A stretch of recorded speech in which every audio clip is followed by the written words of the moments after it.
Meclis reisi birinci muavinini Nariman Cilalı'nı tutukladılar. Nene bağlar, ne deysiz sizin diğerlendirmeleriniz? Benim fikrimce bu esas olarak bu Kırım platformuna bağlı galiba. Çünkü Kırım platformu potansiyel kudurttu. İntikam almaya tartışıyorlar galiba. Ama aslında evet, Nariman Cilalı gibi en bizim kıymetli insanlarımızla uğradı. İnsan Kırım davasına yeteciliği verdi. Ama intikamını alacağım sözleşti. Bunun şimdi hep bu yaptığı şeylere birinci olarak Kırım platformunda iştirak eden devletlere ulaştıracağımız. Onların reaksiyonunu alacağımız. Ama anlaşılan ki Rusya kendi baskılarını, represyalarını devam edecek. Biz ona hazır edip öyle olacak. Mustafa, sizce millet şimdi nasıl davranmak gerek? Meclis reisi Rifat Çubarov milletini çağırdı, işte barışçı olarak tek tek Franco sokağına gelip meraklandırması, ikinci taraftan bu gayb olganların takdirinin merak edilmesi gerek olganını çağırdı. İkinci taraftan görüyoruz bizim faal iştirakçılarımız Roland Osmanov, Elmas Kırımlı, Franco'dan gösteriler amon baskıları başladı. Milletin işte barışı işte silahsız gelgen insanlarını avtobuska toplap bir yanalara alıp gidiyorlar. Onun için millette davranışı nasıl olmak gerek? Millet nasıl hareket etmek gerek şimdi? Evet, Rifat Çubarov teklif edecek pek mantıklı ama biz bunu şeyini bilemiyoruz ya. Böyle barışçı, ne kadar barışçı olsan bile o Ruslar müsaade vermezler. Ama herhalde yerlerin vermez bir sürü insanlar çıkacaktır. Çünkü böyle adaletsizlik, böyle cinayet Ruslar tarafından üstsüz kalmaması gerek. Nasıl bir tepki olması gerek. Ama en büyük vaziyeti elbette Kırım'ın dışarısında Ukrayna'nın ana topraklarında yaşayan insanlarımız yalnız bizim vatandaşlarımız değil de bütün Ukrayna vatandaşları buranın ötesi haberdar etmemiz gerek. Burada da bir hareketler elbette yapar. O böyle. İkincisinden elbette bazı yerde uluslararası teşkilatlara seferber etmek gerek. Çünkü bu çok gerçekten de halkımıza karşı büyük bir hücum belirtiyor. Aslında hücumlar zaman bitmedi ama şimdi en büyük hücumları kıymetli insanlarımızı oradan içeriye alınıyor. 2017'de meclis reisinin iki muavini tutuklu hapislerde oturganda işte İlmiye Ömerov ve Ahtem Şogos hakkında ben şimdi laf edeyim. Onların azat edilmesine, serbest bırakılmasından büyük rolünü Türkiye Cumhuriyeti ve ayrıca Türkiye Cumhuriyeti'nin Cumhuriyeti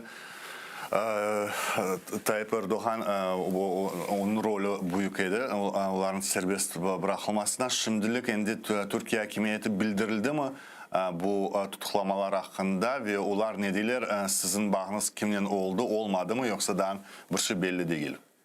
Yok olmadı. Çünkü İstanbul'dayım. Yarın kaydacağım. Fırsat olmadı. Ankara'ya gitmeye ama mutlaka elbette bu varlıklarımız olacak. Mutlaka bu konuda Tayyip Erdoğan'la konuşacağız. Çok sağ olunuz. Bizden bağda İstanbul'dan Kırım'da milli lideri Mustafa Cemilov oldu ve Mustafa Cemilov'un aytkanına göre bu tutuklamalar Kırım platformasıyla bağlı. Çünkü Kırım platforması daha bir kere gösterdi. 46 büyük memleket ve Ukrayna'nın partnerleri Kırım'ın işgalini tanımayacak ve bu platformada bitti. Mecliste de rolü büyük oldu ve Kırım'da yaşayan meclis azaları ayrıca Nariman Cilalı'nın çıkışı oldu.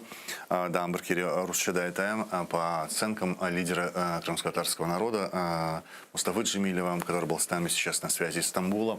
Эти репрессии, новый виток репрессий и похищений фактически связан с тем, с успешным проведением саммита Крымской платформы в Киеве 23 августа, накануне Дня независимости, когда 46 стран, и это крупные влиятельные страны европейского и североамериканского регионов, фактически евроатлантический блок в полном составе и все страны Евросоюза еще раз заявили о том, что Крым и его оккупация и незаконная аннексия никогда не будут признаны. Фактически это дезавуирование всех нарративов российской дипломатии о том, что тема Крыма закрыта. Для мира тема Крыма не закрыта. И, конечно же, участие в таких мероприятиях, публичное участие первого заместителя президента Меджлиса крымско-татарского народа Наримана Джеляла не могло быть незамеченным российскими властями.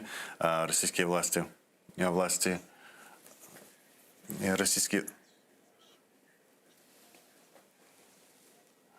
И сейчас мне сообщают о том, что у нас на прямой связи адвокат Наримана Джеляла Эмилия Вамилева. Она находится также в Симферополе на Франко 13, если я не ошибаюсь. Исправьте меня, если я ошибаюсь, и это вы находитесь или под зданием суда, или под зданием на Франко 13. Эмилия Ханум, хайрлы акшамлар. Да, хайрлы акшамлар, Манбей, это действительно город Симферополь, бульвар Франко 13. Мы находимся напротив здания УФСБ России по Республике Крым и городу Севастополю. Буквально вот в течение несколько минут тому назад наших соотечественников, в их числе были близкие родственники, тех людей, которых задержали и вывезли в неизвестном направлении с 3 сентября, 4 сентября, я имею в виду Даманова Эльдара, Ахтемова Азиза, Ахтемова Асана, Наримана Джеляла и некий Шевкет Усиинов, на связь с родственниками, с которого мы пока еще не вышли. Здесь также находились, люди шли просто мимо, будем говорить так. Их тоже хватали сотрудники ОМОН, сотрудники полиции. Погрузили всех в автобус. Да, номера были, я, к сожалению, не смогла зафиксировать данные номера, но номера были на данном автотранспортном средстве, и вывезли их, как мы предполагали, в районные отделения полиции по городу Симферополю, а также вывезли еще в центральный райотдел полиции. Сейчас, как нам дали информацию, на улице Павленко высадили из автобуса порядка 20 человек. Османбей, я закончу.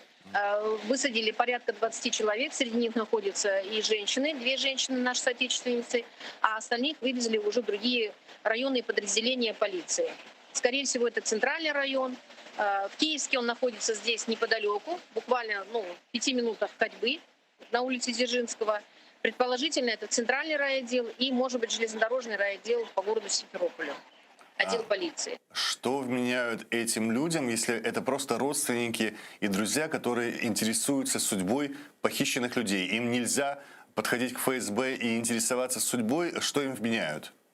Да, именно я полагаю, что будут им менять, в отношении их будут составляться административные протоколы, поскольку когда вот мы, как адвокаты и близкие родственники вот этих, будем говорить так, похищенных людей пытались сегодня обратиться в дежурную часть УФСБ России по Республике Крым, когда мы пытались обратиться в Министерство внутренних дел, это неподалеку, здесь буквально на параллельной улице Богдана Хмельницкого, а также мы пытались обратиться в Центр противодействия экстремизму с заявлением и с другими обращениями по поводу предоставления нам необходимой информации, где находятся наши доверители. Вот эти люди находились с нами. Я так полагаю, что в отношении них всех будут составляться протоколы в порядке Кодекса об административных правонарушениях и, скорее всего, будут менять нарушение общественного порядка. Но вот когда нам сообщают из Крыма, что вот в эти автобусы было погружено более 40 человек, это, по сути, мы получим сегодня еще дополнительно 40 административных протоколов в отношении крымских татар во всех судах, оккупационных судах города Симферополя. Эмилия Ханум, президент Меджлиса крымско-татарского народа Рифат Чубаров в своем получасовом обращении, это было в 3 часа дня, у нас время сейчас совпадает, призвал крымских татар мирно подходить к зданию и на ФСБ, управление ФСБ России в Крыму, и просто интересоваться судьбой похищенных соотечественников. Вот как сейчас действуют люди, на ваш взгляд, в этой ситуации, когда, с одной стороны, это не какая-то массовая акция, а действительно попытка узнать, куда делись на протяжении сутки 5 человек. С другой стороны, мы видим, что в отношении даже просто прохожих, которые этим интересуются, применяются уже административные меры. Усманбей, я полагаю, что все наши соотечественники, которые озабочены судьбой вот этих вот 5 задержанных и вывезенных в неизвестном направлении наших соотечественников, смогут получить информацию от адвокатов, от защитников.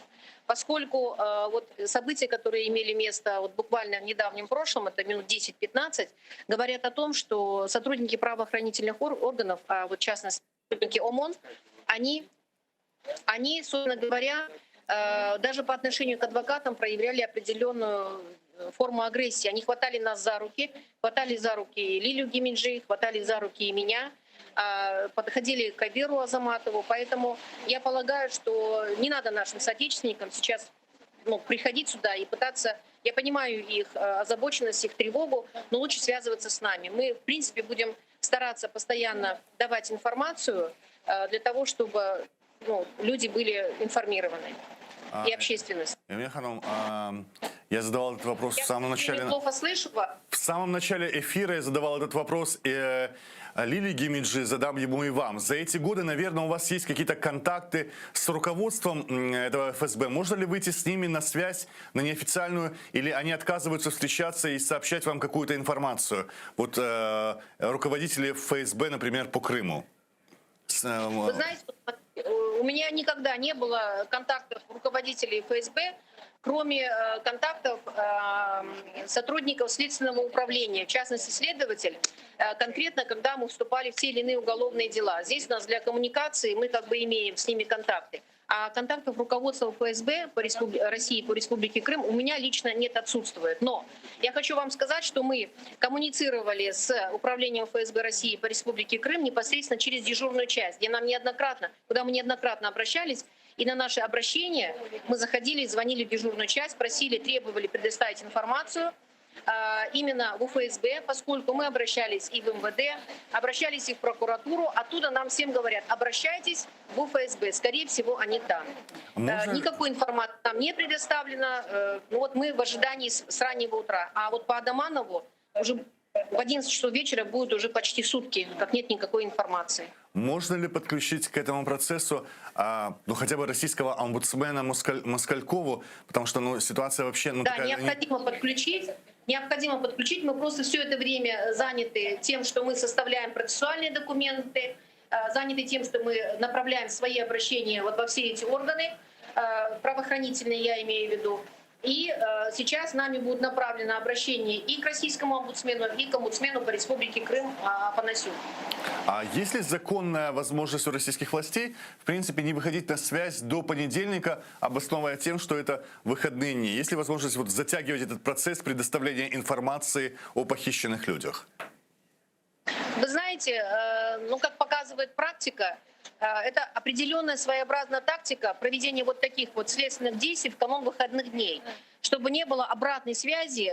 В принципе, есть горячие линии, куда мы и обращаемся, но, как показала вот сегодняшняя реальная система ГАС, осуществления правосудия, по техническим причинам практически не работает. И мы работаем, будем говорить так, вручную. Мы вот составили сейчас заявление, жалобу от имени адвокатов в интересах наших доверителей. И сейчас вот мы их направляем направляем в прокуратуру Республики Крым, а также в Генеральную прокуратуру России. Вы адвокат Наримана Джиляла. Когда начался обыск у него дома в 6 утра, успел ли он вам сразу сообщить об этом? Или, в принципе, до его похищения вы не знали о том, что происходит? Нет, к сожалению, это совершенно отработанная схема. Скорее всего, когда проникают в домовладение, первым делом сотрудники подразделений, они изымают телефоны, мобильные телефоны, те, кто находится, но чьи дома подвергаются обыску. Информацию о том, что в его доме обыск, мне сказали, позвонили, сказали соседи. И я, собственно говоря, в течение достаточно быстрого времени попыталась выехать. Я приехала, когда подъехала непосредственно к домовладению Наримана Джиляла, вот как раз-таки в этот момент его вывозили уже из домовладения. Я пыталась следовать за автотранспортным средством, на котором он выехал, но мне перекрывали, препятствовали В этом белая машина, белая Шкода, они, короче говоря, не дали мне возможность объехать и поехать за этим синим транспортером. А потом уже после того, как синий транспортер, набрав скорость, быстро удалился, они тоже набрали скорость и отъехали. Я даже и за белой Шкоды не успела выехать. Вообще. Поэтому приехали мы сюда, на бульвар Франко, и вот практически с 9 часов утра, начала 10-го, я и потом уже после сюда подъехали другие мои коллеги, находимся здесь и пытаемся получить какую-либо информацию о месте нахождения наших доверителей.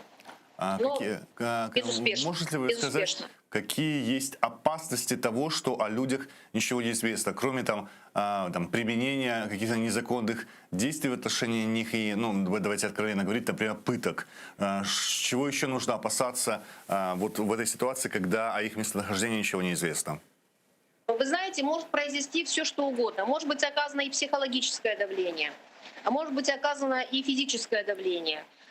Мы полагаем, что, во-первых, нарушено их право на защиту. Как во время проведения следственного действия обыска они обязаны предоставить лицу, в домовладении которого происходят следственные действия в виде обыска, позвонить и связаться с адвокатом, чтобы у него было реализовано право на защиту.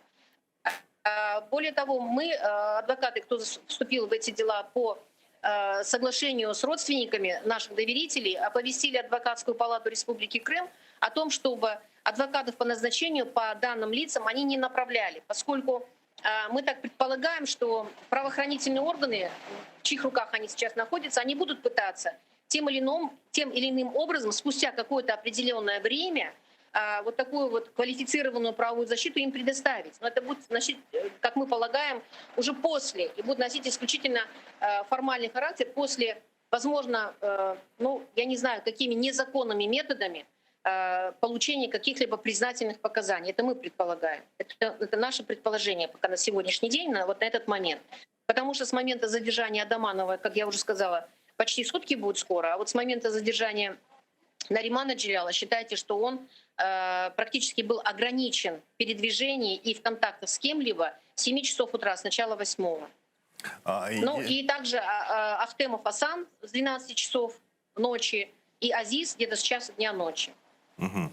Эмилия Ханум, если хотя бы по 4 предыдущим похищенным, я их перечислю еще раз, Эльдар Адаманов, Азиз Ахтемов, Асан Ахтемов и Шевкет Усейнов, речь шла о каком-то взрыве газопровода 23 числа в направлении Перевального, то известно ли, что было в постановлении суда по Нариману Джелялу? Общались ли вы его с супругой, что она успела прочитать, о чем идет речь и в связи с чем происходил обыск у него дома? Вы знаете, в том-то все и дело, что Левиза Ханум ничего не смогла ни прочитать, ни услышать, поскольку двери открыл Нариман, как она сказала, вот в ходе моего общения с ней. А после того, как эти люди проникли в домовладение, ее и вот 4 малолетних детей изолировали. То есть у нее не было возможности общаться ни с Нариманом и не видеть, что происходит. Но, как она поняла, дом обыскивалось несколько комнат, и в результате вот обыска были изъяты гаджеты, а потом были осмотрены автотранспортные средства непосредственно у Наримана Джеляла во дворе. А вот та часть домовладения, где живут его родители преклонного возраста, престарелые родители, как бы никаких событий не происходило. То есть их та часть дома не обыскивалась. И поэтому какие-либо процессуальные документы Левизе Ханум не вручались, ее ни с чем не ознакомливали. Точно такая же ситуация была у Ахтемова Асана, со слов жены, там что-то зачитывали, но ее подробно с этим не ознакомили, и более того, как она сказала, у нее в их домовладении были изъяты все гаджеты, а также было изъято автотранспортное средство. Ей там что-то прочитали, зачитали, но копию протокола ей не вручили. Вы понимаете, что это происходит очень неожиданно, внезапно, и совершенно понятно, что люди, которые с подобными методами, с подобными процессами, процедурами не сталкиваются, они растеряны. И тем более еще забрали телефон у жены Ахтемова Асана, и она, находясь в страхе и неведении, только уже утром смогла каким-то образом с малолетними детьми проехать к родителям своего мужа и уже каким-то образом прояснить ситуацию о том, что происходило, что имело место. Поэтому люди растеряны бывают. Даже если они что-то знают, как себя вести, вот в первый момент они теряются.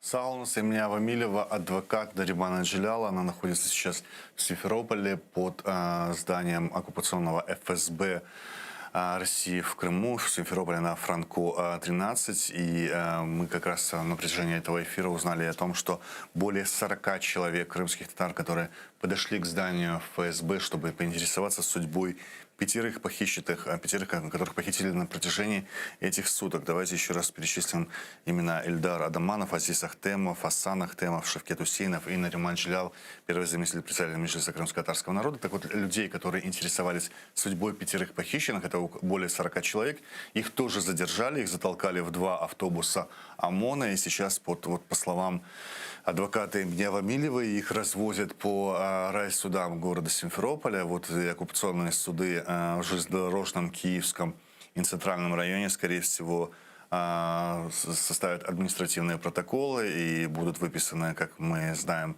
обычно это бывают огромные штрафы, и российский бюджет будет дальше пополняться за счет, в том числе, преследуемых крымских татар.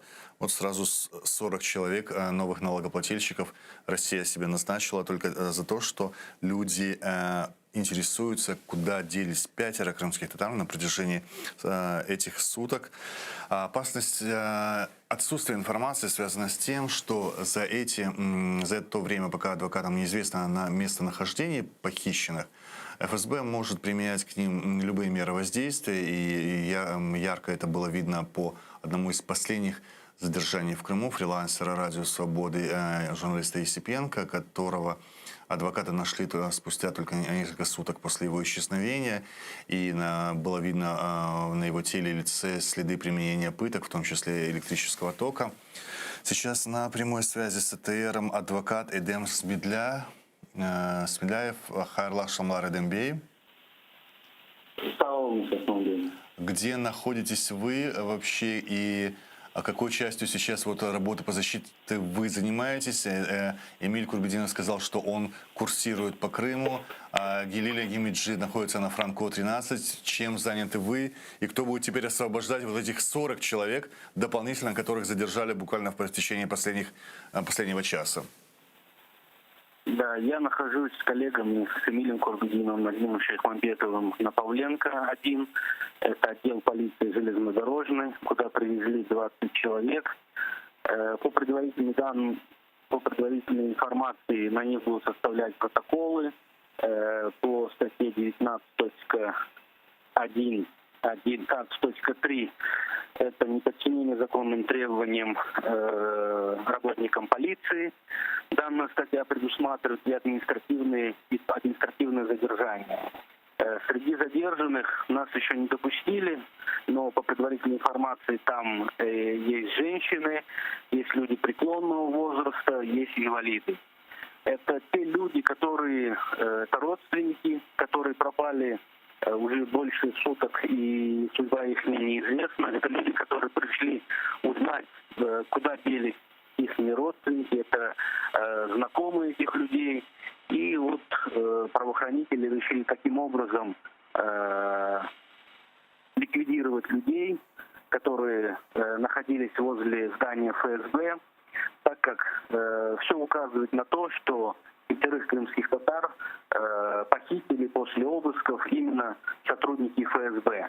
Так как люди были в нашивках ФСБ, мы вчера до поздней ночи, до 4 часов утра ездили по всем отделениям полиции, здания ФСБ были, военной прокуратуре были, но нигде нам никакой информации не давали. Поэтому как адвокаты, так и родственники, конечно же, беспокоятся за жизнь и здоровье этих людей, которых задержали, так как уже не один случай был, когда людей после обысков задерживали, и после этого их находили запытанными, либо вообще на протяжении уже долгого времени люди просто исчезали. Поэтому вот такая ситуация. Эдемби, давайте уже будем говорить тогда о вот этих вот, вы говорите, на Павленко находится 20 человек, всего по нашей информации из двух источников, что более 40 задержанных. Скажите, что им грозит? Идет ли речь только о штрафах или будут административные аресты? Если статьи российского законодательства предусматривают, то о чем может идти речь? О какой сумме штрафов или о скольких днях административного ареста может быть речь? Смотрите, эта статья предусматривает и административный арест, и штраф. Какое решение будет принимать суд, пока неизвестно. Это будет ясно, когда уже дело направят в суд и пойдут первые процессы. Я думаю, в основном будет у всех идентично, как обычно, все пишется под копирку. Поэтому как бы так. Остальных людей, по нашей информации, развезли по другим отделениям полиции. Это отделение полиции Киевский и Центральный. Туда также выехали адвокаты, это Вильяевская и Шрифат. А оправдательные решения бывают по таким делам? Или, как вы сказали, под копирку, это будет сейчас наштамповано 40 обвинительных административных дел? Я думаю, что это будет обязательно 40 административных дел, как минимум. Поэтому я не думаю, что кого-то оправдают или еще кого-то посчитают, что он просто не причастен к этому. Потому что люди не готовы говорить, что они просто проходили. Насколько я знаю, люди пришли туда именно умышленно, узнать, не совершать какое-либо преступление, либо административное правонарушение. Люди пришли просто узнать, где их родственники, где их близкие. И только за это правоохранители решили их таким образом наказать.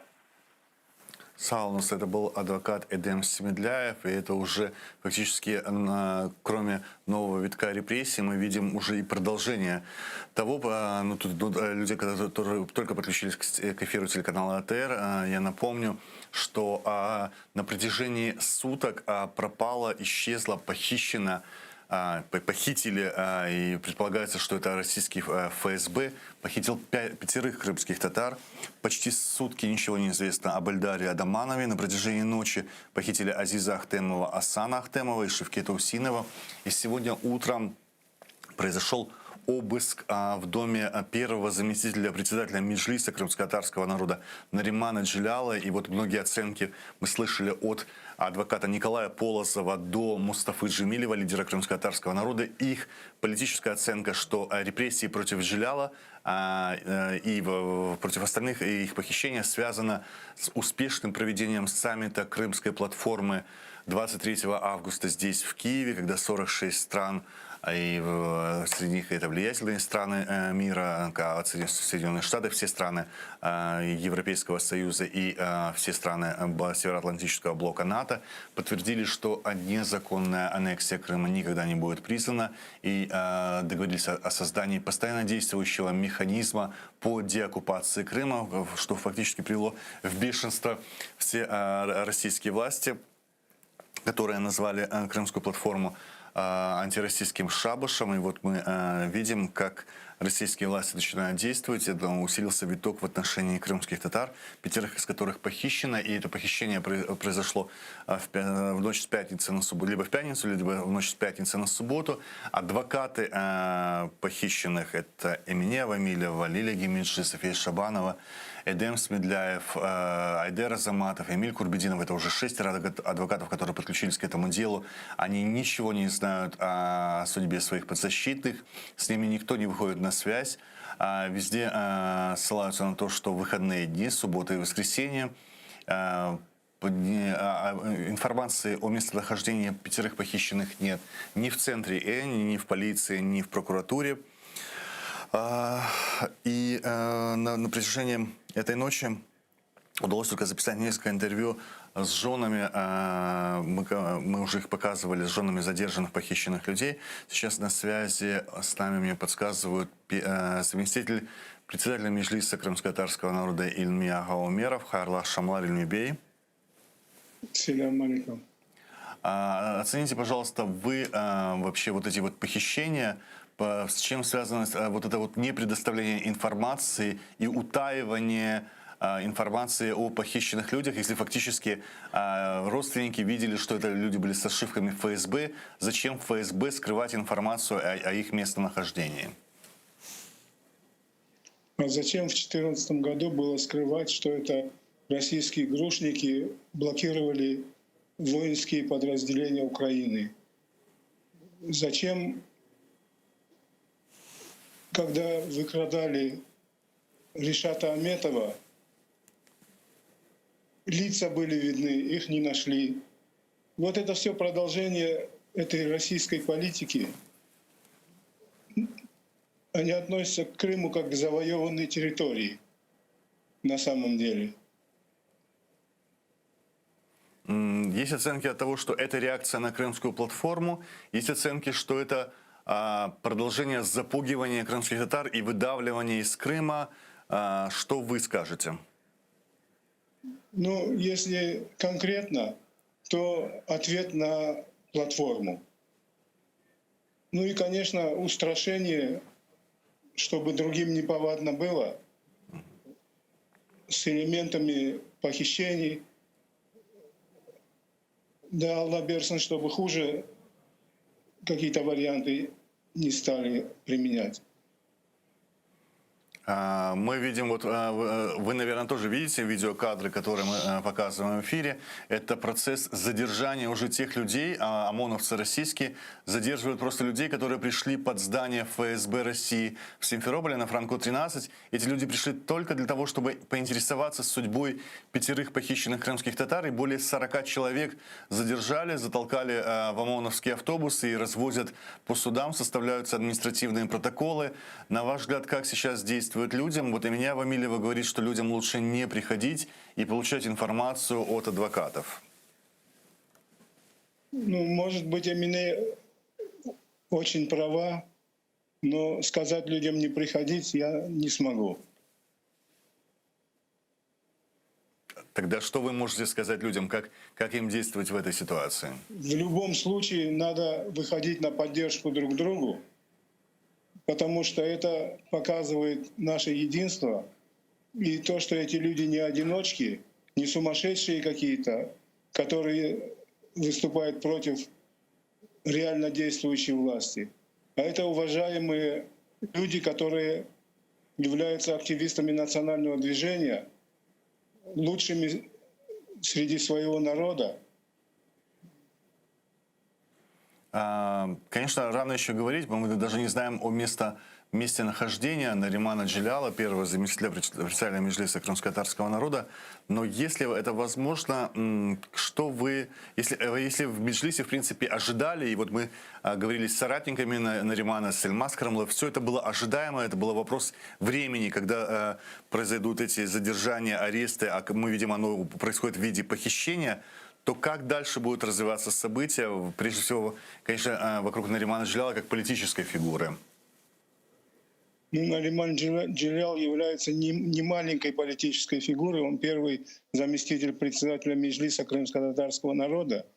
Если честно, ему уже давно рекомендовали выехать из Крыма, но он выбрал для себя путь до последнего находиться в Крыму. На ваш взгляд, российская репрессивная машина применит к нему, вот, скажем, в полном объеме свои возможности репрессивные, тюремные, либо удастся отбить Наримана, если в это включится и народ, и международное сообщество, и международные организации. На ваш взгляд, как могут развиваться события вокруг него? Если они начали с того, что приехали на автомобилях без номерных знаков и, не завершив даже обыск, его увезли неизвестно куда, мы не знаем, жив он или нет. Вот это все вместе говорит о том, что, видимо, действия у них тоже будут серьезными. Мысли, которые в голову приходят, вслух не хочется говорить. Это был Ильми Умеров, заместитель председателя Меджлиса крымско-татарского народа, который дал свои оценки этим похищениям и задержаниям. Мы даже уже не можем использовать слово «задержание», потому что о судьбе 5 похищенных крымских татар Ильдара Адаманова, Азиза Ахтемова, Асана Ахтемова, Шевкета Усинова и первого заместителя председателя Меджлиса крымско-татарского народа Наримана Джиляла ничего не известно. А сами российские силовики на запросы адвокатов отвечают, что у них этих людей нет, и они не задержаны, и информации по ним нет. Поэтому мы можем сейчас вполне официально говорить о том, что это произошли похищения, хотя родственники похищенных видели нашивки ФСБ у тех людей, которые проводили эти утренние обыски на протяжении суток. Я предлагаю еще раз послушать интервью Левизы Джилял, супруги Наримана Джиляла, в доме которых вот этим утром произошел обыск. Это достаточно длинное, возможно, для телевизионного формата интервью, но вот Левиза, супруга председателя Меджлиса, она мать 4 детей, у Наримана Джиляла 4 несовершеннолетних детей. Я предлагаю послушать это интервью.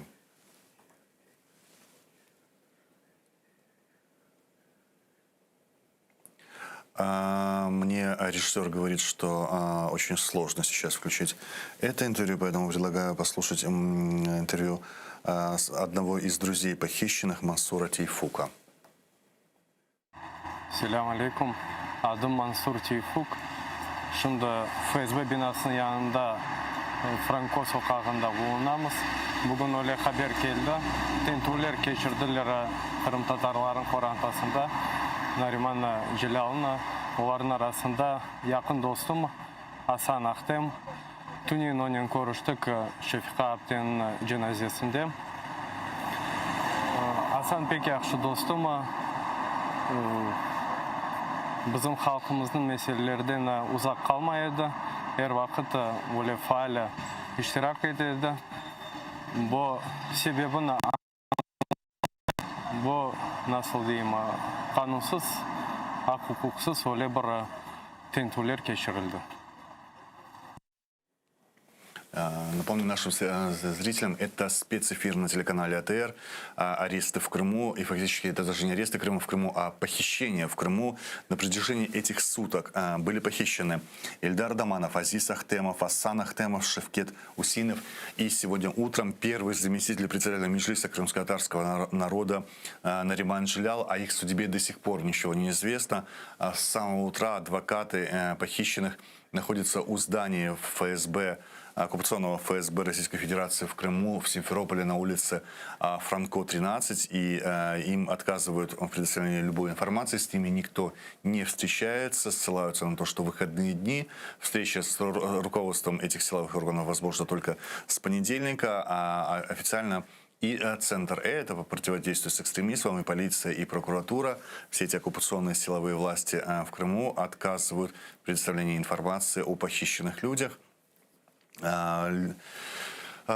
Крымские татары в течение дня попытались подходить к этому зданию на Франко 13, чтобы поинтересоваться судьбой похищенных. Это были родственники и друзья, и мы видели прямо в прямом эфире, благодаря стриму наших активистов в Крыму, как подогнали машины с ОМОНовцами к зданию на Франко 13 в Симферополе, и уже известно о том, что более 40 человек, среди них пожилые люди, женщины, задержанные, и их развозят по судам, по 3 судам Симферополя, районным судам. Это железнодорожный суд киевский и центральный, и в нем составляются административные протоколы за неподчинение законным требованиям властей. Вот такое вменяется им административные дела за то, что люди просто присутствовали под зданием ФСБ.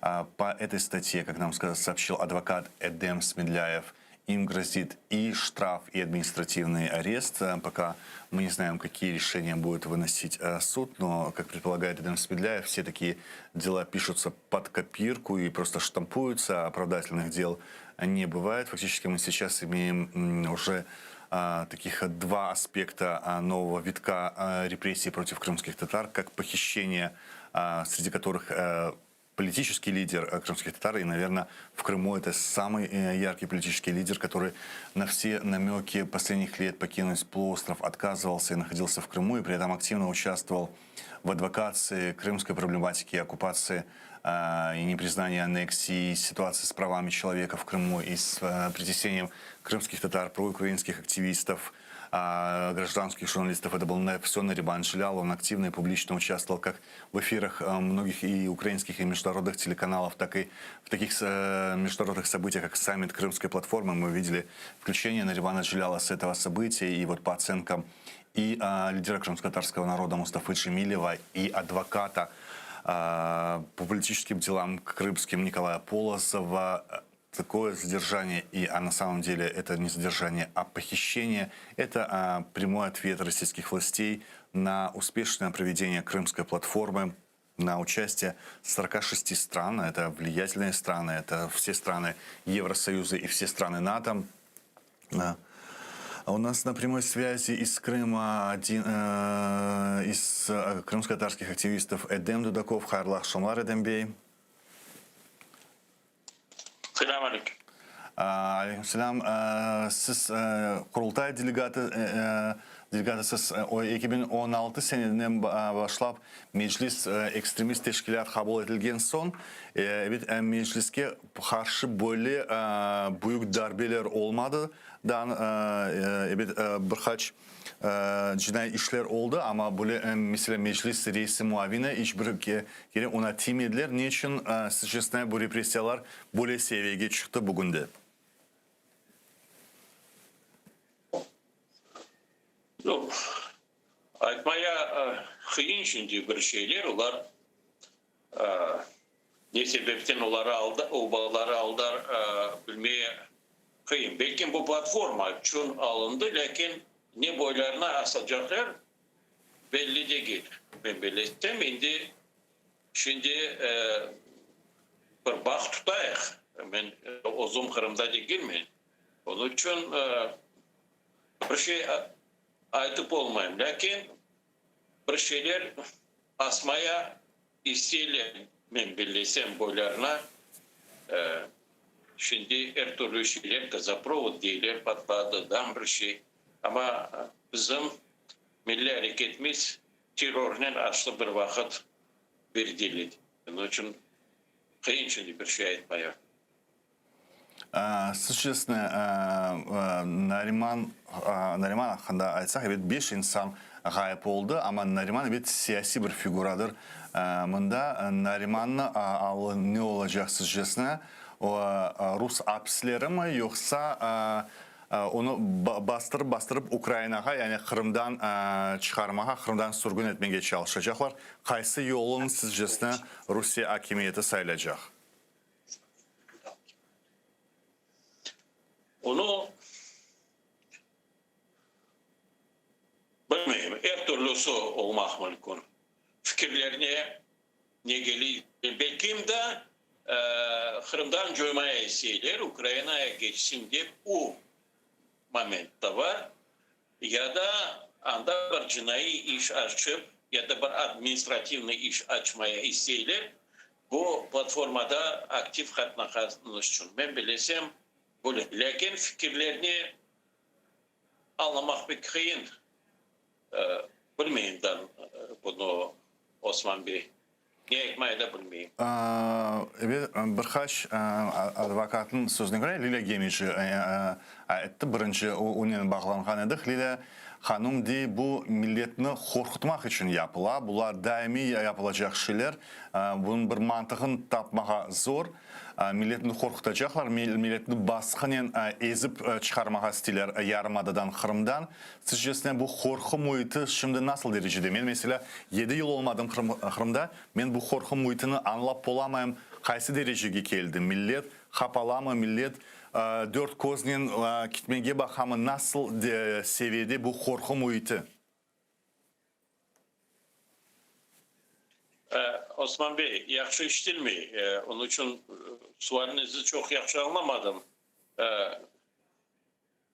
Ne etmeyi isteymişti? Uzun dininde aytacağım.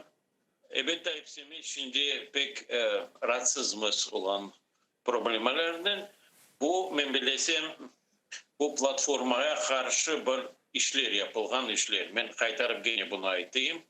Onun uları kapamak için ya da ulara bir cinayi iş açmak için ya da bir başka bir işleri açmak için uların kollarına pek çok yok. Sekretni sizdekiller var. Bir kesek bomba koyaylar, patron koyaylar. Uların cetveli pek uzun. Onun için bundan şimdi ben Kırım'da değilim. Onun için bir şey aytsam yalan aytmayı istemiyorum. Hepsimiz bir dua okuyor bu ballara da tez bu kaza belalardan kurtulsunlar. Sağ olunuz. Milli Kurultay'ın vekili Edem Dudakov bizden bağda oldu. Daha bir kere hatırlatayım. Bu 24 saat içerisinde 5 Kırım Tatarı işte gayip oldu. Uların hayırda olğanı ali da belli değil. Adları Eldar Adamanov, Aziz Ahtemov, Aslan Ahtemov, Şevket Usinov ve nihayet bu sabah tentürler ve geçirildi meclis reisinin birinci muavininde Nariman Jilal Kırım'da meclis reisinin birinci muavini, Kırım'da kalkan birinci muavindir ve onun evinde bu tentürler geçirilgen son numarasız arabanın belli tek mavi Volkswagen olğandı. Bu mavi Volkswagen onu belli olmayan bir yerde alıp gitti. Adliyeciler, advokatlar şimdi FSB binası yanında Ahmetçiler, Franco 13 caddesinde ama hala da hiçbir malumat gayip olğanlar hakkında belli değil ve ben sizge takdim ettim daha bir interview parçasını. Bu Nariman Jilal'ın umur arkadaşı Leviza Jilal, onun bir 5 dakikalık interview kısmı var bizde.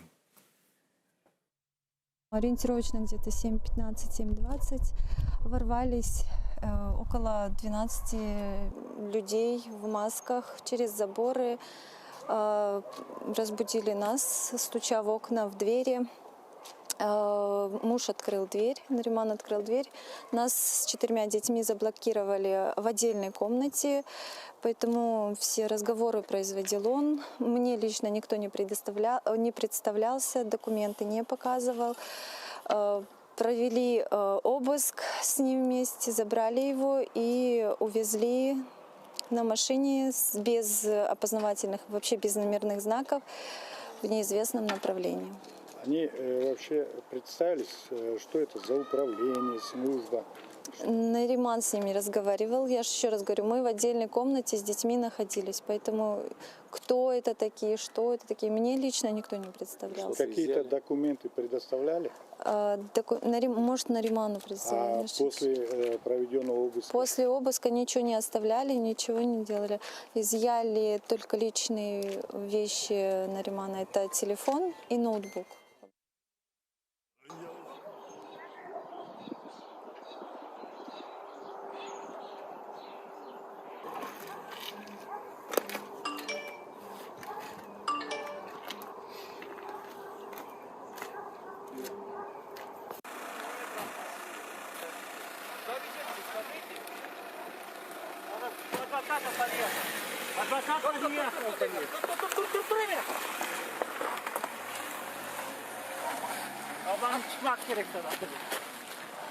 Ориентировочно где-то 7:15-7:20 ворвались около 12 людей в масках через заборы, разбудили нас, стуча в окна, в двери. Муж открыл дверь, Нариман открыл дверь. Нас с 4 детьми заблокировали в отдельной комнате, поэтому все разговоры производил он. Мне лично никто не представлялся, документы не показывал. Провели обыск с ним вместе, забрали его и увезли на машине без опознавательных, вообще без номерных знаков в неизвестном направлении. Они вообще представились, что это за управление, служба? Нариман с ними разговаривал. Я же еще раз говорю, мы в отдельной комнате с детьми находились, поэтому кто это такие, что это такие, мне лично никто не представлялся. Какие-то документы предоставляли?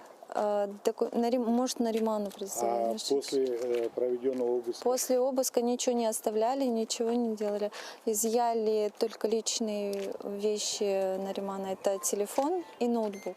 Наримана, ее супруга, вывезли на автотранспортном средстве. Это Volkswagen, автотранспортное средство, транспортер синего цвета, без опознавательных номеров. Данное автотранспортное средство сопровождала белая машина Шкода, которая, собственно говоря, не давала возможности нам, мне лично непосредственно как адвокату, поехать вслед за вот этой синей машиной, чтобы проследить, куда его вывозят. То есть она мне препятствовала, чинила препятствия, и потом уже, видимо, по всей вероятности, когда машина оторвалась на достаточно необходимое расстояние, тогда уже и это автотранспортное средство, белая Шкода, она уже ускорила свое движение, и уже я и это автотранспортное средство уже не смогла догнать.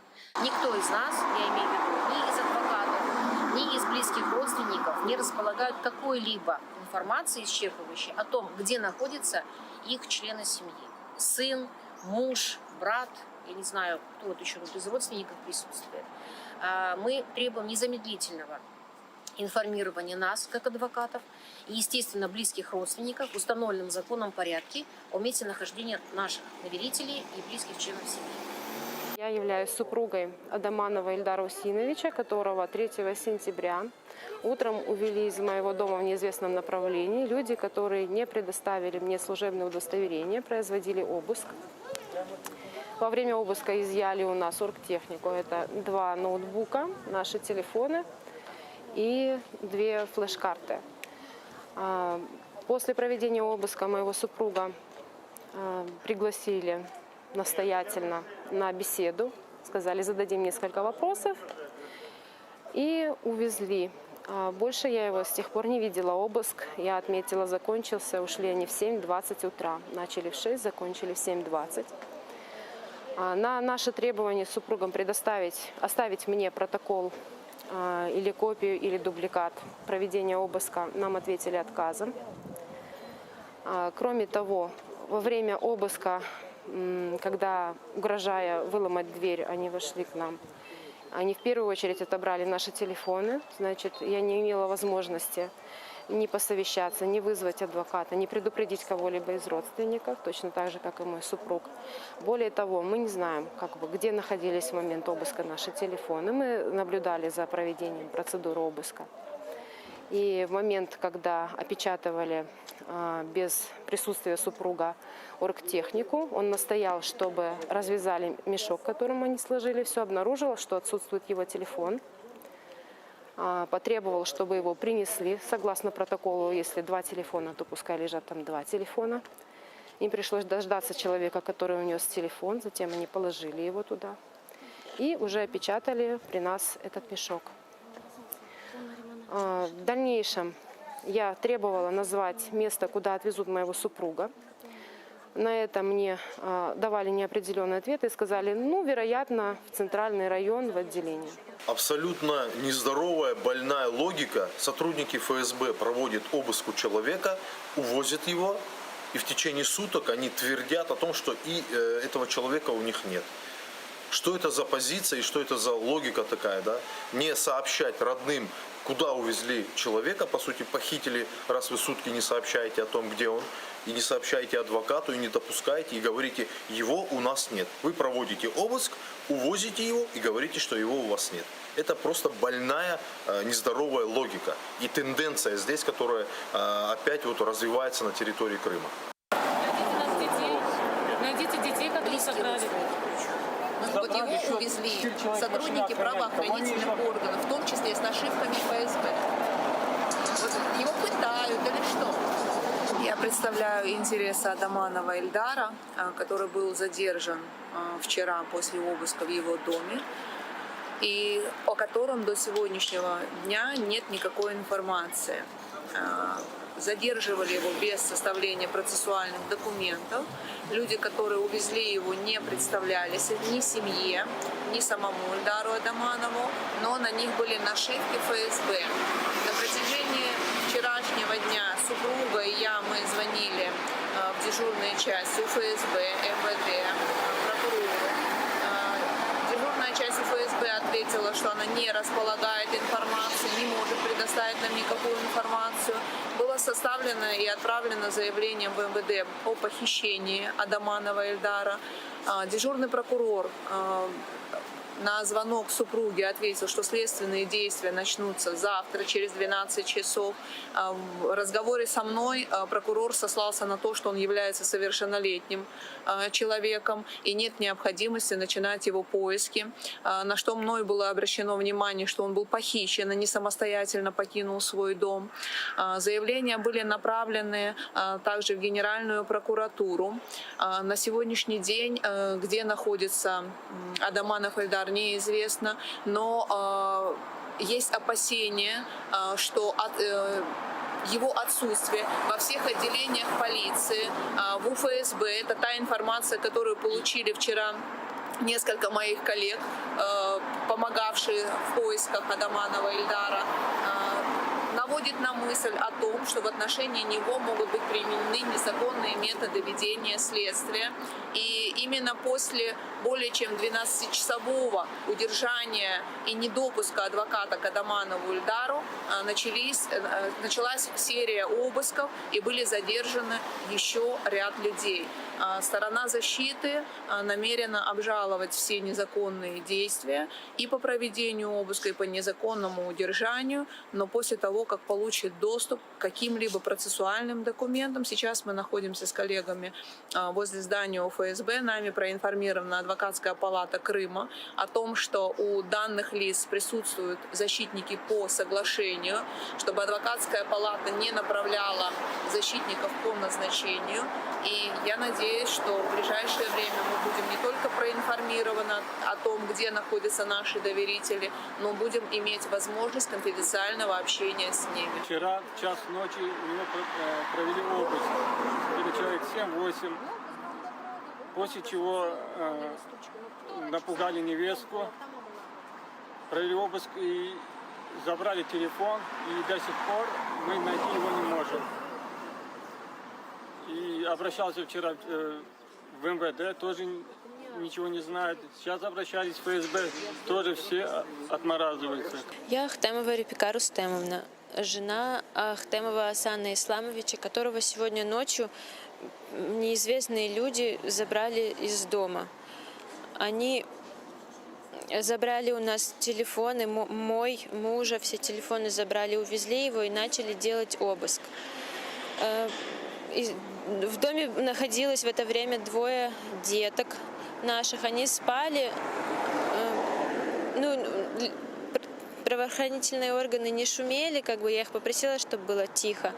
Они постарались. Дети спали все это время и не разбудили их. Провели обыск по всему дому, во дворе. Посмотрели, там был гараж. Потом они сказали, чтобы я немножко отдохнула, потому что пойдет следующая группа и будет еще смотреть. Еще были кинологи с собаками. Собаки осматривали машину. Нашли какую-то сумку. Собака остановилась около этой сумки. Они эту сумку изъяли. Изъяли также ноутбук, наши телефоны. Старые телефоны тоже были в доме, они их тоже забрали. Ребека, вы знаете, что это за сумка? Вы видели ее? Это сумка от... качает колеса он этим аппаратом. Он там был, они ее открыли, она была пустая. Там абсолютно ничего не было, я стояла рядом, я все видела. Она была пустая, там не было ничего. Но они ее забрали. Потом утром приехал эвакуатор, опечатали машину, был полицейский, который фотографировал, опечатали машину и забрали на эвакуаторе машину. И вот прошло уже больше 12 часов, и я не знаю, где он, что с ним. Это спецэфир на телеканале АТР, который посвящен задержаниям в Крыму. На самом деле надо говорить о похищении в Крыму на протяжении последних суток. Исчезли Шевкет Усинов, Асан Ахтемов, Азиз Ахтемов, Ильдар Доманов. И сегодня утром известные, предполагаемые ФСБ, провели обыск в доме первого заместителя председателя Меджлиса крымско-татарского народа Наримана Джиляла. И в 7 утра его вывезли в неизвестном направлении на синем Volkswagen. Адвокаты Лиги Меджи, София Шабанова, Эмиля Вамилева, Эдем Смедляев, Эмиль Курбединов и Айдар Заматов находятся в Симферополе на улице Франко, 13, возле управления оккупационного ФСБ по Крыму. И им не предоставляют никакую информацию. Руководство силовых органов отказывается предоставлять информацию, сообщая, что они не обладают никакой информацией, с ними не встречаются, ссылаясь на то, что выходные дни. И эта ситуация затягивания опасна тем, что к людям могут применить сила незаконного воздействия, как психологического, так и физического воздействия. Речь идет о пытках, и мы видели о том, как это происходило с журналистом и фрилансером «Радио Свобода» Исипенко, когда несколько суток ничего не было известно о месте его нахождения, когда адвокаты его уже обнаружили, на его лице и теле были следы электрического тока, фактически пыток. Люди, которые подходили сегодня на протяжении дня к зданию ФСБ России в Крыму, это около 40 человек, были задержаны ОМОНовцами, посажены в автобус, и их, по информации Эдема Смедляева, развозят по районным судам города Симферополя для того, чтобы выписать административные протоколы по этой статье. Это не подчинение законным требованиям властей. Им грозит как административный штраф, как административный арест, так и штрафы. Штрафы достаточно высоки. Мы видели, как среди народа потом собирают на многотысячные штрафы. Это обычно происходят акции мелкими монетами. И вот информация от крымских активистов. Я сейчас зачитаю имена уже первой двадцатки задержанных. Сегодня Алим Мамутов, Ремзи Зудиев, Эскендер Ахтемов, Керим Аблетимов, Зарема Ахтемова, Сияр Гафаров, Арсен Ахтемов, Айдер Кадыров, Ролан Усманов, Энвер Сейтмеметов, Ильдар Азизов, Заир Смедля, Ришат Белялов, Али Керимов, Сейтвелиев Риза, Нури Абдурашитов, Руслан Абдурашитов, Эрвин Сафетов, Абдулязиз Салаватов, Ирина Трамп и Ибрагим Ибрагимов. Это вот 21 имя, 21 человек, которых уже подвезли к одному из судов города Симферополя для того, чтобы выписать административный арест. Судя по фамилии, вот Ахтемова, много видите, что среди них есть просто родственники братьев Ахтемовых, это двоюродные братья Асан Ахтемов и Азиз Ахтемов, которые исчезли на протяжении суток. Сегодня ночью их в большинстве своем, среди тех фамилий, которые я прочитал, это родственники, пришедшие к зданию ФСБ для того, чтобы поинтересоваться судьбой своих пропавших близких, и их тоже задерживают. Это новый виток репрессий против крымских татар, возможно, наиболее массовый и наиболее такой значимый. На протяжении этих 7 лет мы уже слышали оценки и лидера крымско-татарского народа Мустафы Джемилева, и адвоката, российского адвоката по политическим делам Николая Полозова, что, скорее всего, подобные действия российских силовиков – это политическая акция, акция устрашения и ответная реакция, такая месть за успешное проведение саммита Крымской платформы в Киеве 23 августа, 2 недели назад, и когда мировое сообщество, фактически ключевые игроки мировой политики, страны НАТО и страны Европейского Союза еще раз подтвердили непризнание своей оккупации и незаконной аннексии Российской Федерации Крымского полуострова и договорились создать постоянно действующий механизм Крымской платформы по деоккупации Крыма. Российскую власть, которая много раз с словами Сергея Лаврова закрыла тему Крыма, а для российской власти это стало показательным, что тема Крыма не закрыта, а будет открываться еще больше. И вот Нариман Джилял, который всегда активно участвовал во всех международных форумах, был участником в том числе и Крымской платформы, мы видели его выступление на фоне Аккая на Крымской платформе. Фактически это акция устрашения не только Наримана Джиляла. Наримана Джиляла на протяжении этих 7 лет много раз намекали на необходимости покинуть Крым. Это акция и по отношению ко всему крымско-татарскому народу, потому что это фактически выдавливание людей с полуострова, создание вот этой атмосферы страха. У Николая Полозова мы поинтересовались, зачем же тогда скрывать местонахождение этих людей, если для российской власти, в принципе, включение адвокатов в первой минуты или через несколько суток ни на что особенно не влияет. Процессуальные нарушения обычно российские суды не рассматривают как основание для освобождения людей. И люди оказываются, если есть задача посадить их за решетку, они оказываются и получают сроки. Мы видим, как по делу Хизбут Тахрир есть сроки по 20 лет. Людей осуждают в экстремизме и терроризме, которых мы на протяжении всей истории Крыма во время независимой Украины и на протяжении 7 лет оккупации никаких актов терроризма не было в Крыму, но террористов уже, террористов в кавычках, более 120 в российских тюрьмах уже. То, что мы знаем от родственников, которым вручали некие постановления на проведение обысков, все они проходили без адвокатов, эти обыски связаны с какими-то взрывами на газопроводе в Перевальном 23 августа, это как раз день проведения Крымской платформы. Людям не оставили никаких документов на руки. Родственники единственно сообщают адвокатам о том, что нашивки ФСБ были у тех людей, которые проводили ночью обыск. И 5 человек, о судьбе которых мы уже почти сутки ничего не знаем. На прямой связи с нами один из делегатов Курултая и один из участников Крымско-татарского национального движения Риза Шевкиев, Ризабей, хайырлы акшамлар. Хайырлы акшамлар. Ризабей, энди бірчоқ милли әрекет иштиракчылары чыгып дилер не айтмагады билмеймиз бул алда. Эдем айтканы кеби дуа окумага чаремиз бар. Более біраз чаресизлик алындамыз. Bir тарафтан herkes bu repressiyalarını bekleydi. Elmas Kırımlı bizden bağlandı. Nariman Cilal'ın bu siyasi arkadaşlarından biri onun bütün nümayişlerinde iştirak etken gençlerimizden ve dedi bu beklenilgen bir şeydi ama beklenilgen olsa da bunu kabul etmeye zor ola. Siz ne aytabilirsiniz bu haqda sizin değerlendirmelerinizin işitmek isteyim. Birincisi bunların yapkan işleri de rekord'a yakınlaşmadı. Bu rekord kavuşka kaydacak ama ne için aytayım? Çünkü Kırım platforması tesir etti de başladılar bu işe demeye sıra düşmüyor. Çünkü onlar daima her zaman bu işi yapaydılar. Evet de Kırım platformasında da tesir ettiğini var.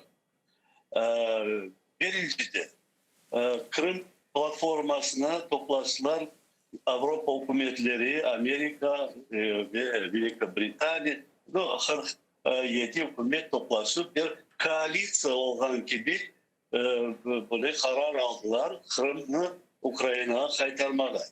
Onun için Rusya buna narazılık göstermek için bir hareketler yapmadı biz bekleyelim. Biz bekleydik Nariman Cilal'dan başlayacakların. Çünkü Nariman Cilal'ın çıkışlar da yapmadıydı. Böyle videonu herkes açık çıkışlar ediyor. Gördüler. FSB onu çalışıp koruyor. Ondan başka onlar bu koalisyaya özlerin Rusya'dan brosili vызов. Siz böyle toplaştınız, koalisya kurdunuz, platforma kurdunuz Rusya'ya karşı ama biz sizge kulak asmayı o işimizi devam edecek biz ve meclis reisinin birinci muavinin alıp kaçacağımız gerek olsa kapatırız, gerek olsa gayip ederim diye böyle adımlar yaptılar. Şimdi ben bekleyeyim. Tek medya değil, bütün halkımız bekliyor, bütün dünya bekliyor. Onların yapanlarına bu Kırım platformasına iştirak eden hükümetler nasıl adımlar yapacaklar? Ben o mütetem bir keskin adımlar yapmak gerekli de Rusya duygay bu hareketleri de tez bütün bağlarını hapislerden çıkargay da ve bu Avrupa, dünya hükümetleri o güne bağış soramaya tırışkay. Çünkü eğer böyle adımlar, keskin adımlar yapılmazsa bu platformaya toplanan hükümetlerge bu Rusya'nın FSB'si bu işleri devam edecektir, hem toplatmayacaktır. Riza Onun için, keskin adımlar degende biraz bu açıklap olursunuz mu? Keskin adımlar nasıldır? Nasıl keskin adımlar var dünyada? Dünyada harbi kuvvet kullanıp Kırım'ı serbest edip olamayacağımız yaptırımlar işte sanksiya meselesinde bile böyle nasıl pek de faal dönmeler. Onun için keskin adımlar degende siz neden bahsediyorsunuz? Keskin adımlar SWIFT'nin lafını çok ettik. O bir adımlardan biridir. İkinci bir adımı Amerika'da ve çet devletlerde $1 trilyon Rusya'nın oligarkların paraları durar. Hani onlarını aresteye almak gerek. Onları tartıp almak gerek de. Hani FSB'nin başlıkları da o paraları var. O da bir ikinci bir adım. Üçüncü adımlar tez Amerika Ukrayna'ya silah başlayacak. Çokça getirmeye ve özünün bir trenirovочный bazaların Kherson tarafta ve Donetsk tarafta özünün harbilerin getirip başlayacaklar. Böyle bir adımlar gösteriyorlar Ukrayna biliyorsunuz ve Rusya'ya karşılık yapacakları güçler hazırlandı. Böyle bir işler eğer yapılmasa bunlar bakarlar prova sil dediği gibi bana aldılar 4-5 adam birinci meclis muhabirini aldılar. Yarın daha birkaç meclis azasını alacaklar. Almak mümkünler. Daha bir yaşlarda böyle adımlar yapmak gerekli.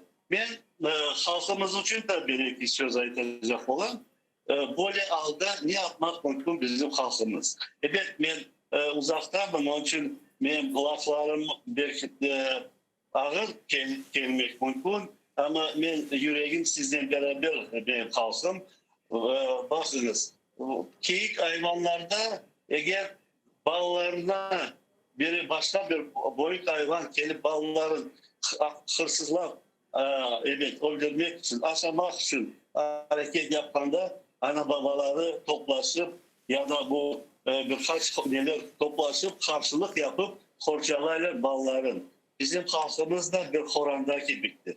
Bizim halkımız bizim 300 bin birkaç adam halkımız var. Ufak halkımız kaldı. Bir Kur'an'da gibi kaldı. Biliyorsun eğer biz birbirimizi korçalaması bizi gayet edecekler. Bu alda halkında bizim birincide eski başlarımız gelmek gerekirler o FSB yanına da soragayla faydadır bizim ballarımızdı. Yani 40 adam değil de o yerde bir şey değil bizim halkımıza bir 10 bin adam toplanmalı. Bana Stroganov'da olan çıkayıp olanda biz gördük. Bilgilerle Kırım Tatar halkı toplaştı. Bilesiniz mi? Ola toplaştıktan sonra kimsenin aklına gelmedi onların toplatmaya ya karşılık yapmaya. FSB bile gelişmedi. Böyle işlerge de ben hareket yapan ya da silah kullanın deyip aytmayın.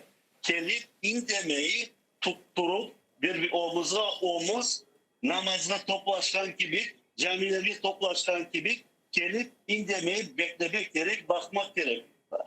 Postlarına sual olmak gerek. Avukatlar o suallerini açıklar versinler mesela. Ama halkımız çette kalmasın. Çette kalsa onlar birer, beşer bizim yaşlarımızda, ballarımızda alıp kayıp edecektirler.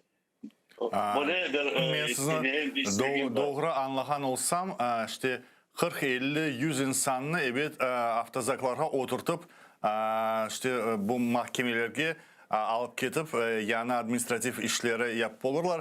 Binlerle halk çıksa deysiz, binlerle olsa bir şey yapamazlar deysiz ama bakın bir taraftan meclis reisimiz Rifat Ağa çağırdı insanları işte böyle barışçı şekilde çıkıp en azından hatır soramağa işte insanların kayda olğanını bir malumat öğrenmeye isteyik deyip böyle vaziyette çıkmasını talep etti. Ama ikinci taraftan iştemiz bana Kırım'da olan Emine Avamilova dedi millet gelmesin, millet evde otursun, millet advokatlardan bilgi alsın. Görüyorsunuz milletin arasında, meclisin arasında bir fikir yok bile bu hafta. Demek ki bir strateji yok böyle allarda nasıl dönmek gerek. Biresmi Emine Avamilova o yerde advokat olarak konuştu. O aytmadı meclis azasının da böyle sayan demedi. O advokat fikrini ayttı. Anladınız mı? Meclis reisi Rifat Şubar, meclis reisin adından ayrıldı. Hem onun ayrılmasından evvel biz burada bir grupların konuştuk, onlar konuşup yaptık, razılık verdik böyle fikirge. Onun için ben yanında kol tutan cemaat o horantalarını, o ballarını virajları kaldırmasınlar. Çıksınlar. Binlerin olsalar bir şey olmaz. Yalvarım sizge halkımız. Korkmaya şey yok. Korçalamak gerek. Ben sizge silah alın demeyin. Ama ballarınız, bizim ballarımız, bizim halkımız ne yapacaklar, hayda saklayacaklarını olarak göstermek gerektir de onları mutlaka çıkarmak gerektir.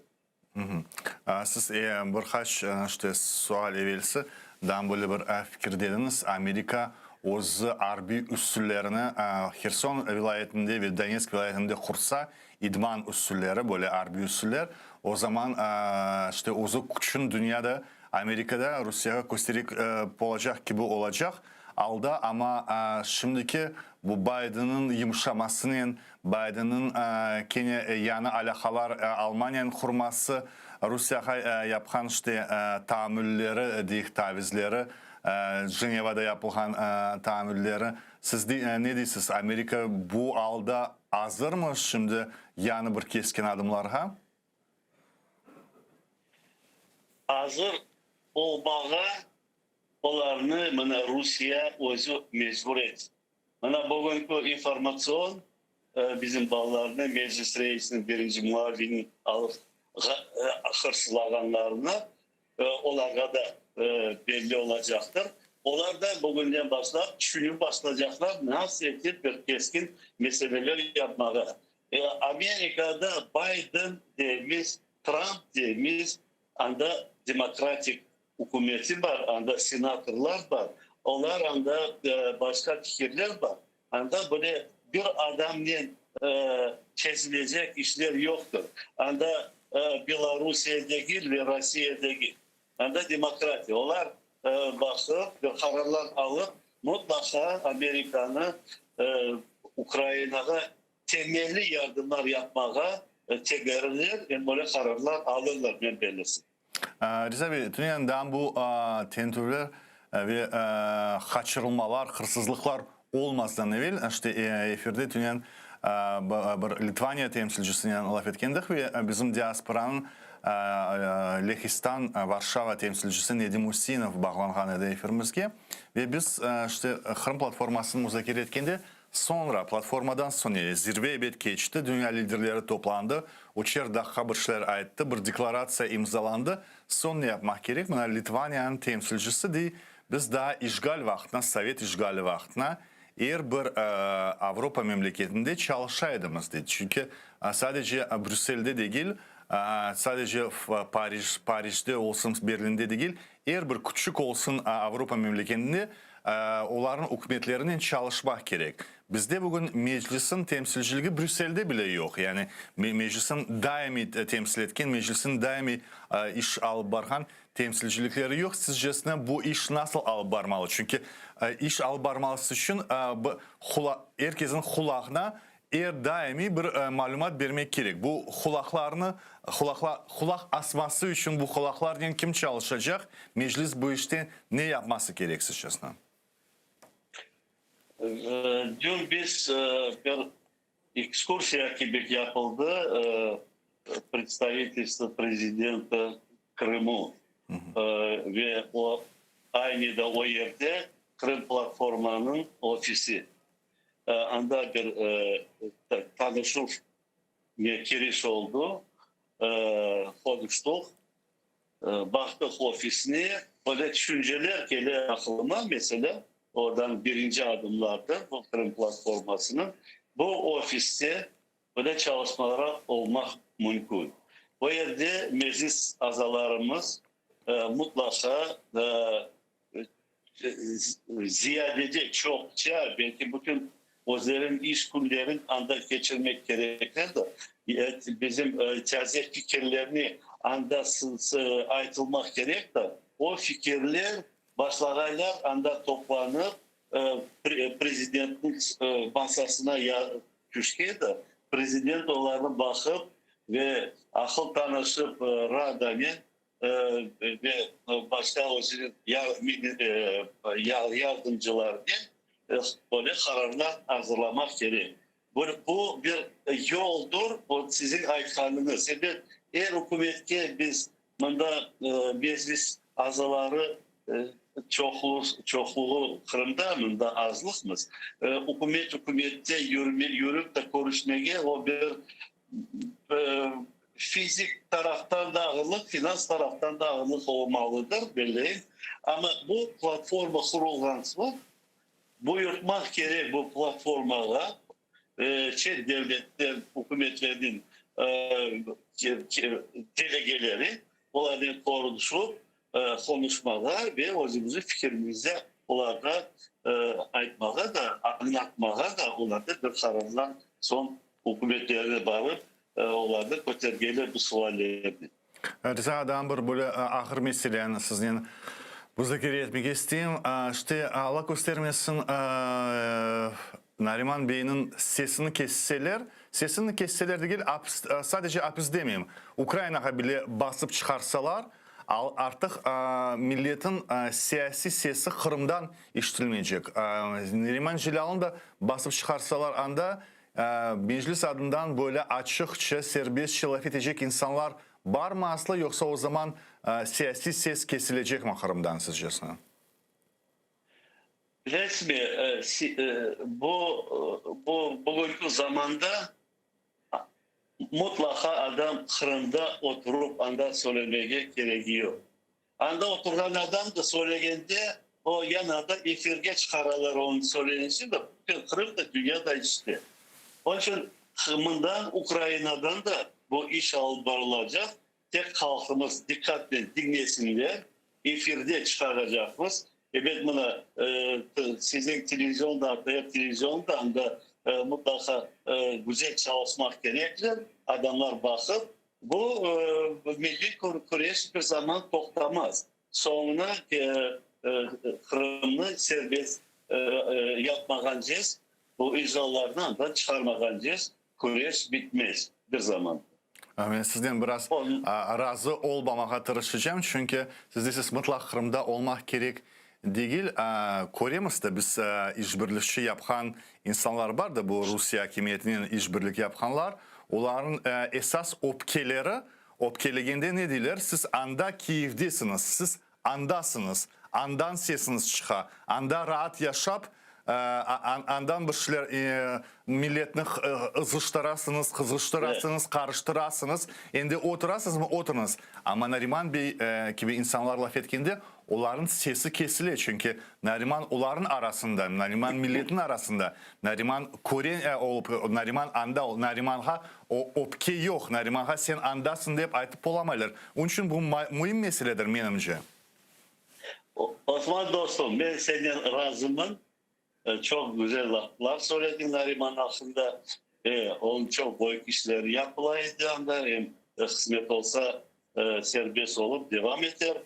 Ama da böyle onu çıkarmasalar ya Ukrayna tarafına çıkarsalar Kırım'da milli hareket bir zaman tınmaz.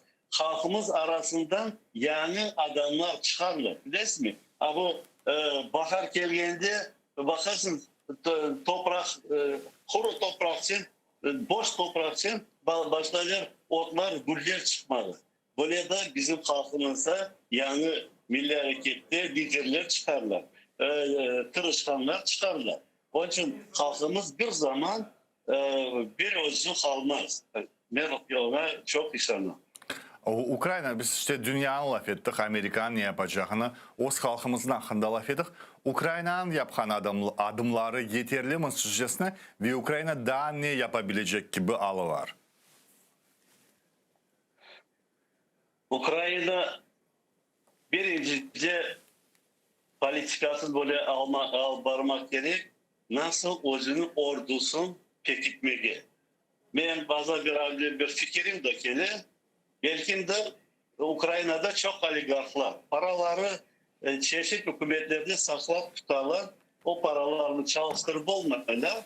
Ama bundan hükümet tarafından bir teklif olması mümkün. Mesela çıkarsın hükümet böyle bir obligasyon, zayım. O zayımdır, spesyal bir zayım mesela adı olsun. Onu prosentin bir ufak koysunlar çünkü bu zayımın bunlar oligarklar için olacaktır. Orada para kazanmayacaklar. Ama geleceğe giden Kırım'ı boşalttıktan sonra bu zayım ağın oligarklar bu paraların belge hükümete verecekler paralar. Milyarlarını hükümete verecekler. O paranın da hükümette ordunu tekmek için kullanacak. Ama Kırım'ı icralardan boşalttıktan sonra Donetsk'ini boşalttıktan sonra anda bütün bu zavod, fabrikalar, sanatoriyalar kayısıları Rus koluna yedi, Rusya'nın koluna. Onlarını privatizasyaya birinci bu zayıfını alan zengin adamlara satmakta verecektirler de onların bir interesi olacak.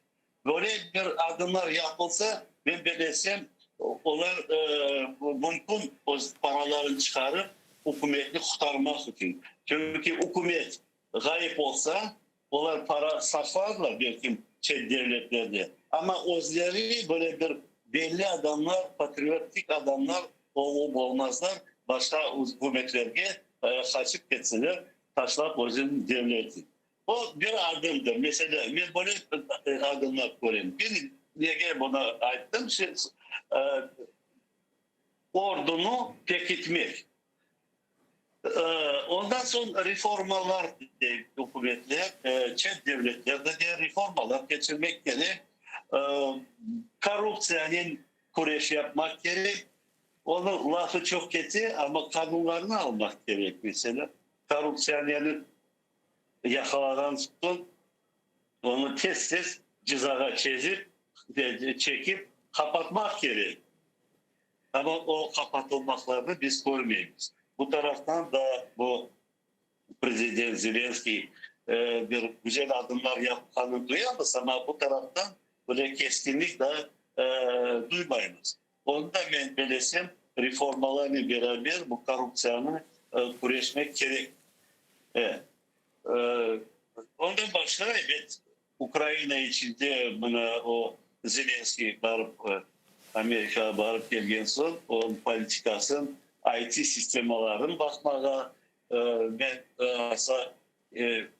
belki isterim Ukrayna bir yol taptay Amerika'nı da bunda Ukrayna'da kurmağa bir özümüzün bir Silikonovu dalina sanki o bize Ukrayna'da ait kişilikler bir güzel namlıdır dünya boyunca.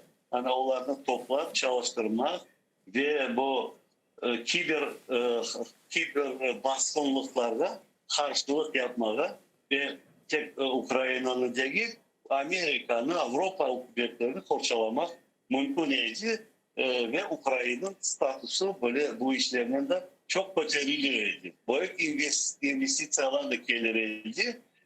10 yılda beraber ordunu pek da çare olur. Böyle bir yapacak olan bir Rıza Bey, şimdi bu kaçırılgan 5 insan hakkında laf etsek, adlarını hatırlatayım. Şevket Hüseyinov, Hasan Ahtemov, Aziz Ahtemov, Eldar Adamanov ve meclis reisinin birinci muavini Nariman Jilal. Onların yeri belli değil. Onlarını kurtarmak için ve ayrıca şimdi bir siyasi figür Nariman Jilal var. Böyle meclis reisinin muavinin hakkında laf etsek, onların kurtarmak için kimini celp etmek gerek? Hatırlatayım, 17 senesi işte Erdoğan'ın yardımının biz bilemiz iki meclis muavini Ahtem Şigos ve İlmi Umerov kurtarılgan edi. Sonra biz öğrendik bu boşuna kurtarılma değil edi. İki büyük devlet değiştirdi işte bizge verildiler meclis reisi muavinleri, onların yerine Rus muhbirleri yollandı Rusya'ya. Riza Bey bizde mi, efirde mi? Efirde koyayım. Sizce şimdi qaysi memleketlerini celp etmek mümkün olacak bu kurtarma meselesini? Da bilirsin ne alga kalganımız belli değil. O adamlar hayda tutkanlarına ve niye onlara inkriminasyon yapacakları bizim haberimiz yok. Onun için o taraftan açmayıp bakayık ne onlara çıkaracaklar, nasıl sararlar, ona göre son adımlar yapılacak. Eğer evet bu değiştirmek bizim adamlarını ve anda Donetsk'de tutulan adamlar o Abmel'de gibi yapmaya o da mümkün ama aşıkmayın o kararda ben bilesem dünya boyunca bir baskınlık başlar ve bu bizim ballarda hepsi karşılarda çıkarırlar ve onlar sağ selamet evlerine kaytarlar. Ben ona işaret taşılayım ama da eğer onlar bir mahkemeler başlasalar o zaman çet devlet hükümetleri, padişahları bu işlerge elbet koşulmak mümkün değil. Ona da ben kol tutacaktırım çünkü bizim bağlar karşılarda oturmasınlar, onlar evlerini, korantalarını beraber serbest yaşamak gerek. Şimdi yani haberlerden endi işte Ukrayna yolbaşçılarının reaksiyaları var. Bu kaçırılmalarga, tutulmalarga da віце-прем'єр, міністр з питань реінтеграції окупованих територій Олексій Резніков відреагував на чергові обшуки та затримання людей в Криму. Він закликав до посилення міжнародних санкцій проти Росії. Президент України Володимир Зеленський закликав негайно звільнити першого заступника голови Меджлісу Нарімана Джеляла та інших затриманих 3-4 вересня. В Криму знову вдаються до переслідувань кримських татар. У їхніх будинках відбуваються чергові обшуки і затримання. Вже забрали Нарімана Джелялова, першого заступника голови Меджлісу. Так Росія реагує на початок роботи кримської платформи. Всі затримані мають бути звільнені.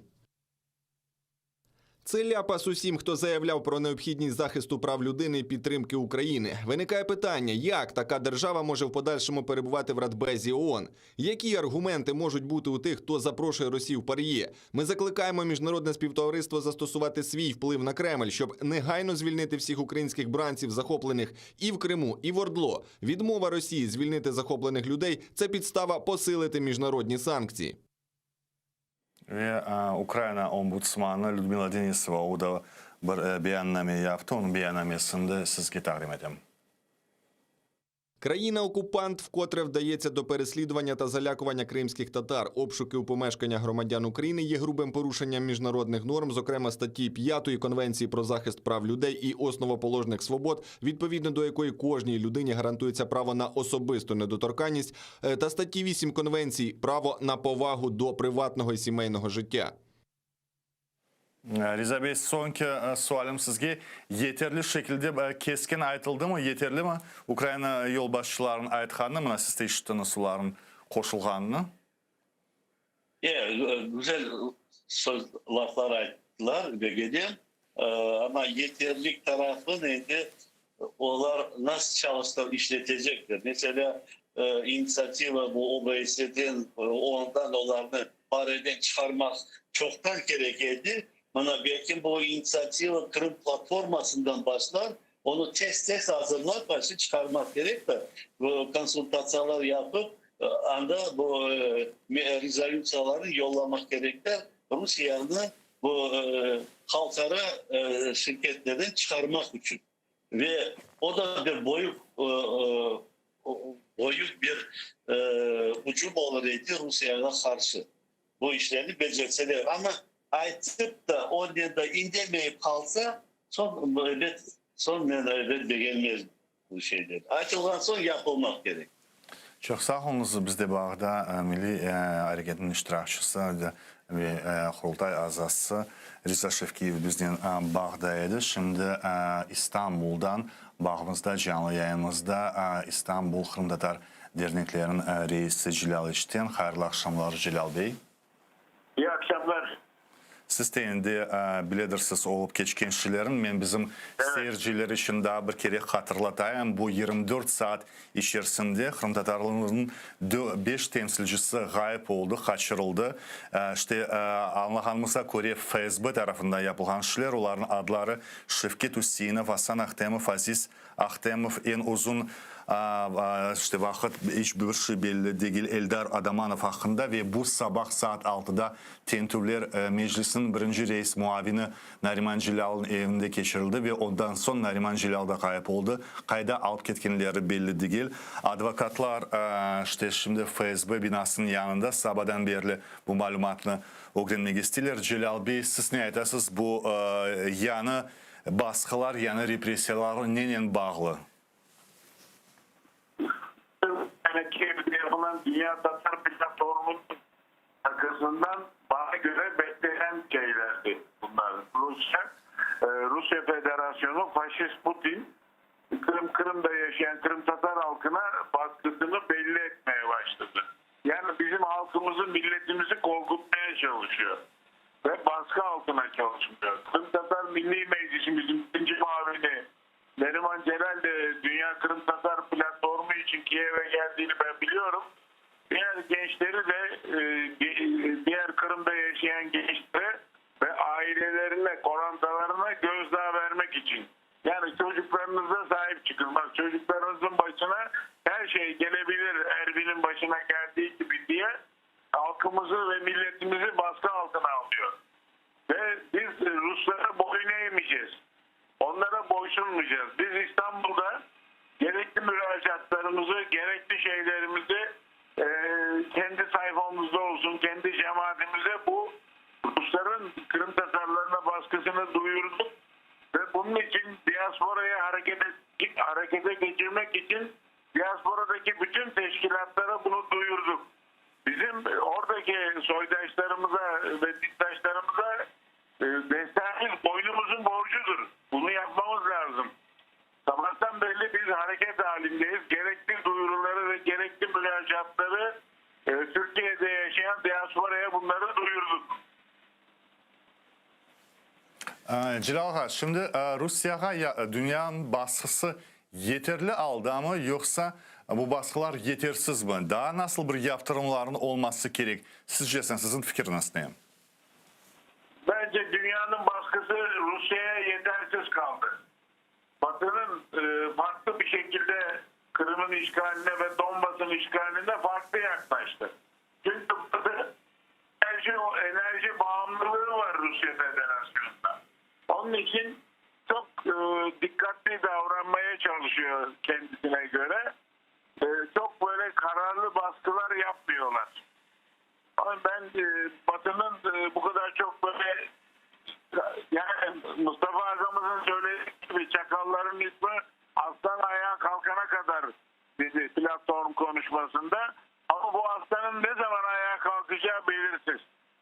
Ama dünyada bir ses getirdi tabii bu platform muhakkak. Ama aslan ayağa kalkmadı bana göre. Evet, onu da müzakere etmek istedim sizden. Mustafa Ağa'nın Kırım platforması çıkışı en bayağı uzun oldu. Dünya liderleri 3 dakika laf etse Mustafa Ağa 10 dakika konuştu ama o kadar bir duygusal çıkış oldu ki kimse lafını kesmedi, bölmedi. Mustafa Ağa bu kırmızı çizgilerini hatırladı. Dünya hep kırmızı çizgilerden Rusya'nı geçirmemiz dedi ama o kırmızı çizgilerin yıllarca Moldova'da olsun, Gürcistan'da olsun, şimdi Ukrayna'da, Kırım'da olsun hep geçe kırmızı çizgilerin umurunda değil Rusya'nın, yani kırmızı çizgiler var mı yok mu? Bir taraftan işte bu Mustafa Ağa'nın aytkanları duygusaldır. Evet, adamların aklına kalacak gibi şey. Bu kıymetler, değerler hakkında. İkinci taraftan biz Slovenya Cumhuriyeti'nin çıkışın da bir garip çıkış idi. Allah'ımız son anladık. Yani Rusya'ya bayağı ekonomi bağımlılık. Rusya'nın yatırımları büyüktür. Ve bunda Kiev'e gelgen devletler bile Rusya'dan bayağı iş yapacak gibi memleketlerdir. İşte dünya nasıl sayılır bu şeyler? Siz daha Sovyetler vaktinden hatırlayırsınız. Daha Mustafa Ağalar o Sovyet vaktinde hapislerde oturganda bu dünya nasıl değerler, kıymetler ve akça arasında nasıl sayılır o yolunu? Vallahi benim kalbimden geçen yol halkımızın ve Türk dünyasının birliği, ışığını Kırım Bahçesaray'dan İsmail Gasparalı bu işareti vermiş. Türk birliği, Türklerin birliği olmadığı müddetçe, biz bu birliği sağlayamadığımız müddetçe sopa yemeye devam edeceğiz. İşte Rusya'dan korkan Türk devletleri 30 sene oldu. Hangisi geldi? Kimse gelmedi Türkiye'nin dışında.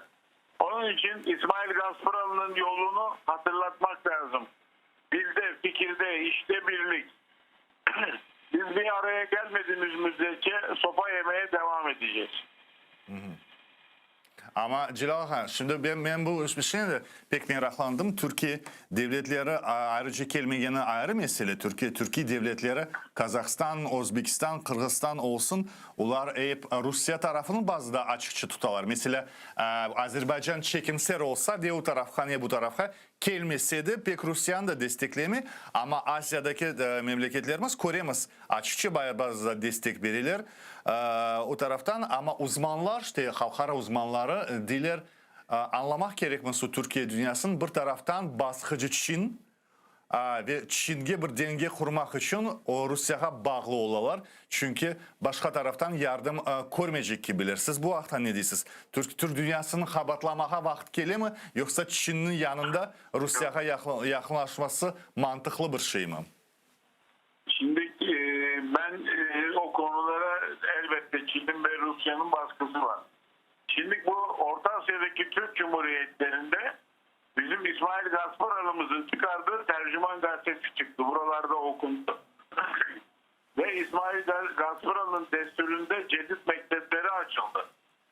Bu Türk dünyasındaki bu Türk Cumhuriyetlerinde. Tamam, ben bellesem vatandaş ve halk, o bölgede yaşayan Türkiye halklar arasında bir problem yok. Onlar bizi seviyorlar. Yöneticiler, devleti yönetenler arasında problem var. Onların bir Rusya korkusu var. Rusya korkusunu bir türlü yenemediler. Ne zaman Rusya korkusunu yenecekler? O zaman. Daha 30 sene oldu. İşte daha yeni Özbekistan'da Latin alfabesine geçtiler. Türkiye'yi resmi dil yaptılar. Biraz zaman istiyor. İşte bu Türk Birliği kolay kurulmayacak. Bir tarafımızda Çin, bir tarafımızda Rusya. Bu devletler baskı altında tabii elbette. Yani onları da görüyoruz. Bütün dünya görüyor. Ama batıdaki güçlü devletler, işte Amerika'sından tut Almanya'sına kadar gerekli ambargoları koyacak. Böyle kesin %100 ambargoları koyacak devletler ve ülkeler harekete geçmiyor bir türlü nedense. Yani bunu anlamak mümkün değil yani. Tamam. Neden Rusya'ya karşı Amerika daha çok yaptırımcı olmuyor? Almanya neden olmuyor? Bunları düşünmek lazım. Yani bunlar hep neticede ekonomiye dayanıyor. Yani ekonomik sebeplerden dolayı sıkıntılar yaşanıyor. Ben öyle görüyorum. Çok sağ olunuz Celal Ağa. Hatırlatayım bizim seyircilerimizge. Bağda İstanbul'dan Kırım Tatar derneklerinin reisi Celal İşten bizden bağlandı ve daha bir malumat. Yarın Rusya elçiliği yanında Kiev'de faal iştirakçılar toplanacaklar. Narazılık aksiyası ötkerilecek. İşte bu 5 gayip olgan, kaçırılgan adamların tapılması ve serbest bırakılması hakkında talaplar olacak. Daha bir kere onların adlarını hatırlatayım. Eldar Adamanov, Aziz Ahtemov, Aslan Ahtemov, Şevket Hüseyinov ve Nariman Celal.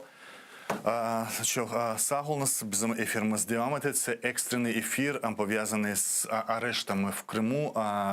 Я нагадаю нашим телеглядачам, що протягом цієї доби зникло 5 кримських татар. А це Ельдар Доманов, Азіз Ахтемов, Асан Ахтемов, Шевкет Усінов. І зранку відбулися обшуки вдома у першого заступника голови меджлісу кримськотатарського народу Нарімана Джеляла, батька 4 неповнолітніх дітей. Після обшуків о 7 ранку синій Volkswagen без номерних знаків вивіз його у невідомому напрямку.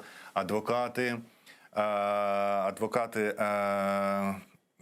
Лиля Гемиджи, София Шабанова, Емілія Вемілєва, Айдер Азаматов, Ільдар Курбідінов і Едем Смідляєв. 6 адвокатів вже приєдналися до цієї справи, і вони вимагають від ФСБ інформацію щодо місця знаходження 5 кримських татар. Окрім того, люди, які сьогодні протягом дня підходили до будинку ФСБ, окупаційного ФСБ Росії в Сімферополі на вулиці Франка, 13, їх затримували ОМОНівці і заповнювали автобуси. Принаймні, ми знаємо про 2 автобуси, якими набили людей, і їм вже закидають адміністративне правопорушення.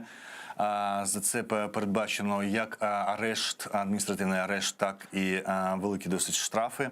Я зачитаю імена перших 20, які ми отримали їхні імена. Алім Мамутов, Ремзі Зудієв, Ескендер Ахтемов, Керім Аблятімов, Сияр Гафаров, Зарема Ахтемова, Арсен Ахтемов, Айдер Кадыров, Ролан Османов, Энвер Ситмеметов, Эльдар Азизов, Заир Смедля, Решат Белялов, Али Керимов, Ситвелиев Риза, Нури Абдурашитов, Руслан Абдурашитов, Эрвин Сафетов, Абдулязиз Салаватов, Ирина Трамп і Ібрагім Ібрагімов. Це 21 людина, яких вже привезли до одного з районних судів міста Сімферополя і складають адміністративні протоколи. У нас є реакція, трошки раніше була вже реакція президента, віце-прем'єра і міністра з питань реінтеграції окупованих територій Резнікова, і президента Зеленського, і омбудсмана Людмили Денисової щодо цих викрадень в Криму. І перша заступниця міністра закордонних справ України Міні Джипар в коментарі «Кримреаліям» назвала актом політичних репресій дії російських силовиків в Криму, де 3-4 вересня після обшуків російські силовики викрали 5 кримських татар. Правозахисні організації опублікували термінову заяву після викрадання Нарімана Джеляла та інших кримських татар в окупованому Криму. У нас є цитата від правозахисних організацій. Ми маємо чергову хвилю політичних репресій у тимчасово окупованому Криму. Силовими структурами окупаційної влади 3 та 4 вересня проведено чергові рейди незаконних обшуків в будинках кримських татар різних районів і викрадено 5 осіб. Шевкет Усеїнов, Азіз Ахметов, Ельдар Одаманов, Наріман Джелял і Асан Ахметов. Наріман Джелял – це український кримсько-татарський політик, журналіст, заступник голови меджлісу кримсько-татарського народу, забороненого Росією у 2016 році. Такі дії окупаційної влади можуть кваліфікуватися як насильницьке зникнення, оскільки силові структури позбавляють затриману особу засобів зв'язку зі своїми рідними та адвокатами, внаслідок чого існує реальна загроза їхньому здоров'ю та життю. За роки окупації моніторингова місія ООН з прав людини в Україні та правозахисні організації зафіксували понад 40 випадків насильницьких зникнень на півострові. Свавільні обшуки і затримання також стали системною практикою, яку здійснює Російська Федерація відносно будь-кого, хто висловлює найменшу незгоду з діями окупаційної влади, особливо кримсько-татарської громади. І це екстрений ефір, спецефір на телеканалі АТР, пов'язаний з не тільки з обшуками, а вже з викраданнями людей в Криму на прямому зв'язку. Заступниця голови фракції «Слуга народу», народна депутатка України Євгенія Кравчук. Доброго вечора, пані Євгенія. Доброго вечора. Ви вже, мабуть, знаєте ці випадки викрадень. Серед них є і український політик, перший заступник голови меджлісу кримськотатарського народу Наріман Джелял, якого не чіпали впродовж цих 7 років, який б не звертав уваги на пропозиції покинути півострів і залишався на півострові. Але він брав завжди публічну участь як в ефірі українських телеканалів, так і таких міжнародних форумах, зокрема Кримська платформа. І ми вже чули оцінки і Миколи Полозова, адвоката, і Мустафи Джемілєва, що це відповідь російської влади на успішно проведений захід Кримської платформи. Що ви скажете з цього приводу? Так, звичайно, що я в курсі цих подій.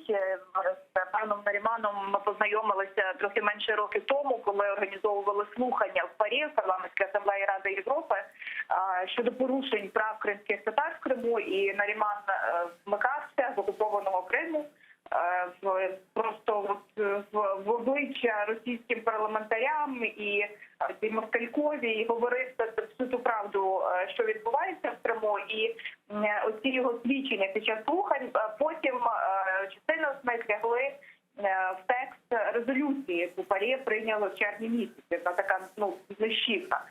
Тому, звісно, і така його діяльність, і, безумовно, участь в Кримській платформі, це якраз і є причиною цих затримань і обшуків в кримських татар в окупованому Криму.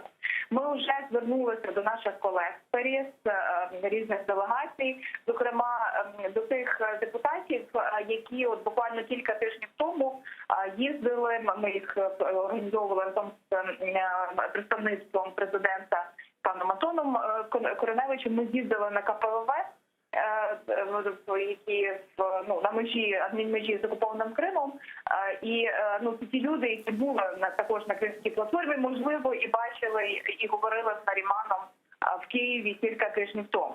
Ми продовжимо це інформування. Я вже зробила такий пост англійською мовою і надсилаю його парламентарям інших країн. Я думаю, що ми звернемося як делегація також і до Генерального секретаря Ради Європи, а також до комісара з прав людини Дуні Міятович, яку ми вже багато років просимо, щоб вона поїхала в тимчасово окупований Крим як комісар, так, з прав людини, і перевірила і побачила, як дотримуються права. А ці права не дотримуються.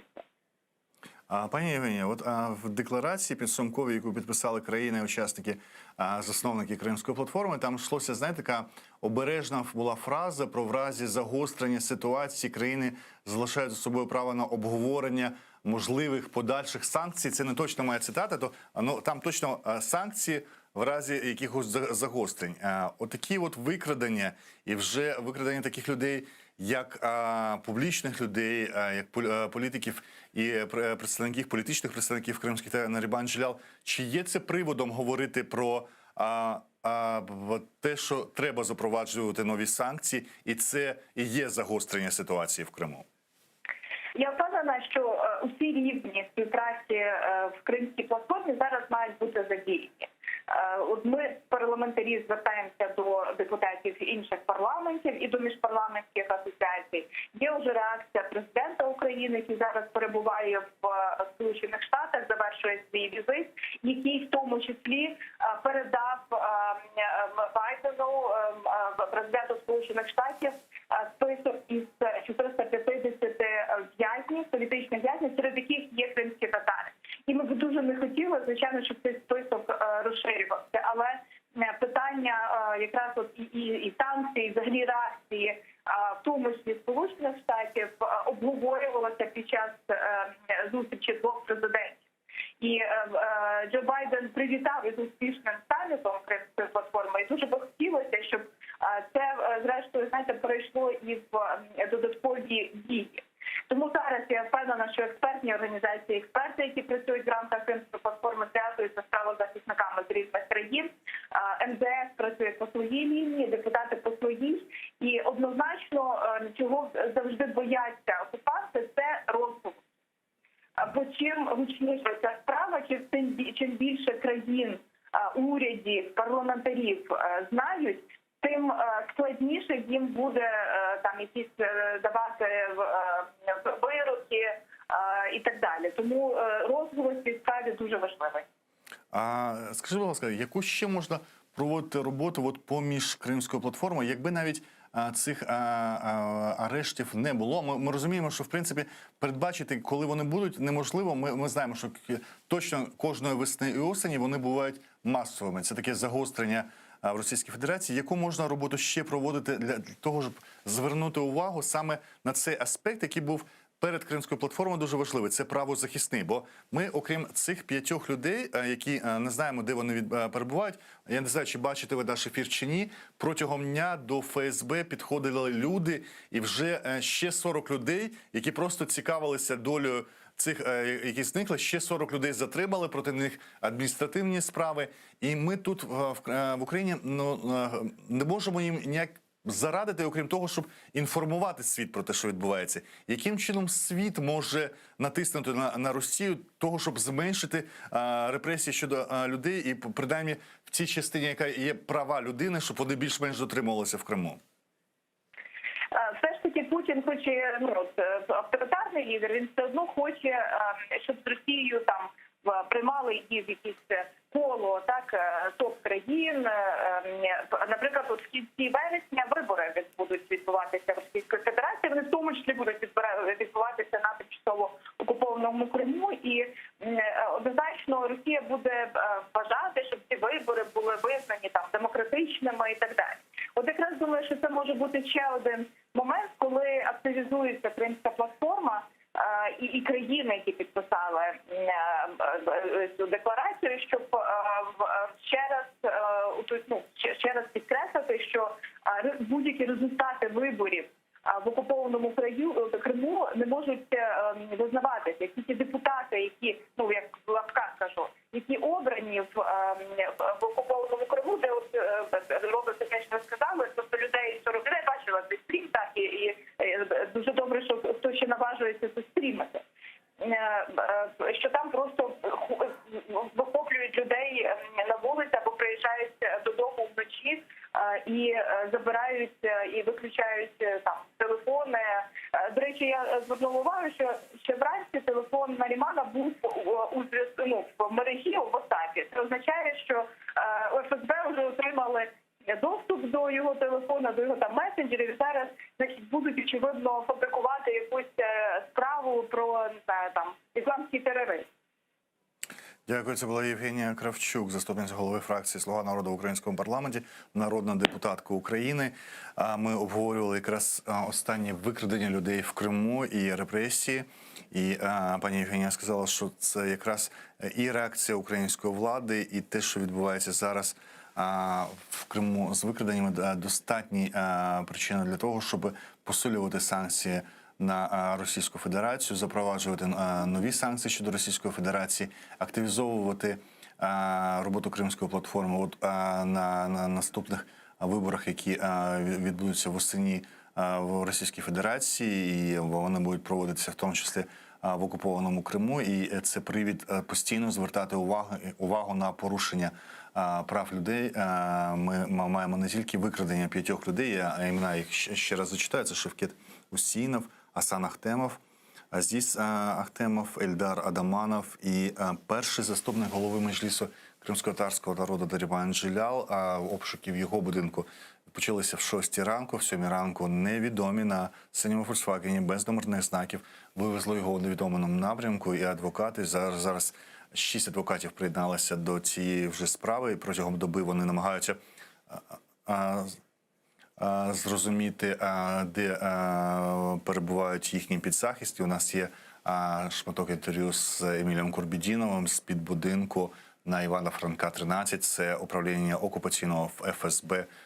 Еміль Курбідінов – відомий кримський адвокат, який займається багатьма політичними справами на півострові.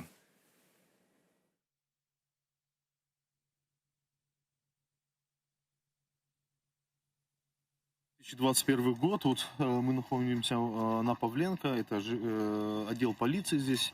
Туда привезли 20 человек с бульвара Франко, родственников похищенных вчера людей, сотрудниками ФСБ, которые пришли к ФСБ узнать, где их родственники, что с родственниками и так далее. Но вот такими методами решили запугать всех, кто пытается узнать о похищенных людях, и свезли их всех, часть из них, вот 20 человек свезли в этот отдел полиции на Павленко. Нам известно, что из 20 человек есть люди преклонного возраста, есть женщины там, есть один, тот, кого побили, он просил скорую вызвать, но до настоящего момента мы скорую мы не видим и не знаем. Мы пришли здесь 3 адвоката, но пустили только одного адвоката, Назима Шейхмамбетова, и вот он буквально недавно зашел в этот отдел полиции, вот, узнать, как и что там с задержанными. Вот пока на данный момент только такая информация, это вот на данный час. Tekrar doğrultayım uzunum. Emil Kurbidinov Franko'da değildi. Pavlenka sokağındaydı. Franko bu FSB'nin binası. Pavlenka sokağı bu Ahmetçik'in mahkemelerinden biri. Çünkü 5 kaçırılan insandan başka bugün gün devamında daha 40 semedeşimizin 40 Kırım Tatarını Franko caddesinde tutukladılar. Bu insanlar işte Gayb olğanların xatırını soramaq üçün, yəni məlumat bilmək üçün FSB binasına yaxınlaşdılar və onların böyle kütləvi aksiya keçirgenlərindən xabatlab avtobuslara doldurub şimdi mahkemelərə alıb getirlər. İşte yapılacaq ceza 15 günə kadar ya hapis cezası ya da para cezası olacak. Bizde canlı bağımızda şimdi Zafer Karatay, Kırım Tatar Milli Meclisi'nin Türkiye'deki daimi temsilcisi. Zafer Bey hoş geldiniz. Hoş bulduk. Selamünaleyküm İstanbul'dan. Siz de endi bilirsiniz olup geçken şeylerin soracak olan şimdi dünya ne yapacak bu halda, ne yapmak gerek? Çünkü baskılar devam etti ve Kırım platformasından son daha da ziyadeleşti. Evet, bu Kırım platforması ve Kırım platformasına yüksek düzeyde pek çok memleketin iştirak etmesi bu Putin'i ve Kremlin'i pek kızdırganı, pek açılandırganı belli. Hemen onun intikamını almak için Kırım'da zaten olan baskılarını, represiyalarını daha da ziyade çoklaştırdılar. Ama bunun ecelde faydası yok. Putin ve işgalci Rusya elinde sonunda bu Kırım'dan çekip gitmeye, Kırım'ı azat etmeye mecbur olacak inşallah. Allah meslektaşlarımızın yardımcısı olsun maşallah onlara. İşte meclis reisinin birinci muavinin kaçırılması bu da büyük bir bela çünkü meclis reisinin muavini siyasi taraftan işte Kırım Tatarların sesiydi Kırım'dan. Biz görüyoruz ki Riza Ağaşevkiyev şimdi bizde bağda olğanda dedim Osman razı değilim şimdi Kırım'ın sesi olmak için mutlak Kırım'da olmak gerek değil başka yerden de olmak mümkün. Benim itirazım birazcık bazıda siz de iştedirsiniz. Siz Türkiye'desiniz, biz gidiler siz Kiev'desiniz, siz dışarıdasınız, siz andasınız, siz andan milletini karıştırasınız, kızdırasınız. Millet endeminde işte yaşay bu halda yaşaması, alışması gerek. Rusya güçlü, Rusya büyük, millet küçük, milletini karıştırmanız. Ama evet Nariman Bey gibi milletin içinde olan insanlar olganda bunların sesi kesili. Nariman'a aytıp olamaylar. Sen dışarıdasın, sen Türkiye'desin, sen Kiev'desin. Nariman milletin içinde, Kırım'da. Şimdi Nariman'ın da sesi kesilse bu alımız siyasi sesimizden ne olacak? Siyasi sesimizden ne olacak? Azalacak mı? Güçsüz kalacağımız mı böyle siyasi taraftan da bu müzakerelerde? Evet, Nariman Bey'in böyle bir vaziyette olması bizim milli hareketimiz için kıyın. Nariman Bey entelektüel, ne yaptığını bilen akıllı, becerikli bir arkadaşımız ve çok takdir ettiğim benim bir arkadaşım. Elbette bu bizim milli hareketimizi bir keder edecek uçuk. Ama milli hareketimiz insanları kayda olsalar da halkımızın, milletimizin sesini dünyaya eşittirmeye, olan vakialarını dünyaya anlatmaya devam edeceksiniz. Bu da bir Nariman Bey'in kaçırılması, mecliste yapılan bu hükümet diğer arkadaşlarla yapılan ucum şunu da gösteriyor ki işgalci Rusya Kırım Tatarları Kırım'dan yok ettiğine kadar bu baskılarını toplatmayacak. Onun için kimsenin pısıp, kimsenin korkup çekte kalmasına gerek yok. Gerektiği gibi milli kimliğimizi saklamak ve gerektiği gibi hareket etmek, birlik içerisinde hareket etmek gerektiğimiz çok anık bir şekilde görülüyor. Onun için de biz de bu yapılan represiyanı, Kırım platformasını yapan memleketleri, yanındaki bilgileri, gazetelerine belirleyecek. Bu informasyonu tarkatacakmış.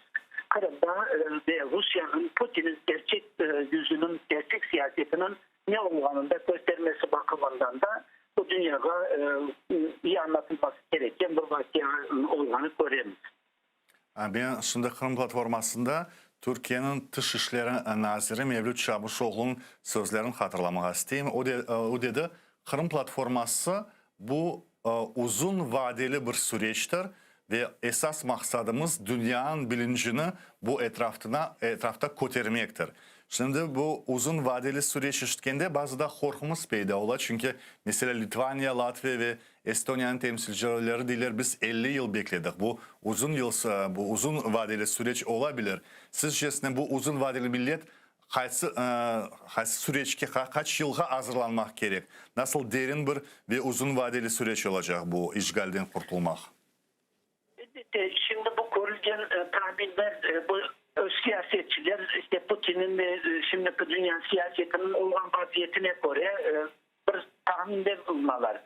Ama unutmamak gerek ki Sovyetler Birliği 90-91 senesinde yok edip gittiğinde kimse 10 sene evvel, 5 sene evvel Sovyetler Birliği'nin yok olacağını beklemiyordular. İşte Rusya'nın ekonomik vaziyeti ve diğer şeylerine bakanda bu Rusya siyasetinin sadece Putin'den şimdilik bağlı olanı böyle. Putin'den sonrası ne olacağı belli değil. Onun için Putin'in de ne kadar yaşayacağı Allah bilir. İnşallah tez vakitte Stalin'in yanına gider. Stalin onu sağınlanır. Tez vakitte Stalin'in yanına gider. Dünya kurtulur. Sadece Kırım Tatarları değil. Dünyada bir beladan kurtulman olur. Onun için elbette biz ümitsizlikle kapılmaya gerek yok ama en ağır şartlarda da özümüzün de planlarımızı yapmak gerek. En ağır vaziyette göre de hazırlamayız ama yarın da azat olacakmış gibi, gelecekten azat olacakmış gibi de ümidimizi koymayız ve çalışmalarımızı toplatmayız diye düşünüyorum ben. Çok sağ olun Zafer Karatay bizden bağdaydı. Zafer Karatay Kırım Tatar Milli Meclisi'nin Türkiye'deki daimi temsilcisi. Çok sağ olun. Я нагадаю нашим глядачам, це ефір присвячений, спецефір присвячений затриманням в Криму. І ви бачите, що це у нас написано арешти в Криму. Я називаю, і багато хто називає це викрадення в Криму. Протягом однієї доби ми не знаємо про долю 5 кримських татар. Це Ельдар Доманов. Це найдовше вже добу нічого не відомо про його долю, про його викрадення. Хоча родичі кажуть, що люди, які проводили обшук і вивезення його з дому, мали нашивки ФСБ Російської Федерації. Це також двоюрідні брати Асан Ахтемов і Азіз Ахтемов, а також Шевкет Усінов. Окрім того, зранку обшуки почалися в домі у першого заступника голови Меджлісу кримськотатарського народу Нарімана Джеляла.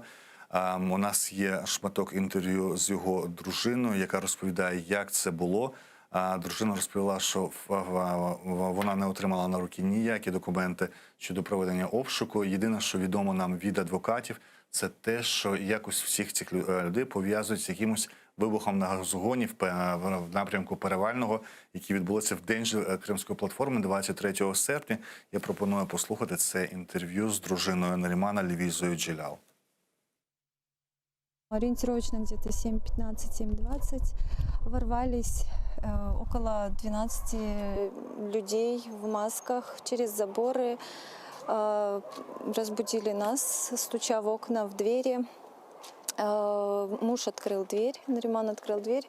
Нас с 4 детьми заблокировали в отдельной комнате, поэтому все разговоры производил он. Мне лично никто не представлялся, документы не показывал. Провели обыск с ним вместе, забрали его и увезли на машине без опознавательных, вообще без номерных знаков в неизвестном направлении. Они вообще представились, что это за управление, служба?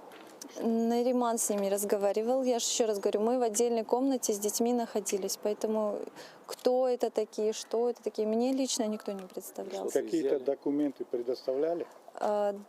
Может, Нариману представляли. А после проведенного обыска? После обыска ничего не оставляли, ничего не делали.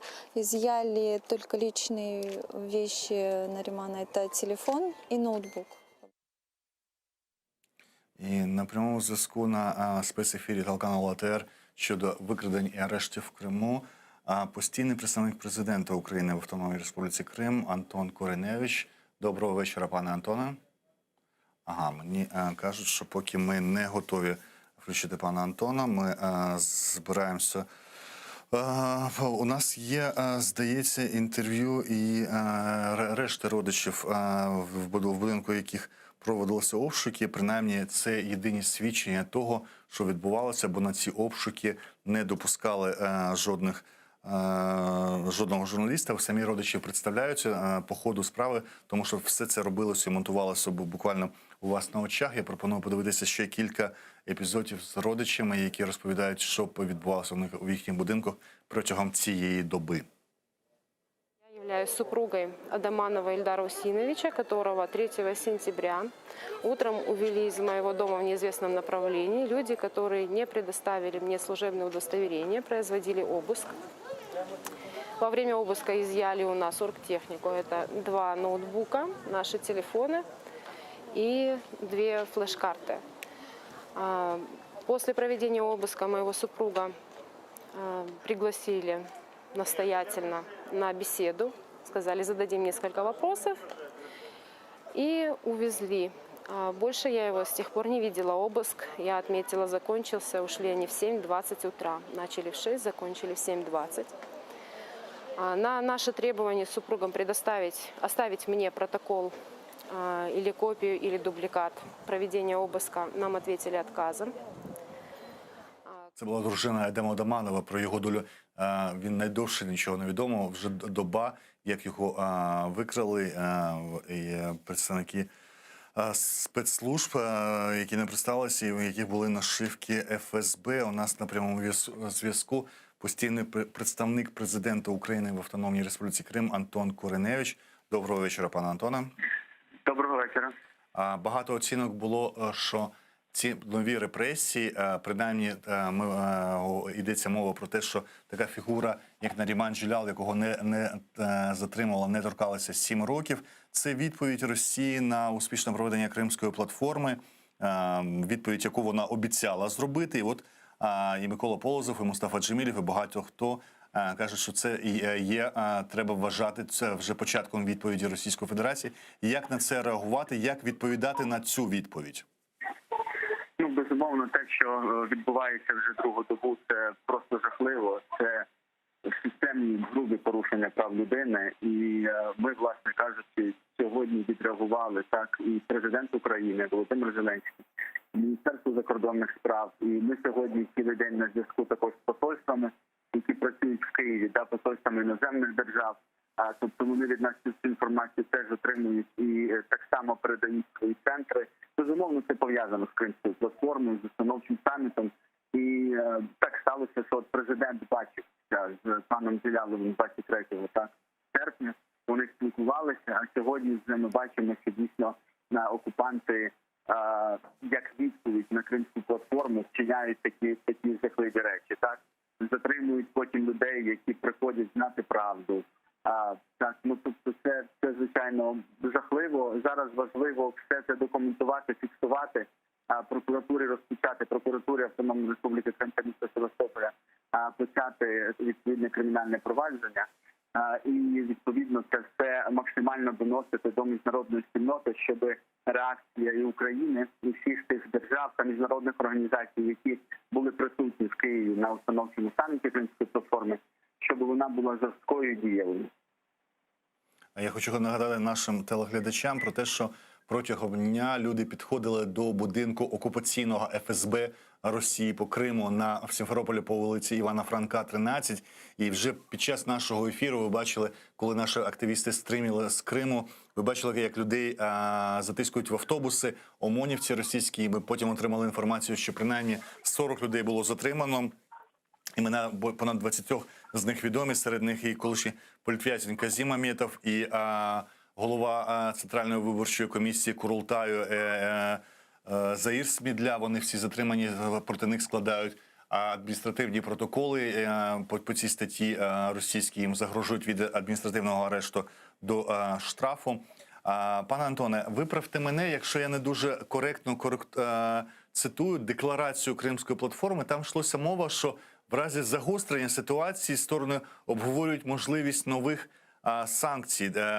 Правильно я приблизно там цитую по сенсу частину цієї декларації? Чи є це загострення можна вважати ці арешти, ці викрадення загостреннями, які дають привід в рамках Кримської платформи говорити про подальші санкції щодо Росії? Я думаю, що безумовно це є загострення, і це є дуже серйозна річ, і дуже така, знаєте, системна і спланована акція з боку окупантів. Тому я впевнений, що зараз і Міністерство закордонних справ буде в тому числі працювати з нашими міжнародними партнерами щодо знов таки жорсткої відповіді. Одним із варіантів цієї жорсткої відповіді безумовно можуть і мають бути санкції, посилення санкційного та політичного тиску на Російську Федерацію. Тому що те, що сталося сьогодні зранку, зокрема, так з паном Джеляловим, який дійсно постійно проживає в Криму, так будучи першим заступником Меджлісу, голови Меджлісу, це звичайно є дуже серйозна річ, і це і прямий напад на, по суті, представницькі органи кримськотатарського народу, зокрема на Меджліс та на Курултай. Дуже дякую. Це був Антон Кориневич, постійний представник президента України в Автономній Республіки Крим, і фактично керівник цього механізму, як Кримська платформа, головний координатор цього механізму, який вважає, що ці викрадення і ці арешти в Криму і є тим загостренням, про які йдуться в декларації Кримської платформи, які дозволяють сторонам, учасникам Кримської платформи, починати розмову про подальші санкції щодо Російської Федерації. Далі ноу-коменти того, що відбувалося в Криму протягом цієї доби, навколо цих арештів, затримань і біля будинку ФСБ. А далі о 8 годині ми чекаємо голову Меджлісу кримськотатарського народу Ріфата Чубарова в нашій студії.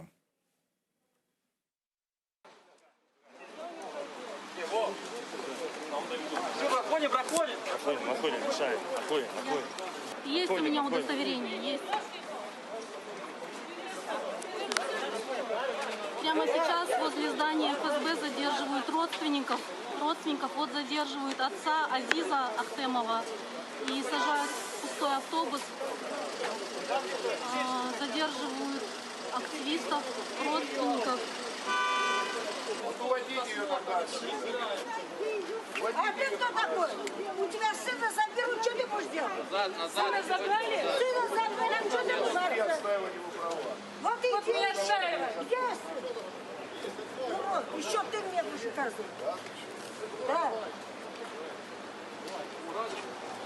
Ну, выкрали просто. Вы как будто вы мне не отцом. Никого не знаю. Все, отходим, все. Ой, я рада. Ой, Аллах, что вы ее трогаете? Да. Зачем ты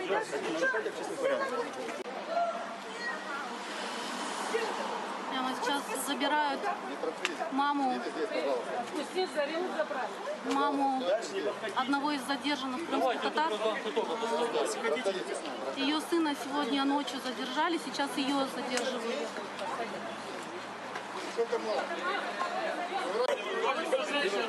Отходим туда, отходим, все отходим туда, женщины. Все вместе пошли спокойненько туда. Дай Бог нашим матерям вот такие слезы! Дай Бог! Отходим, все, отходим. И у нас ослепление, все.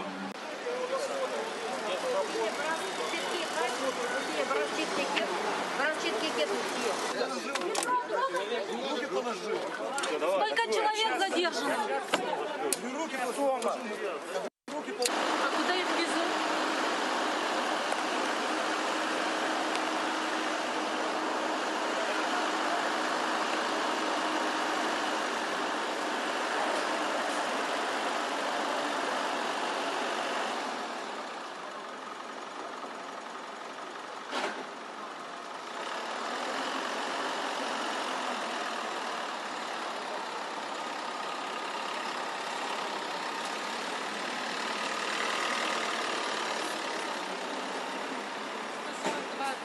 Я уже это записала.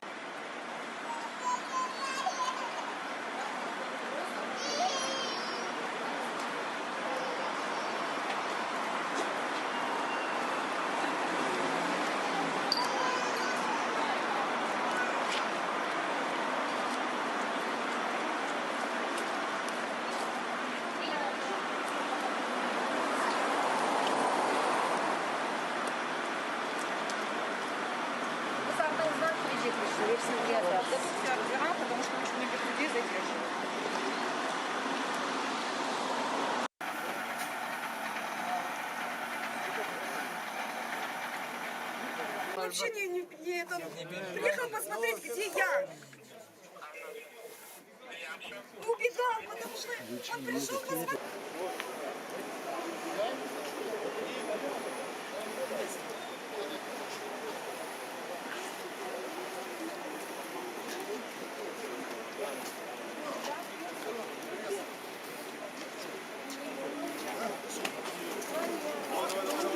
Агитации нет,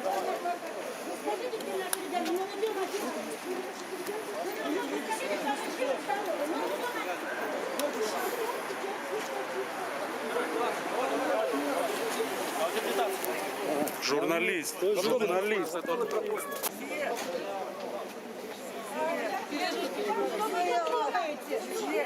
Не трогайте женщину! Не трогайте женщину! Нет, почему вы так напрямую? Ребята, вы меня трогаете в данный момент. Женщина, которая трогает, прошу прощения. А вы трогаете ее.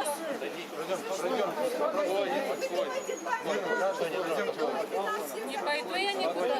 Вы что делаете? Пойдемте все автобус. Проходите в автобус. Зачем? Оставьте женщину. Это мне Чего вы сына проверяете? Какие документы? Вы уже дома мне обыск сделали. Так я и пытаюсь пройти, не толкайтесь.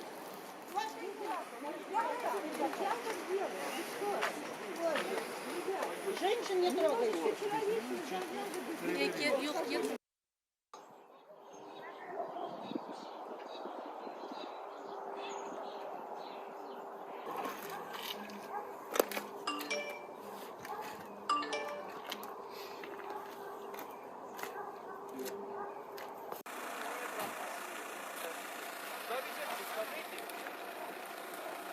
Адвоката подъехал.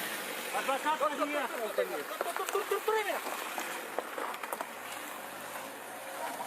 А вам шмат керектора. Ориентировочно где-то 7:15, 7:20 ворвались около 12 людей в масках через заборы, разбудили нас, стуча в окна, в двери. Муж открыл дверь, Нариман открыл дверь. Нас с 4 детьми заблокировали в отдельной комнате, поэтому все разговоры производил он. Мне лично никто не представлялся, документы не показывал.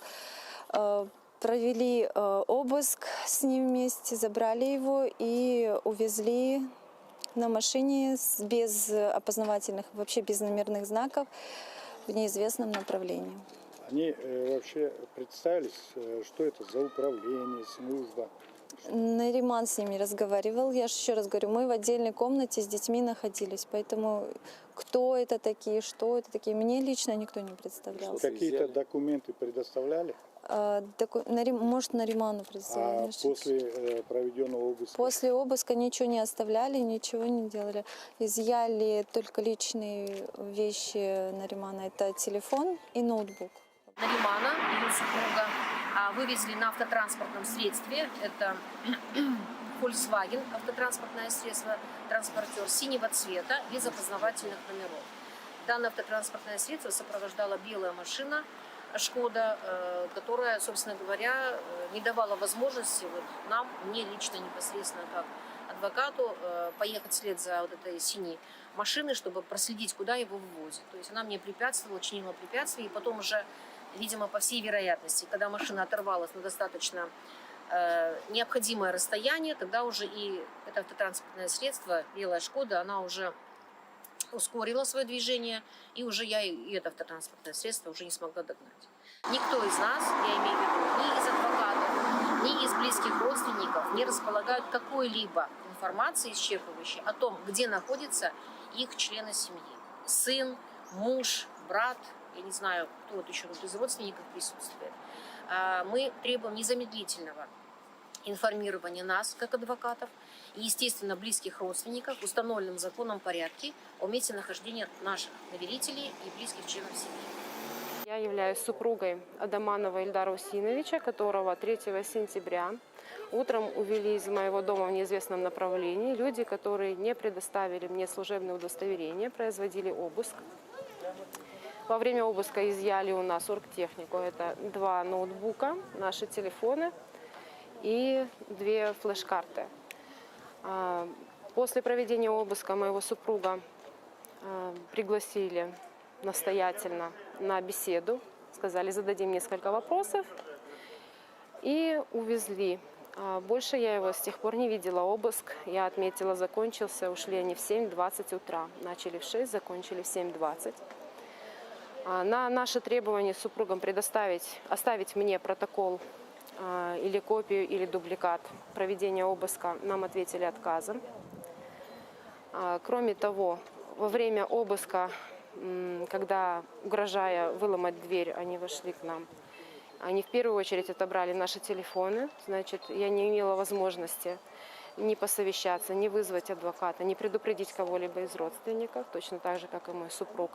Более того, мы не знаем, где находились в момент обыска наши телефоны. Мы наблюдали за проведением процедуры обыска. И в момент, когда опечатывали без присутствия супруга оргтехнику, он настоял, чтобы развязали мешок, которым они сложили все, обнаружил, что отсутствует его телефон. Потребовал, чтобы его принесли. Согласно протоколу, если 2 телефона, то пускай лежат там 2 телефона. Им пришлось дождаться человека, который унес телефон, затем они положили его туда. И уже опечатали при нас этот мешок.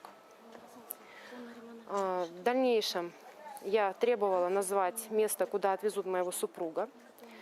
На это мне давали неопределенный ответ и сказали, вероятно, в центральный район, в отделение. Абсолютно нездоровая, больная логика. Сотрудники ФСБ проводят обыск у человека, увозят его, и в течение суток они твердят о том, что и этого человека у них нет. Что это за позиция и что это за логика такая, да? Не сообщать родным, куда увезли человека, по сути, похитили, раз вы сутки не сообщаете о том, где он, и не сообщаете адвокату, и не допускаете, и говорите, его у нас нет. Вы проводите обыск, увозите его и говорите, что его у вас нет. Это просто больная, нездоровая логика и тенденция здесь, которая опять развивается на территории Крыма. Найдите детей, которые сограли. Вот его увезли сотрудники правоохранительных органов, в том числе с нашивками ФСБ. Вот его пытают или что? Я представляю интересы Адаманова Ильдара, который был задержан вчера после обыска в его доме, и о котором до сегодняшнего дня нет никакой информации. Задерживали его без составления процессуальных документов. Люди, которые увезли его, не представлялись ни семье, ни самому Ильдару Адаманову, но на них были нашивки ФСБ. На протяжении вчерашнего дня супруга и я, мы звонили в дежурные части ФСБ, МВД, прокурору.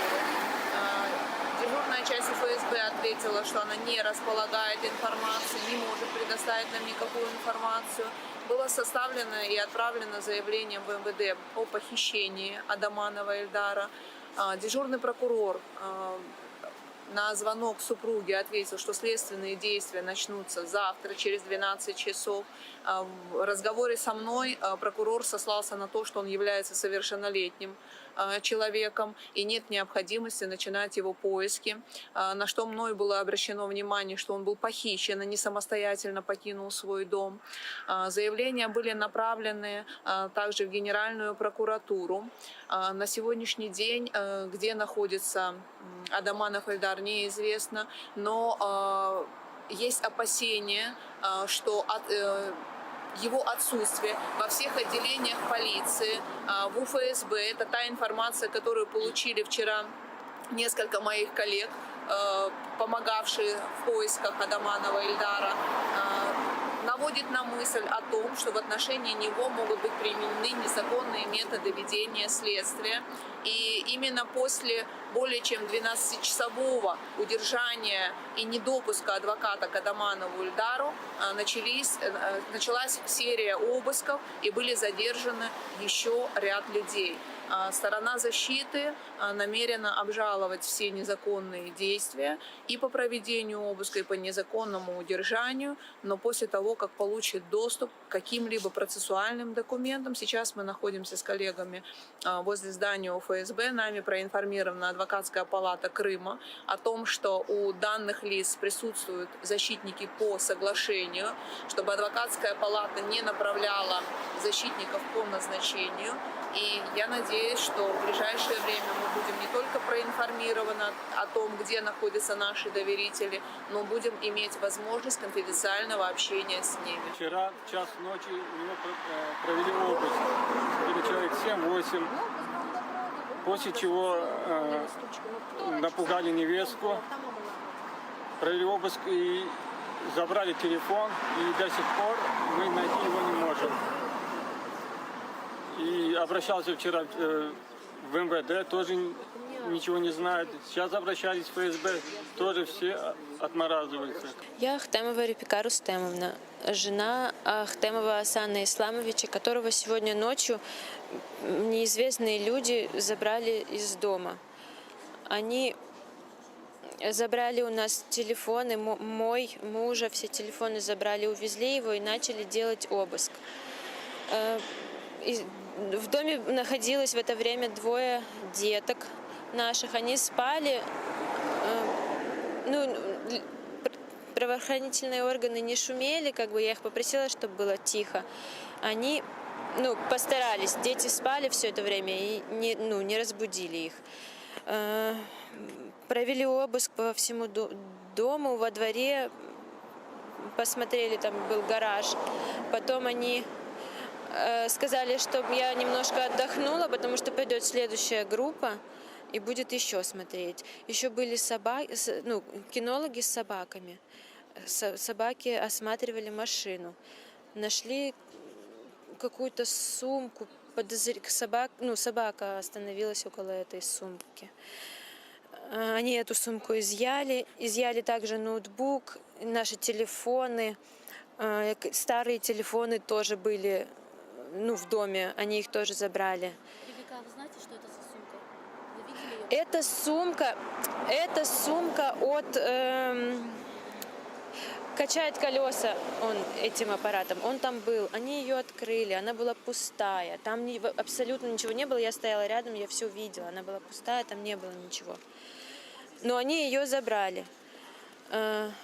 Потом утром приехал эвакуатор, опечатали машину, был полицейский, который фотографировал, опечатали машину и забрали на эвакуаторе машину. И вот прошло уже больше 12 часов, и я не знаю, где он, что с ним.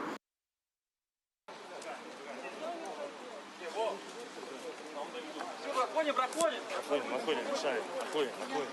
Есть у меня удостоверение, есть. Прямо сейчас возле здания ФСБ задерживают родственников. Задерживают отца Азиза Ахтемова и сажают в пустой автобус. Задерживают активистов, родственников. А ты кто такой? У тебя сына заберут, что ты будешь делать? Сына забрали? Сына забрали, а что ты будешь делать? Вот и мешай. Еще ты мне будешь указывать. Да. Выкрали просто. Вы как будто вы мне не...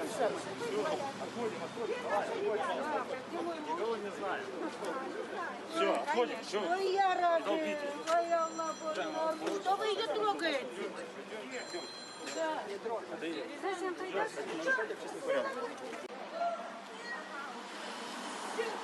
Прямо сейчас забирают маму одного из задержанных крымских татар. Ее сына сегодня ночью задержали, сейчас ее задерживают.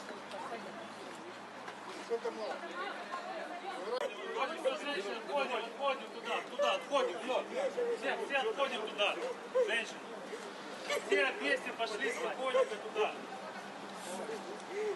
Дай Бог нашим матерям вот такие слезы! Дай Бог! Отходим, все, отходим. И у нас ослепление, все.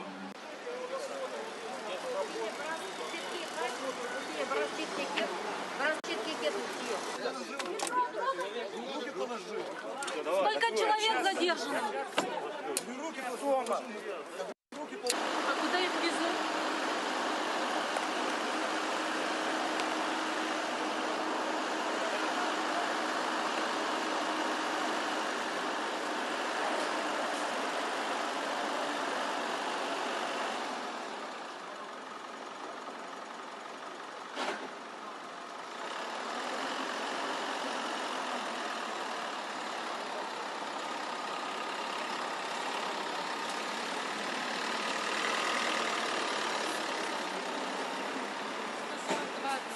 Я уже это записала.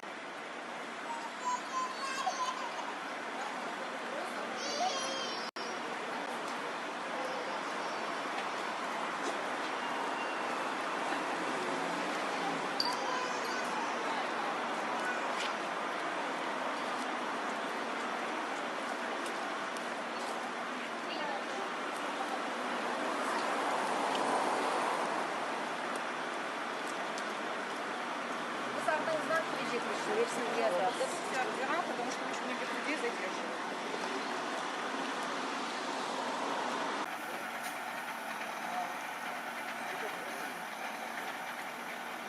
Вообще не это. Приехал посмотреть, где я. Убегал, потому что он пришел посмотреть.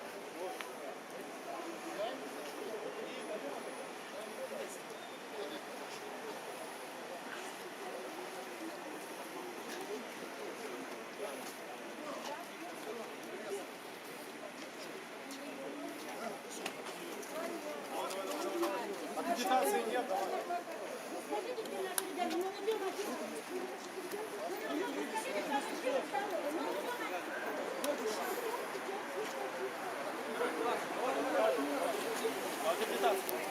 Журналист, журналист.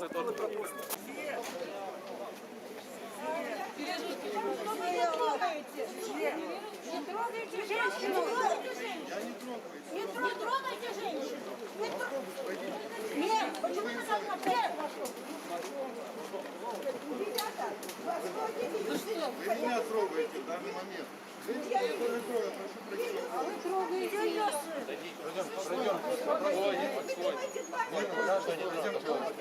Не пойду я никуда. Вы что делаете?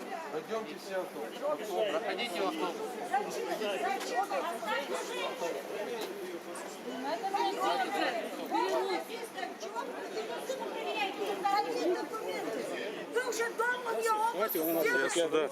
Да уберите. Так я и пытаюсь пройти, не толкайтесь.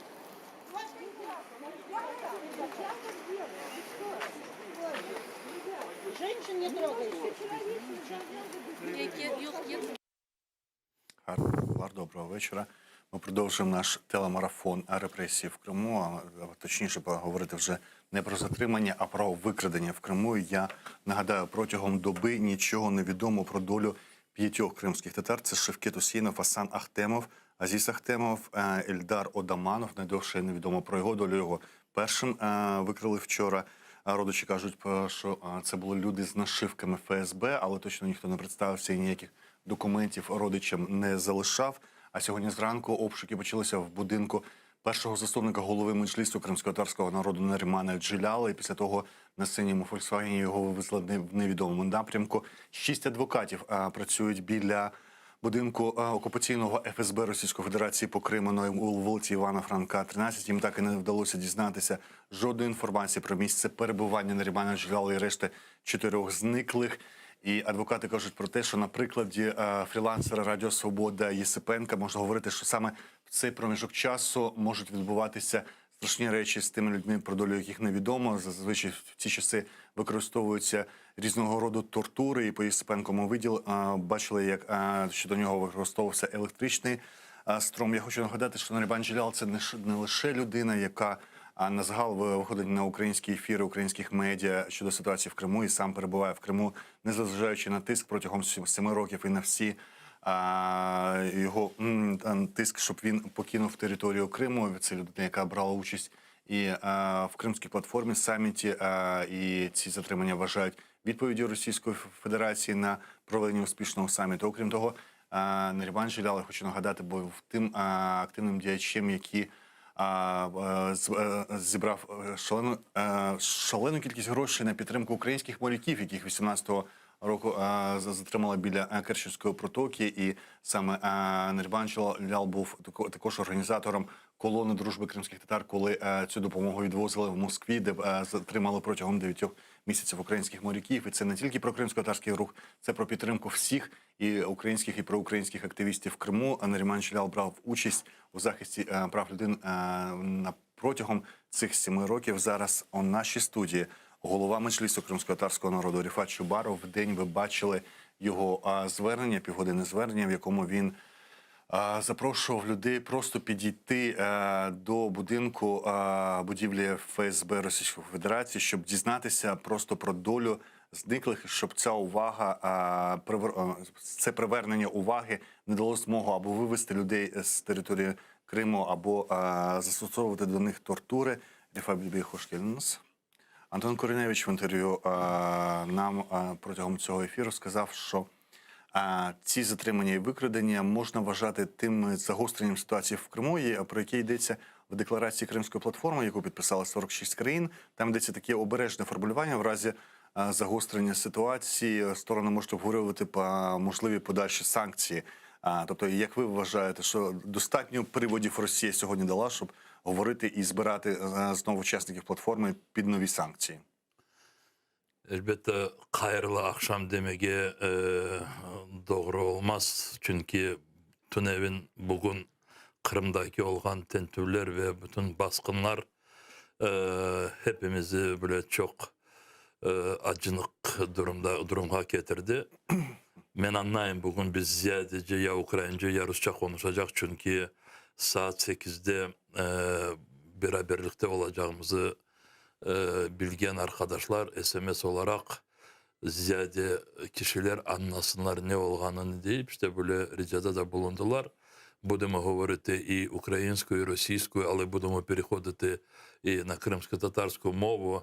Ми хочемо, щоб якомога більше людей зрозуміли те, що зараз відбувається в Криму. Вчора, сьогодні. Тепер, що я спробую одразу на ваше питання і зроблю собі таке розмірковування. Ми всі знаємо, що Російська Федерація шантажувала напередодні форуму потенційних учасників. Ми знаємо це не просто апріорі, ми знаємо, особливо ми в Меджлісі, від дипломатів декількох країн, які нам розказували в таких деталях, як це відбувається. Отже, коли росіяни, не росіяни, а режим путінський побачив, що Україна здійснює дуже успішні кроки в останній час щодо мобілізації міжнародного співтовариства на протидію російській агресії, і, зокрема, через проведення Кримської платформи 43 держави і 3 міжнародних організації, 46 офіційних учасників, які були 23-го в цей день, підписали Кримську хартію. Тепер вже окремі країни, які не змогли приєднатися 23-го, вони окремими вербальними нотами оголошують про своє приєднання до цієї хартії. І зрозуміло, що Російська Федерація тепер перейшла до помсти. От що вміє робити Москва, вона вміє робити гидкі, паскудні, цинічні дії. І вона, як правило, завжди виконує свої обіцянки, якщо вона обіцяє мститися і обіцяє здійснювати якісь такі ворожі дії. І тут вони дуже послідовно, вони розпочали з кримських татар. Але це означає лише одне, що вони потім перейдуть до якихось дій, спрямованих проти урядів конкретних країн. Я не знаю, які це будуть дії, але мститися вони будуть. І те, що ця хартія передбачає певні такі мобілізаційні моменти, щоб реагувати на подальші дії такі агресивні Російської Федерації, я думаю, що от ми буквально через тиждень, да, скільки тут пройшло, 10 днів з Кримської платформи, ми вже маємо прояв такої відкритої агресії, і яка безумовно пов'язується всіма саме з успішним проведенням саміту Кримської платформи. Я не знаю, як зараз в межах Кримської платформи завтра, післязавтра ми зможемо пропонувати нашим партнерам, але ми вже сьогодні закликали, як Меджліс кримсько-татарського народу, щоб і президент України, і голова Верховної Ради, голова уряду, ми звернулися напряму до лідерів всіх політичних партій в Україні, голів парламентських фракцій, щоб вони особисто звернулися до всіх міжнародних організацій, зокрема ООН, ОБСЄ, Рада Європи, Європарламент, щоб негайно і терміново посилили санкції до Росії з метою звільнення політв'язнів всіх в Криму. Але ви самі сказали, знаєте, що зараз відбувається в Криму таке, страшне, не з точки зору, що ми всі залякалися, але найстрашне, що багато хто робить вигляд в світі, починаючи від самої Росії, яка виступає окупантом на нашій землі, і починаючи поки що в міжнародних організаціях, то візьмемо, знаєте, таке скидку на те, що зараз вихідні дні, і, можливо, ФСБ і це розрахувала. Я не виключаю це, щоб зараз не працюють. Про це казали всі адвокати, що такі затримки на вихідних дозволяють, скажімо, уникати прямих контактів, наприклад, керівників силових служб з адвокатами, давати відповіді, посилатися на вихідні дні і залишатися до понеділка. І проводити ці дії, які незаконні, які... Але оця цинічність, брутальність, вона демонструється ще тим, розумієте, вже звикли, що коли вранці вриваються доми, незважаючи, що там діти, люди старшого, похилого, дуже віку, але в першій годині вночі, вчора вночі, в першій годині увірвалися дом Ахтемова Азіза, де є 3-річна дитина, маска зі зброєю. О 7-й вранці до Нарімана Джеляла, де 4 дітей і малолітніх. Але дивіться, Одаманова Ельдара, Ахтемова Азіза, да всіх інших. І сьогодні Нарімана Джелялова, їх всіх тримають в невідомому місті. От я коли вже заходив вам в студію, я ще раз зв'язався з адвокатами, і до цього часу немає офіційних відповідей, де затримані кримські татари. У мене немає жодних сумнівів, що з деяких з тих, кого заарештували вчора і вночі, з них просто вибивають потрібні покази, свідчення, потрібне окупантам свідчення. А ми говорили сьогодні з активістами, які були під будівлею ФСБ Російської Федерації по Криму. І вони говорили, навіть без Кримської платформи активність Нарімана Джелялова свідчила про те, що це лише питання часу, коли постукають до нього. Постукали вже після Кримської платформи, через за 10 днів після її проведення. Принаймні, це є такий сигнал, який показує, якщо єдина людина, яка брала участь в Кримській платформі, Наріман Джелялов на території Криму, в їхніх руках, то з нього і починають. Яка готовність Меджлісу, які пропозиції у Меджліса далі по способу дії до влади, до міжнародного співтовариства? Раз це загострення, значить треба перше скажімо, відключаємо SWIFT Росії, давайте про це говорити. Друге, відключаємо ще щось. Я про конкретику зараз хочу почути. Я можу вже черговий раз повторювати ті вже відомі пропозиції, які з нашої точки зору потрібно вводити, реалізовувати, аби змусити Росію повернутися в межі міжнародного права. Але знаю, що воно так скоро не відбудеться. За межами Кримської платформи ми мали деякі зустрічі, в тому числі і з главами урядових делегацій, і ми обговорювали, до яких мір, заходів готові їхні уряди, якщо буде загострення ситуації.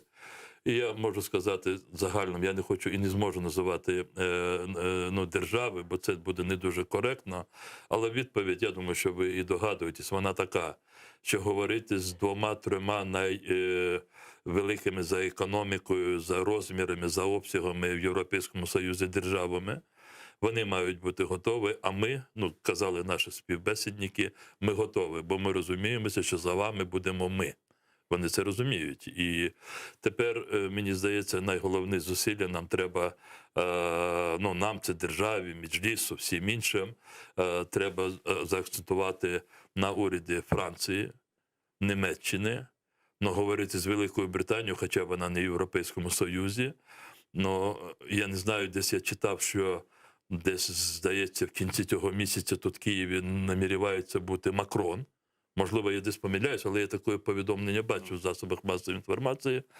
І нам треба говорити, що оце те, що сьогодні відбувається в Криму, це є в якійсь мірі і наслідок тих зустрічей, діалогів, до яких прихильні лідери оцих країн, які я назвав, прихильні з Путіним до таких зустрічей. Які намагаються не дратувати Путіна, і оця політика недратування призводить... Які намагаються нам пояснити, що діалог краще, ніж протистояння, можливо, краще для того, щоб вирішувати бізнесові великі проєкти, взагалі, щоб не загострювати економічні проблеми, ми це взагалі-то розуміємо, це об'єктивні речі, але тут головне питання в тому, коли ціна буде катастрофічною, чи на самому початку, якщо чітко поставити вимоги і закрити Росії дорогу повсюду, так, це будуть величезні витрати для західної економіки.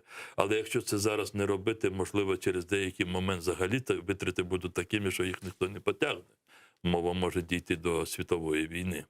Ми поки не маємо реакцію міжнародного співтовариства правозахисних організацій на ці затримання, фактично викрадення в Криму, але принаймні ми вже маємо реакцію українського президента. Зі Сполучених Штатів Америки маємо реакцію віце-прем'єра Олексія Резнікова, і міністра, одночасно він є міністром по реінтеграції тимчасово окупованих територій, і реакцію омбудсмена Людмили Денисової. Я прошу показати цитати їхні щодо тих подій, які протягом доби відбуваються на півострові.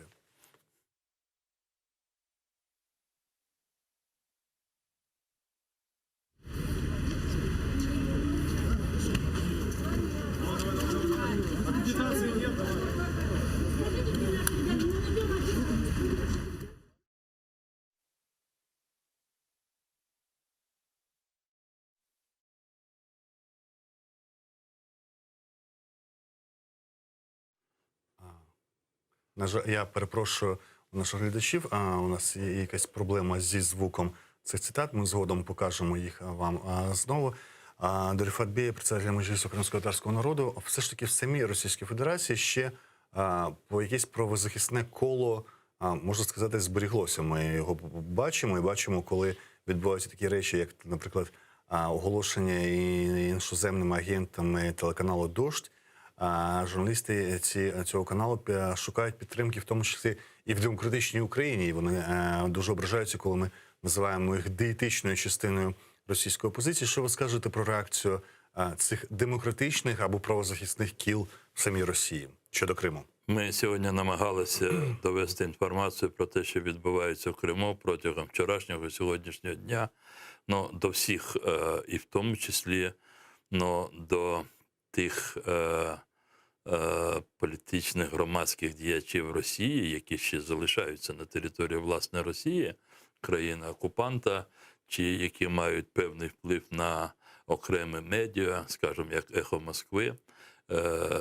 І особисто я до них звернувся публічно на своєму Фейсбуці, це можуть люди подивитися. І маємо деякі реакції, хочу сказати, що... Які ці реакції? Реакції такі, що спасибі, приймаємо до відома. «Ехо Москви» розмістило інформацію з паскуднішим таким ФСБшною версією можливих причин арешту, що, мовляв, там десь була здійснена акція, вибухова акція газомережі, і в зв'язку з цим заарештували 5 кримських татар, і при цьому послалися на Антона Наумлюка, що він дав такі, я говорив з Антоном, вони все перекрутили, як правило. Я був вимушений написати головному редактору сайту «Ехо Москви» пану Рувінському, що Можливо, це тому ваше відношення до таких проблем, що ви незаконно перебуваєте, відвідуєте окупований Крим. Я просто це говорю для того, щоб ще раз підкреслити. Дивіться, ми нікого нічого не просимо. Якщо почитати моє звернення до російських лібералів, то там мова йде про те, що ми доводимо до вас до інформацію, і ви вирішуєте, чи ви дасте свій голос на захист кримських татар. На великий жаль, там немає усвідомлення, що все взаємопов'язано. Те, що робить Російська Федерація як держава назовні, на чужих територіях, воно обов'язково бумерангом потім приходить і набагато, можливо, болюче або не менше болюче в їхні власні домівки. Російська опозиція цього не розуміє. І частина з них, вони мовчки підтримують взагалі.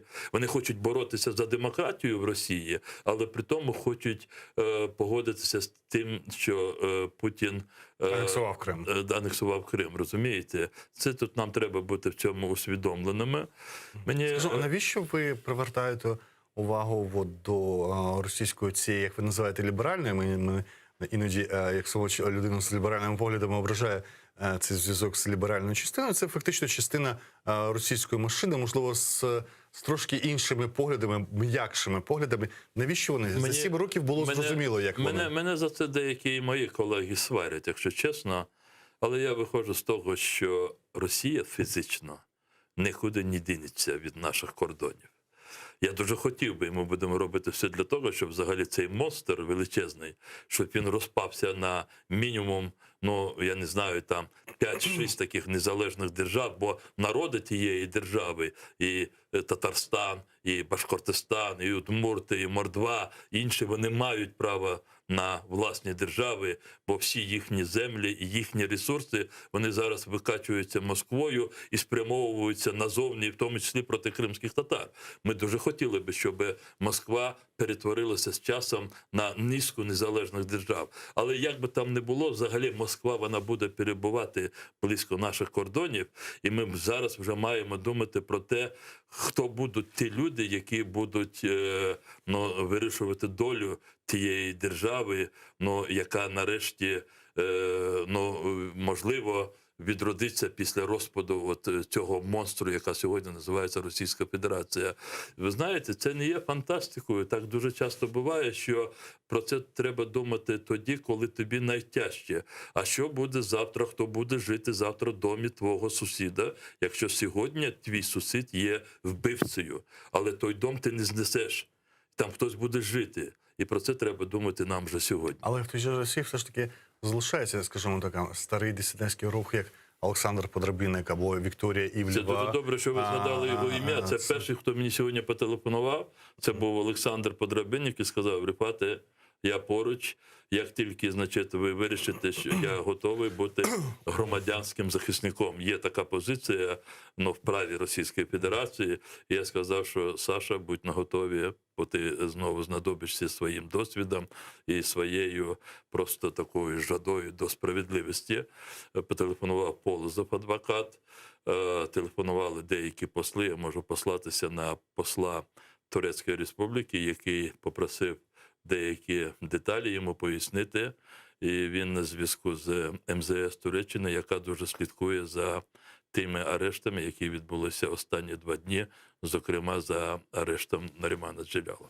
Ви о 3-й годині сьогодні в своєму Фейсбук-зверненні, які транслювалося в тому числі в ефірі телеканалу АТР, запросили людей просто підійти до будівлі ФСБ Російської Федерації там в Криму, в Сімферополі, на Франка 13, щоб допомогти адвокатам, скажімо, дізнаватися про долю, щоб не привернути увагу до долі зниклих людей. А ми бачили далі, що відбувалося: ОМОНівські автобуси, 40 людей затримали. Як ви думаєте, як діяти далі треба? Дивіться, я зараз тут перейду на російську мову, бо те, що я скажу, ще хотілося б, щоб ще розширити круг тих, хто мав би це все зрозуміти. От, знаходитися за пределами оккупированного Крыма и давать прямые, жесткие указания людям, которые там в условиях российской оккупации, я считаю, не совсем для нас является возможным. И не совсем, может быть, такое поведение является корректным. Но в то же время объяснять людям, что происходит и к чему все это может привести при каком-то определенном безучастии, мы обязаны.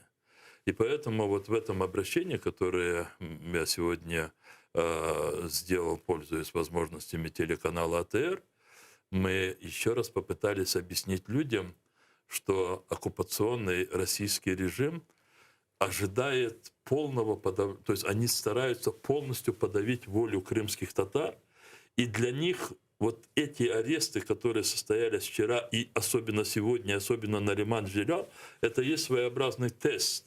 Это проверить крымских татар. Вот мы арестовали ваших людей, в том числе одного из тех молодых людей, которому вы практически абсолютно доверяете. Надо сразу сказать и честно, у Наримана Джеляла очень высокий уровень авторитета среди крымских татар, и не только среди крымских татар.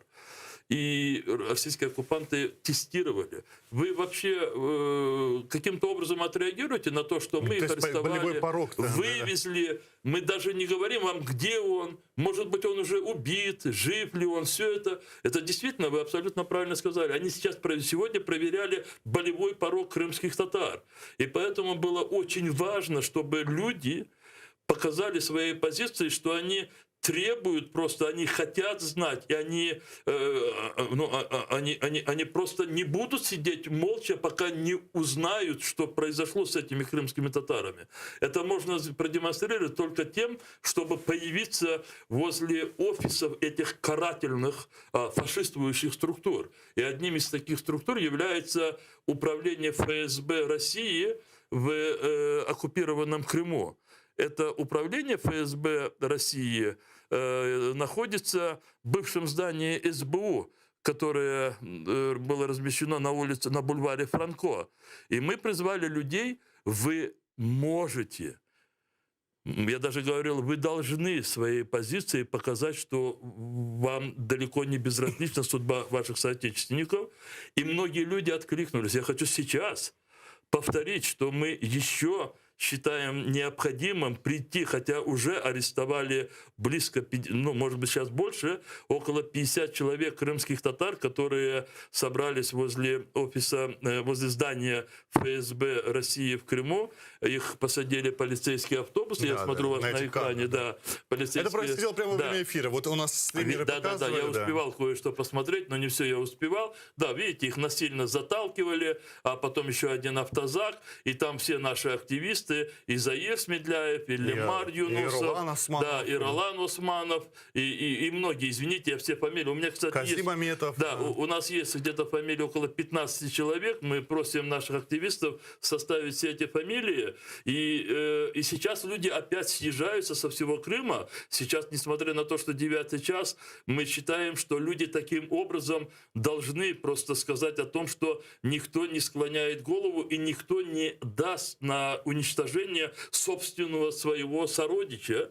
И вот сейчас люди все еще прибывают и будут ночью прибывать к зданию ФСБ России в Крыму.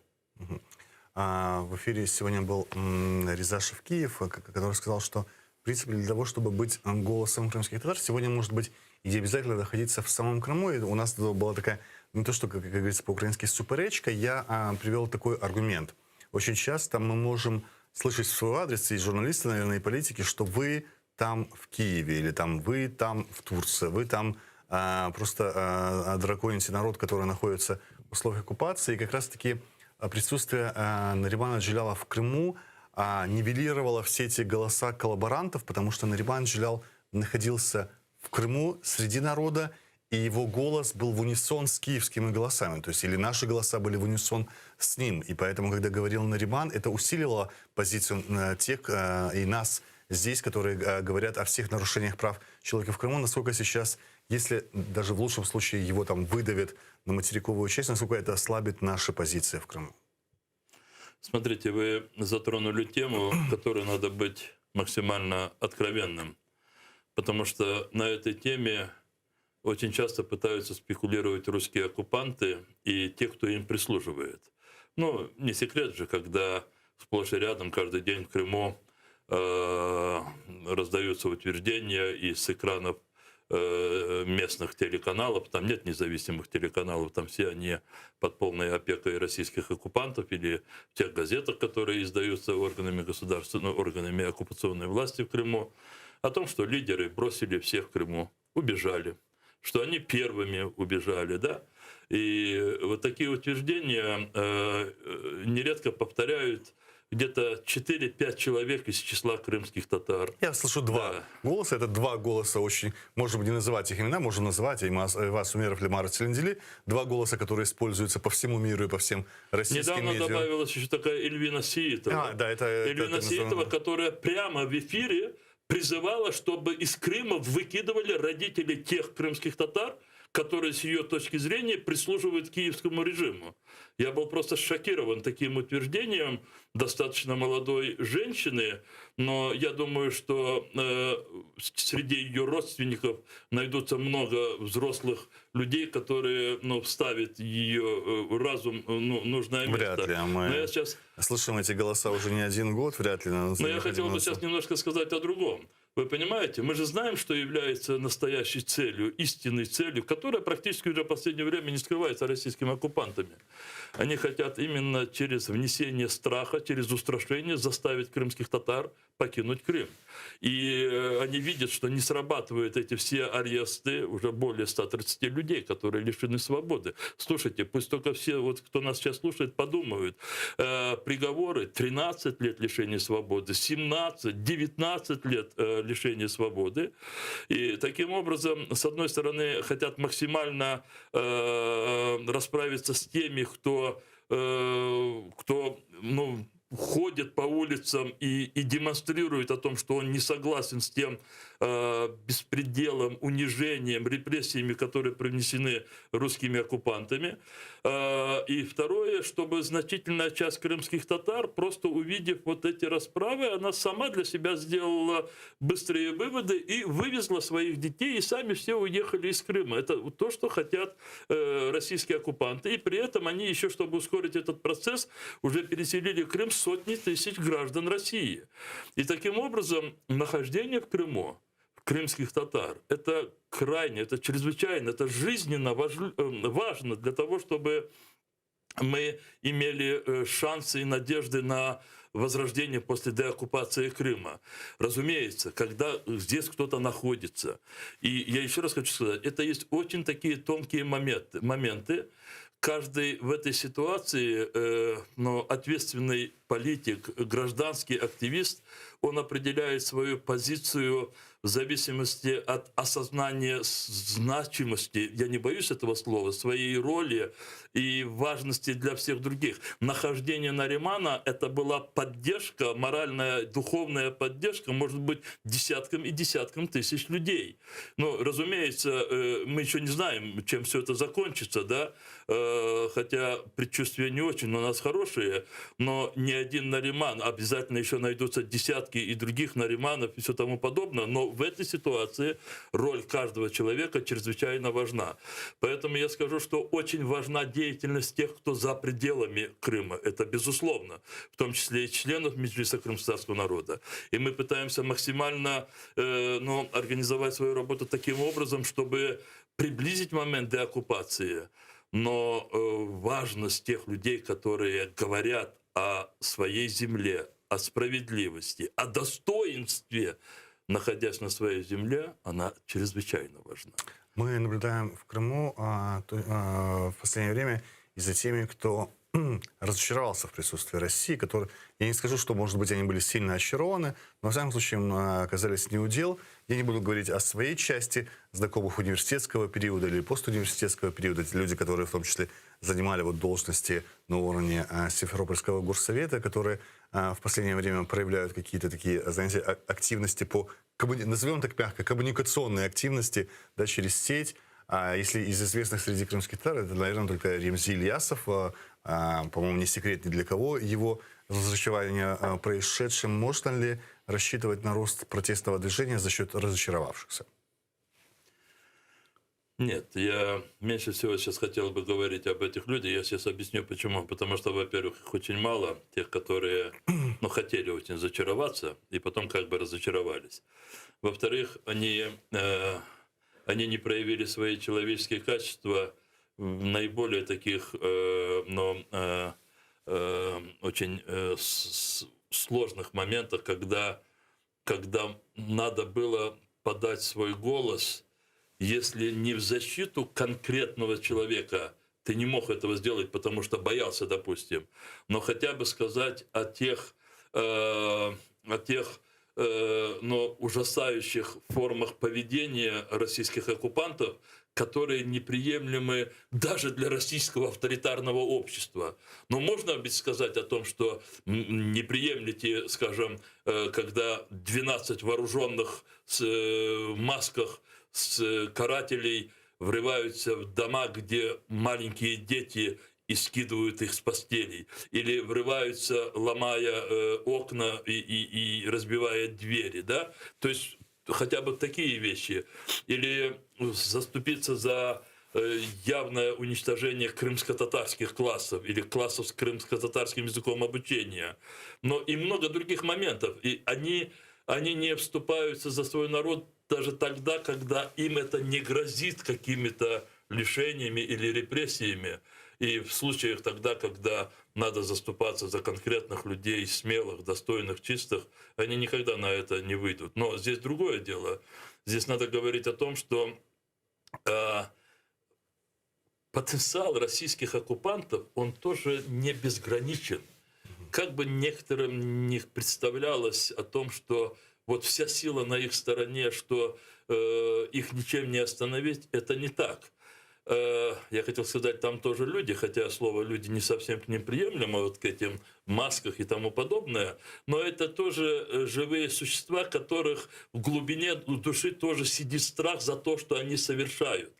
И тогда, когда они будут видеть, что перед ними всегда находится спаянная, очень сплоченная группа людей, которых объединяют принципы иные, которые у них отсутствуют, где-то они будут, если не отступать, то где-то не будут, скажем так, но переходить новые и новые какие-то черты, ужасающие черты.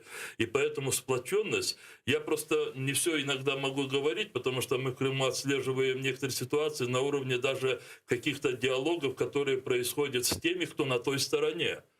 Я просто знаю, что сегодня был очень большой страх у руководителей вот этих карательных органов. В выходные дни, несмотря на то, что они, скорее всего, подгадали, но когда крымские татары начали направляться на бульвар Франко, они начали от своих агентов получать везде информации, и кто-то из них сказал о том, что если будет 1000-1500 человек, то для нас это будет непредвиденная ситуация. То есть у них тоже есть предел их каким-то возможностям. Конечно, завтра, послезавтра они могут нагнать еще больше людей, перекинуть, в конце концов, собственность территории России.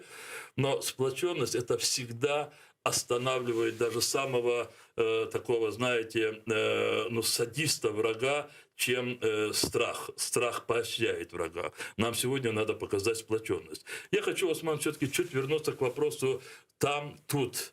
Я начал говорить о том, что это предмет больших спекуляций. Вот из всех тех членов Меджлиса, которые здесь, я не знаю ни одного человека, который уехал бы вот просто по своей инициативе, по своей воле, пока над ним или не нависла прямая угроза ареста. И я могу по каждому говорить, но сейчас, наверное, не место, чтобы по каждой фамилии так детально рассказывать. Или тогда, когда их просто выкинули за пределы Крыма, как это было сделано с нашим лидером Мустафа, 3 мая мы все помним. Мы можем напомнить, на самом деле, для того, чтобы этих спекуляций не было, видимо, некоторые вещи нужно повторять. В мае 2014 года персона нон-грата Мустафа Джемилев, даже прорыв границы, чтобы не было крови, он сам дальше покидает. Это не лидеры, покинувшие, это лидеры под дулом автоматов и угрозы кровопролития на административной границе. Июль 2014 года Рифату Чубарову лично, по-моему, Поклонская, она, по-моему, приезжает даже на границу, оглашает вас персоной нон-грата. Как можно говорить о покидании? Далее далее. Синовер Кадыров, Гаяна, Юксель, Эскандер Бариев. Это уголовные дела, это обливание сначала всякими зеленками и прочим. Мы видели эти репрессии фактически. Да, вот эти вот обливания, это один из методов такого психологического давления, которое происходит по отношению к Крыму, и выбрасывание их за территорию полуострова. Фактически мы не знаем, и мы знаем, что по большому счету не только политиков, но и по журналистам, когда начинались административные уголовные производства, людей просто выдавливали. Возможно, они не есть персона нон-грата, но это люди, которым грозит как минимум Я хотел минимальная сказать о том, что мы же делаем все для того, чтобы мы смогли даже в условиях оккупации въезжать и выезжать из Крыма. И вы знаете, что это же тот иск, который мы подавали как государство Украины, но мы же это делали полным взаимодействием с Меджлисом крымско-татарского народа, вернее, Меджлис крымско-татарского народа с МЗС того времени. И вы знаете решение Международного суда ООН, промежуточное решение о том, чтобы Российская Федерация отменила решение о запрете о запрете деятельности Меджлиса крымско-татарского народа и разрешила его лидерам свободно въезжать и выезжать из Крыма. И как только бы Россия бы, скажем, согласилась бы с этим решением, вы представляете, и мы на это шли сознательно, и мы тогда бы въехали бы в оккупированный Крым, и мы бы там работали бы. Но, разумеется, Россия не могла пойти на то, чтобы отменить свое решение о признании Меджлиса крымско-татарского народа экстремистской организацией. Я это говорю еще для того, что я верю в то, что будут создаваться такие ситуации, когда возможности въезда и выезда из Крыма, они будут установлены немного ранее, чем, собственно, деоккупация. Это будет предварять деоккупацию. И тогда очень важно, чтобы мы все находились там, в Крыму, и мы будем делать все для того, чтобы это случилось. Я хочу сказать, что Россия, на самом деле, для России тоже вопрос Крыма – это не закрытый вопрос. Я недавно случайно каким-то образом попал на русскую версию сайта Российской Федерации, посольства в Норвегии. Там целый раздел, посвященный Крыму, и в том числе и крымским татарам.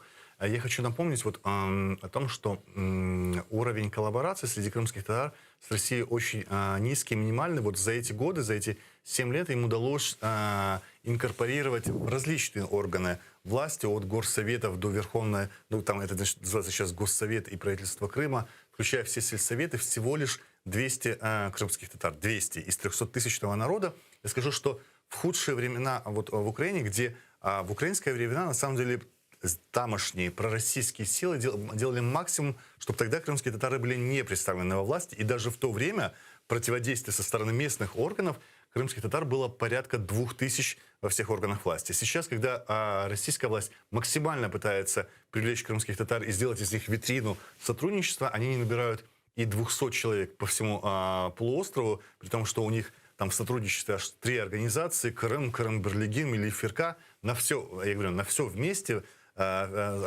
собрав все возможности, им не удается найти и 200 человек. То есть мы говорим о сотрудничестве среди крымских татар на минимальном уровне, в том числе мы видим по тем спикерам крымско-татарским, которые озвучивают пророссийские нарративы, это 2-3 человека. Конечно, эта ситуация раздражающая, и сейчас в преддверии так называемых новых выборов, которые сентябрьские должны быть. Эту тему. Да, и вам есть что добавить. Я перед этим хотел бы сказать, я только пока вы говорили, посмотрел, мне пришло сообщение, 32 минуты назад турецкое Министерство иностранных дел Турции сделало специальное заявление по аресту, по задержанию Наримана Джеляла, первого заместителя председателя Меджлиса крымско-татарского народа. Я думаю, что все, кто интересуется, вы можете зайти в Твиттер Министерства иностранных дел Турции и посмотреть там полностью это заявление. У нас есть информация, что российские силовики перестали делать вид, что не знаю, где находятся 5 крымских татар. Все 5 крымских татар, задержанных 3-4 сентября, находятся в здании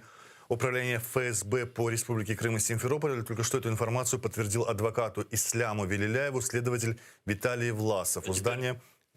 Вот теперь, то есть, дочитайте. Да, у здания отдела полиции номер 3 Центрального МВД России по городу Симферополя собралось больше 50 человек в поддержку задержанных у здания ФСБ крымских татар. Сюда привезли 16 человек по предварительным данным. Это вот информация от наших коллег. И я надеюсь, что на протяжении этого эфира мы хотя бы успеем дать несколько минут адвокатам, те, которые выйдут в прямой эфир и обновят нам информацию по тому, что происходит сейчас в Я Крыму. как раз хотел по этому поводу сказать.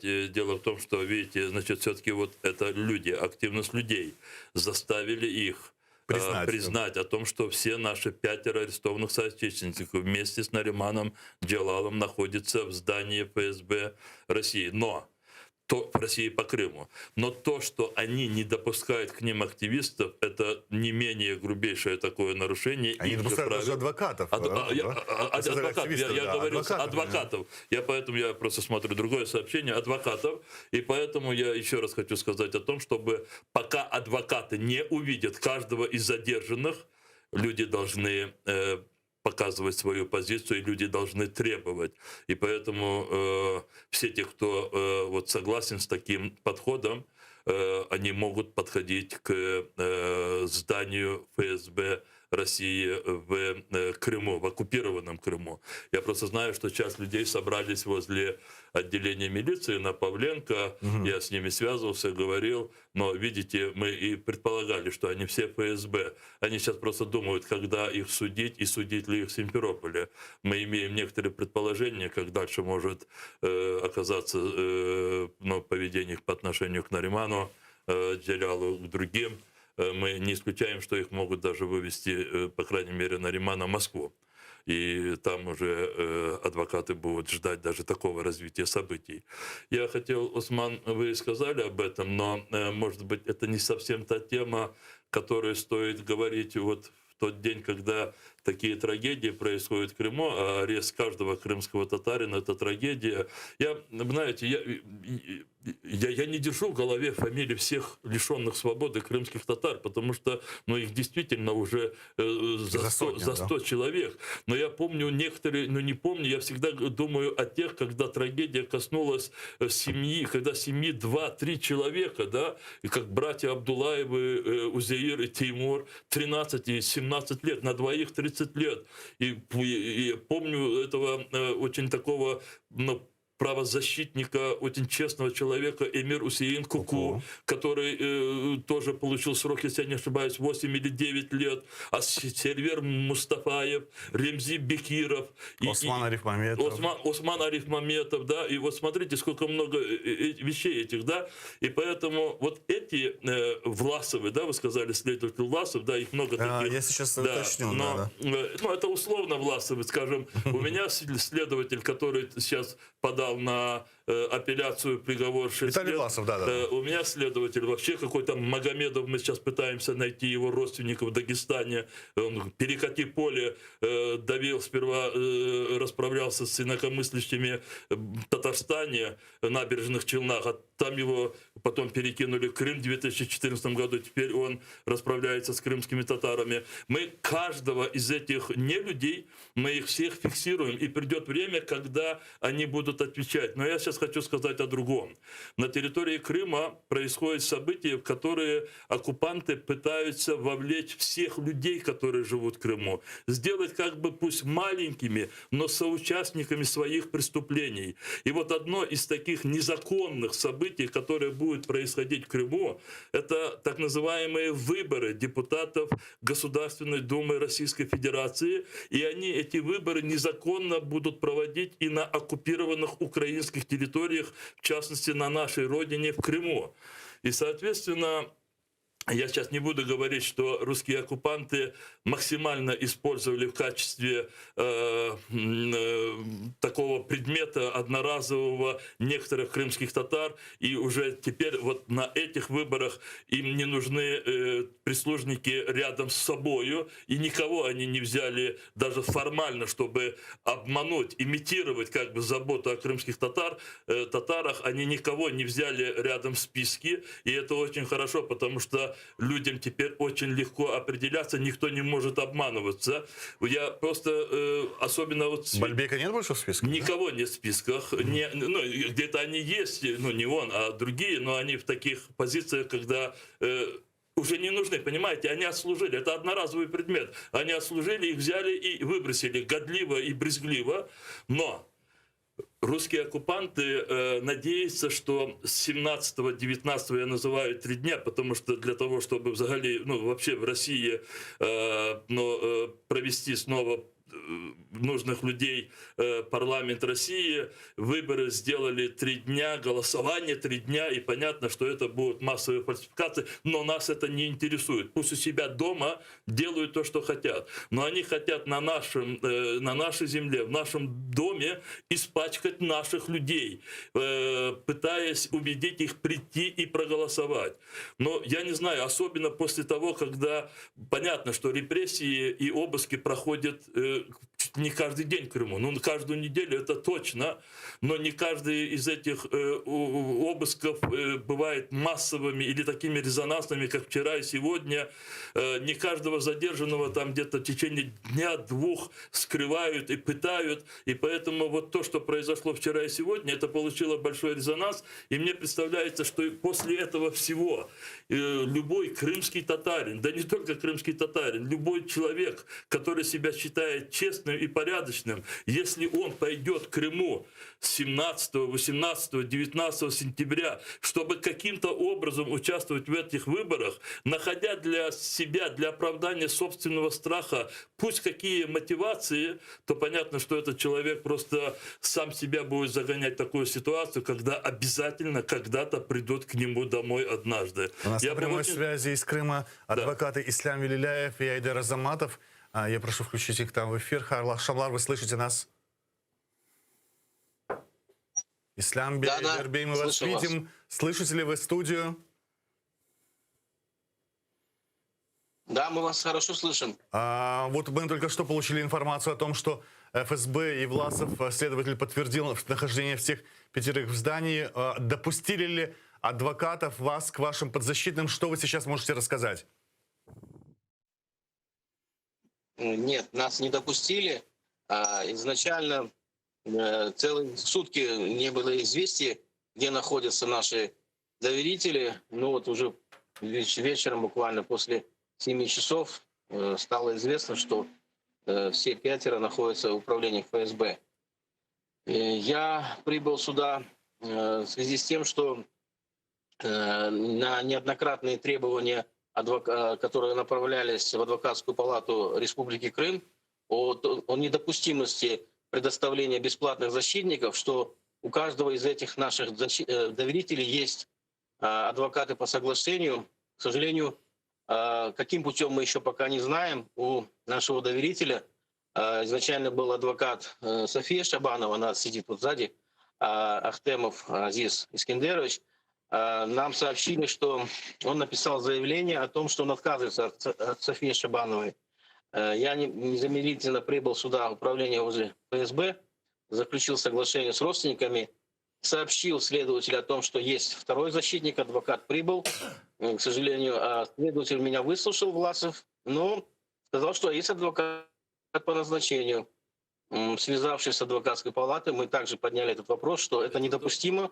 Есть адвокаты, они стоят здесь, в здании ФСБ, но нам говорят обратное.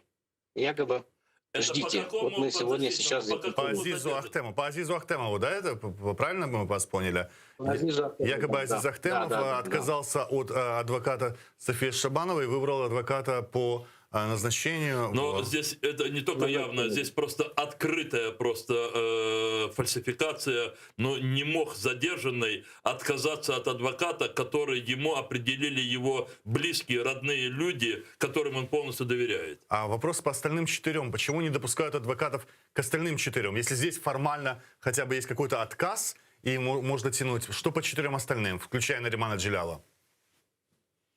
Ну, пока это известие нам неизвестно, сведения по ним, мы пока этого не знаем. Ну вот Айдар скажет тоже сейчас по бесплатному защитнику, который к нему стало известно, что он тоже зашел по его подзащитному. Ну, дело в чем, я, узнав о том, что от Софии Шабановой отказался Ахтемов Азиз, начал звонить в палату Республики Крым, адвокатскую. И мне стало известно, что, оказывается, предоставлен адвокат по назначению Ахтемову Асану Исламовичу. и у них нет сведений об адвокате по соглашению. Хотя мы с самого утра везде указываем на то, что в своих заявлениях, жалобах, копии ордеров предоставляем, о том, что у нас ордер выписан на основании соглашения, заключенного с родственниками. И другой адвокат принимать участие в этих мероприятиях не может. Более того, я отправил свой ордер в палату нашу, потому что по правилам палата, получив ордер по соглашению, с адвокатом по соглашению, сразу автоматически направляет этот ордер следователю. Вот мне информация поступила о том, что мой ордер направлен следователю, однако следователь молчит. Я следователю неоднократно звонил, но он меня игнорирует полностью. Мой коллега, который находится там по назначению, до него тоже я не могу дозвониться. Что интересно, специалист, который, так скажем, распределяет адвокатов по назначению, тоже не может дозвониться до того адвоката, который сейчас находится в здании ФСБ и, возможно, принимает участие, а я думаю, что принимает участие в следственных действиях с моим доверителем, что вообще недопустимо с точки зрения и адвокатской этики, ну и с точки зрения позиций, положений и решений о запрете двойной защиты. То есть есть такое решение о двойной защите, что недопустимо участие адвоката по назначению, если адвокат есть по соглашению. Однако все это игнорируется полностью. То есть мы видим такую картину. Нас полностью отстранили всевозможными путями, чтобы мы не смогли дойти до наших доверителей. Во-первых, убедиться в том, что с ними все нормально, не оказывалась ли на них физическая сила. Это первое, самое главное. И во-вторых, что вообще происходит, что им инкриминируют. Мы до сих пор не знаем, в чем они подозреваются или обвиняются. Лишь буквально вот несколько часов назад узнали, что это дело расследует следователь ФСБ, Следственного управления. И все на этом. И то, что все 5 там, и у них есть адвокаты. Вот все, что нам известно. Мы вот тут сидим уже практически весь день, ожидаем хоть какой-то информации, и только получили недавно такую информацию. Вот такая информация. У вас в машине сейчас 4 адвоката: Айдар Азаматов, Ислам Велиляев, София Шабанова и Лилия Гемиджи. Вот что вы для себя решили, как вы будете действовать дальше? Вы собираетесь на всю ночь оставаться под зданием ФСБ или как вы дальше будете действовать?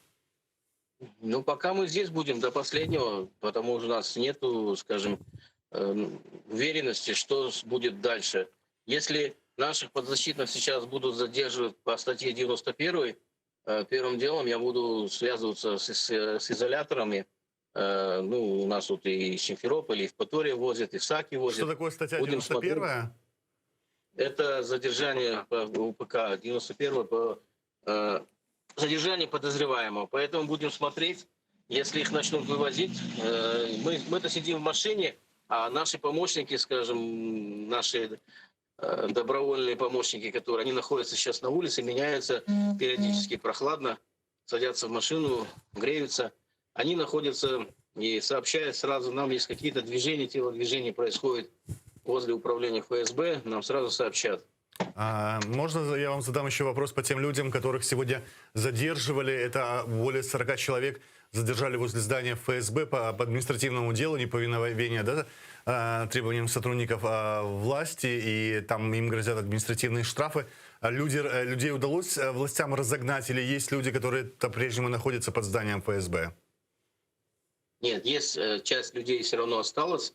Тот ажиотаж, который был чуть-чуть в световое время, в 6 часов, они загнали сюда автобусы. Рядом с нами стоит машина Росгвардии КАМАЗ. Значит, мы тут тоже под такой усиленной охраной 5 адвокатов. Вот. Скажу так, да, действительно забрали людей, но по последним сведениям неповиновение вменять им не вменяют. Вменять будут отсутствие масок. Вот, пока вот по таким. И всех, которых задержали, в первом, ну, я тоже был возле центрального отдела полиции, видел когда привозили наших соотечественников.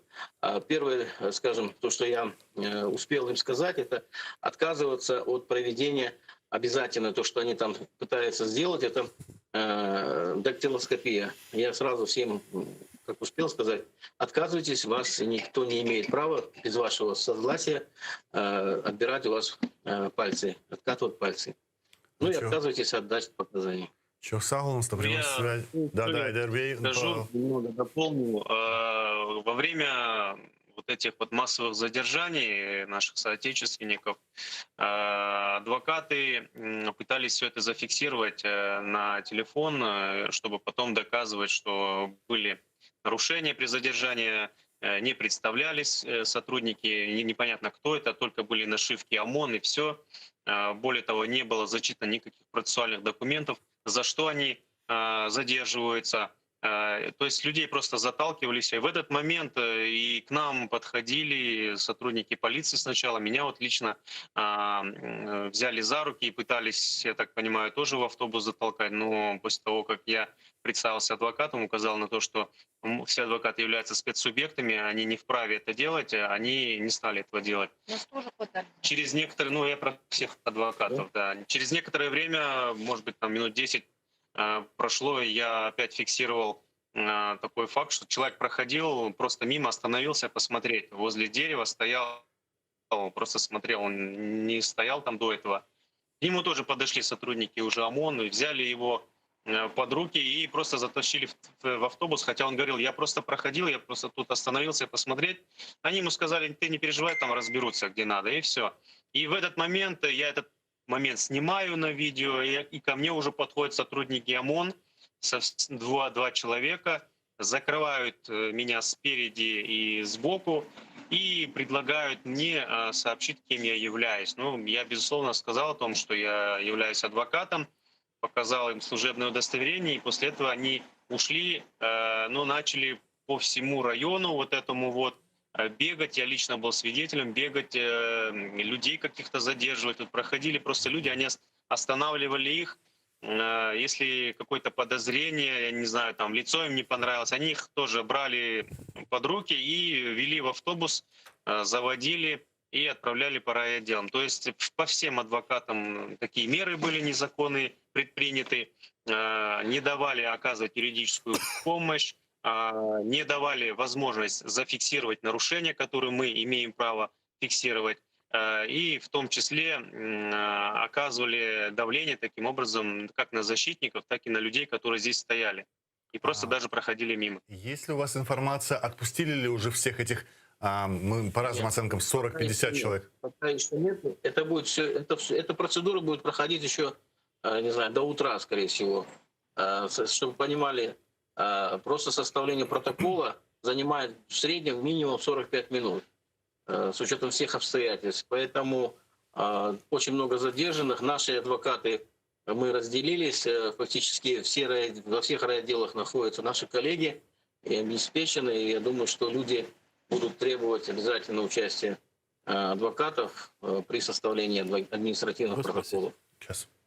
Я вижу, к вам присоединилась и пятый адвокат Эминьява Милева. Вообще, если есть у коллег что добавить, Лилия Гимиджи, София Шабанова, мы вас видим, и, в принципе, вас более-менее даже слышно, если вам что добавить. Да, я добавлю по Ахтемову. Это София Шабанова, адвокат, да. Да, Эскендеровичу. Дело в том, что отказаться от меня мой доверитель может только в моем присутствии, и учитывая то, что он отказался от меня без моего участия, то есть это грубое нарушение Уголовно-процессуального кодекса. Нам палата разъясняла неоднократно, что не принимается отказ, если этот отказ был в отсутствии самого адвоката. Поэтому все мы эти вопросы хотим еще поднять перед нашей адвокатской палатой Крыма, указать на то, что, извините, нас уже адвокатов ни во что силовые структуры не ставят. Целый день мы обращаемся во все органы, в том числе и в Генеральную прокуратуру, и в прокуратуру Крыма, и в Министерство МВД. Везде ставим в известность о том, что у всех есть адвокаты, везде прикладываем ордера. И при этом нам нагло врут, что у наших доверителей нет ни в здании ФСБ, ни в здании МВД и так далее. И таким образом мы будем в если она, дальнейшем, например, конечно, нет, нас обращаться с жалобами, футболе, обжаловать все эти пока незаконные полностью в действия. Ну и будем в случае, если все-таки из наших ребят выбили признательные показания, как мы предполагаем, мы мы будем написали о ставить похищении перед судом уже людей. вопрос о Это признании всё мы этих направили. доказательств недопустимыми, Мы потому что было грубейшее нарушение права на защиту. Согласен, София Ханом, Лилия Ханом и мне, Авамилева, есть ли у вас что добавить к словам коллег? Да, я хотела бы обратить внимание, что применялась грубая физическая сила ко всем, кто сегодня пришел, в том числе к адвокатам. Адвокатам было сказано, что даже если вы адвокаты, вы здесь никто. Ну и, собственно, со вчерашнего дня мы эту ситуацию наблюдаем, когда мы не можем найти своих подзащитных, не можем оказать юридическую помощь им.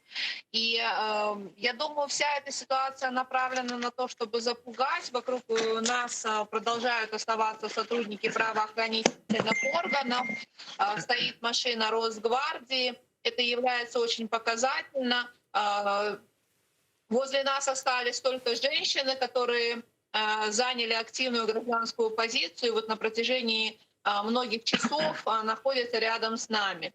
Все остальные были раскиданы по отделениям полиции, и сейчас в отношении них составляется протокол. В одном из отделений полиции нашему коллеге Эдему Семедляеву и Эмилию Курбединову была угроза жизни. Один из сотрудников полиции грозился застрелить их при исполнении ими служебных обязанностей. Я думаю, это показательная ситуация, когда происходит не просто похищение людей после обысков на автомобилях, на которых отсутствуют регистрационные номерные знаки, но и происходит давление на всех тех, кто вышел бороться с этим беспределом, кто вышел выразить свое несогласие с тем, что сегодня происходит. Салонус, это была адвокат Лилия Гимиджи, имени Ханома Авамилева, да? Вы хотите что-то тоже добавить? Да. Собственно говоря, я полагаю, что мои коллеги дали уже полную и исчерпывающую информацию, но вот лично от себя я хочу, это мое восприятие, ощущение сегодняшних реалий, которые происходят в Крыму, и с чем мы в гуще событий, в которых мы сегодня, я имею в виду, и непосредственно наши соотечественники, и непосредственно мы, будучи, будем как говорить, да, терминологией,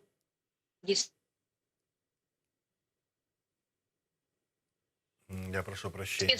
Субъектом адвокаты, мы находимся в таком, вы знаете, вакууме, когда нас правоприменительные органы, правоохранительные органы не слышат, не воспринимают. Более того, они нас практически игнорируют, поскольку я лично пыталась выйти на связь настойчиво, неоднократно, звонила на мобильный телефон следователя УФСБ, обращалась в дежурную часть, мне говорят, звоните, у вас есть с ним телефонная связь, звоните, обращайтесь, к вам выйдут. То есть полное игнорирование, причем это происходит, мою коллегу Лилию Гимиджи игнорируют уже сейчас сколько времени? Практически через пару часов, уже будут сутки. Она представляет интересы, осуществляет защиту Адаманова Эльдара. Я уже практически с 8 часов 15 минут тоже нахожусь в неведении, где находится в таком состоянии мой доверитель Нариман Джилял. Я полагаю, что это полная вакханалия, это полное, будем говорить, беззаконие, поскольку игнорируются и грубо нарушаются права наших соотечественников. Более того, нарушается в том числе и с точки зрения адвокатской этики, нарушают наши коллеги определенные нормы. Мы по этому поводу имеем уже намерение обратиться коллективно в нашу адвокатскую палату на имя президента и поставить этот вопрос ребром, поскольку мы полагаем, что грубо нарушаются нормы адвокатской этики, более того, грубо нарушаются права наших доверителей, поскольку мы, адвокаты по соглашению, не имеем практического доступа к нашим доверителям. Нам ее просто не предоставляют. Поэтому об этом нужно сегодня как можно большее количество людей уведомить, и чтобы знали, что сегодня происходит здесь, в Крыму. Смотрите, давайте таким образом. Понятно, что здесь в студии мы можем быть абсолютно свободными, чем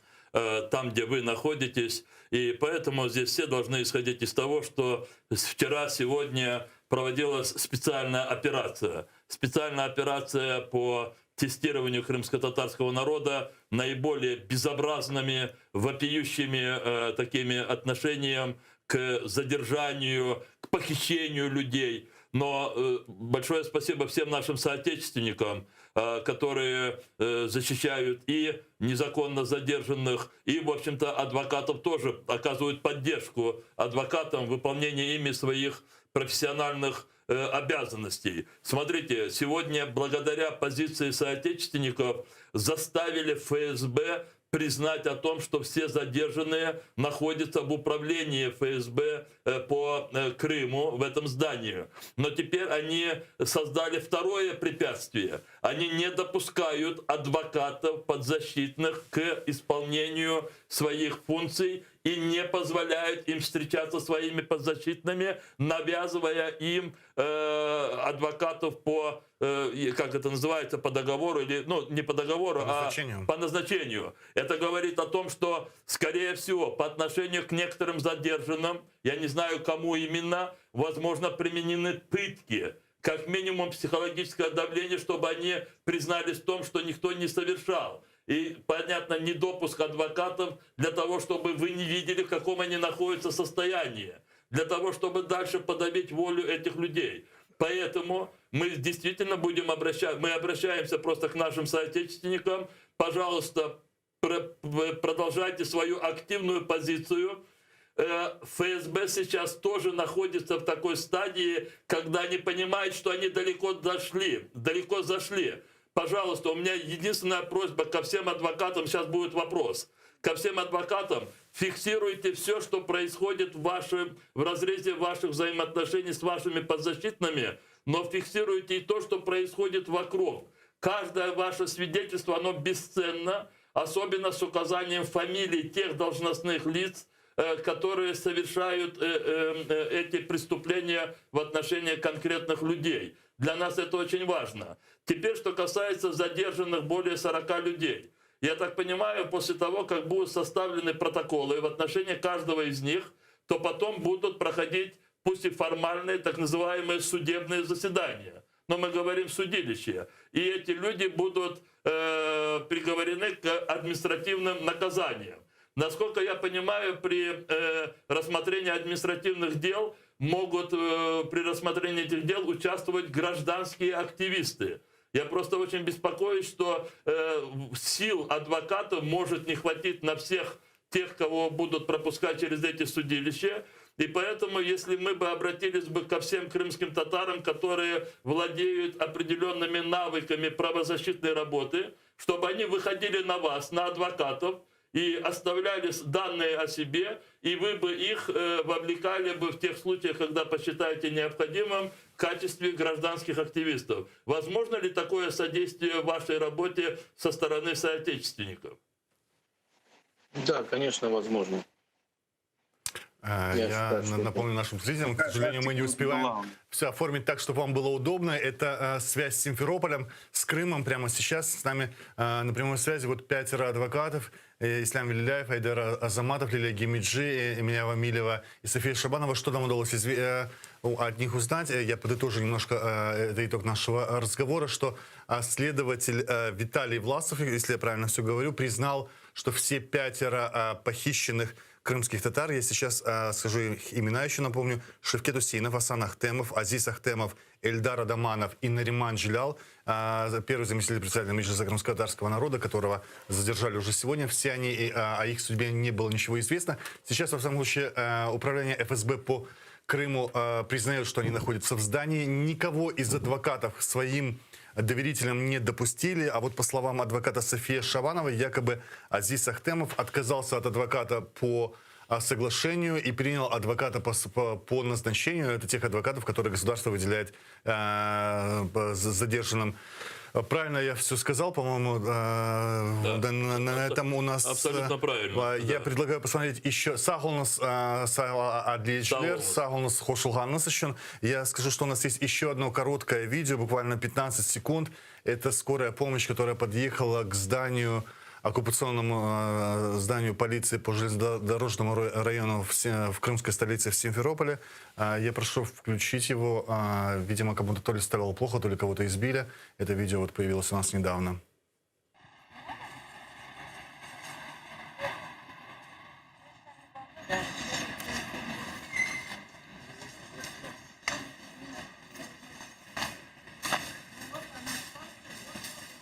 В принципе, все. И также благодаря адвокатам мы узнали, что те более 40 крымских татар, которые сегодня подошли к зданию управления ФСБ России по Крыму, чтобы узнать о судьбе 5 похищенных, их затолкали в 2 автобуса ОМОНовцы и развезли по районным судам города Симферополя. Началось составление административных протоколов. Всем, как сказал нам адвокат Эдем Смедляев, все такие дела делаются под копирку формально. Всем назначаются административные штрафы и административные аресты. Это был эфир, спецэфир на телеканале АТР, посвященный задержаниям, арестам, то, что мы говорили в течение похищения в Крыму. Если у вас что есть... Если у меня есть несколько минут, я да. хотел бы зачитать фамилии тех, кто сейчас задержан, но не все, 46. Но мы зачитывали. Вы зачитывали? Да, зачитывали. Вы зачитывали? Ну тогда давайте я зачитывать не буду, но тогда скажу, что среди них ближайшие родственники, в том числе родители тех, кого задержали. Да, там много вчера людей с фамилией Ахтемов. Среди них мы увидели, что я просто знаю, и Рулан Усманов. Тут... Если вы зачитывали, я зачитывать не буду. Еще раз просто скажу о том, что они действительно, они это российские оккупанты. Они действительно испытывают наше терпение. Они действительно чувствуют свою безнаказанность, но при этом они боятся. У них тоже есть страх. Страх быть узнанным, зафиксированным и когда-то понести за это наказание. Поэтому я обращаюсь ко всем тем, кто может любой способ зафиксировать все то, что происходит вокруг вот этих двухдневных задержаний, вокруг сегодняшних этих массовых протестов возле здания ФСБ России по Крыму. Особенно с указанием фамилий должностных лиц, которые совершают преступления. Мы очень просим довести эту информацию до нас в известные способы, и они завтра-послезавтра будут уже в материалах уголовных дел. Саунус, это был спецэфир «Аресты и похищения в Крыму».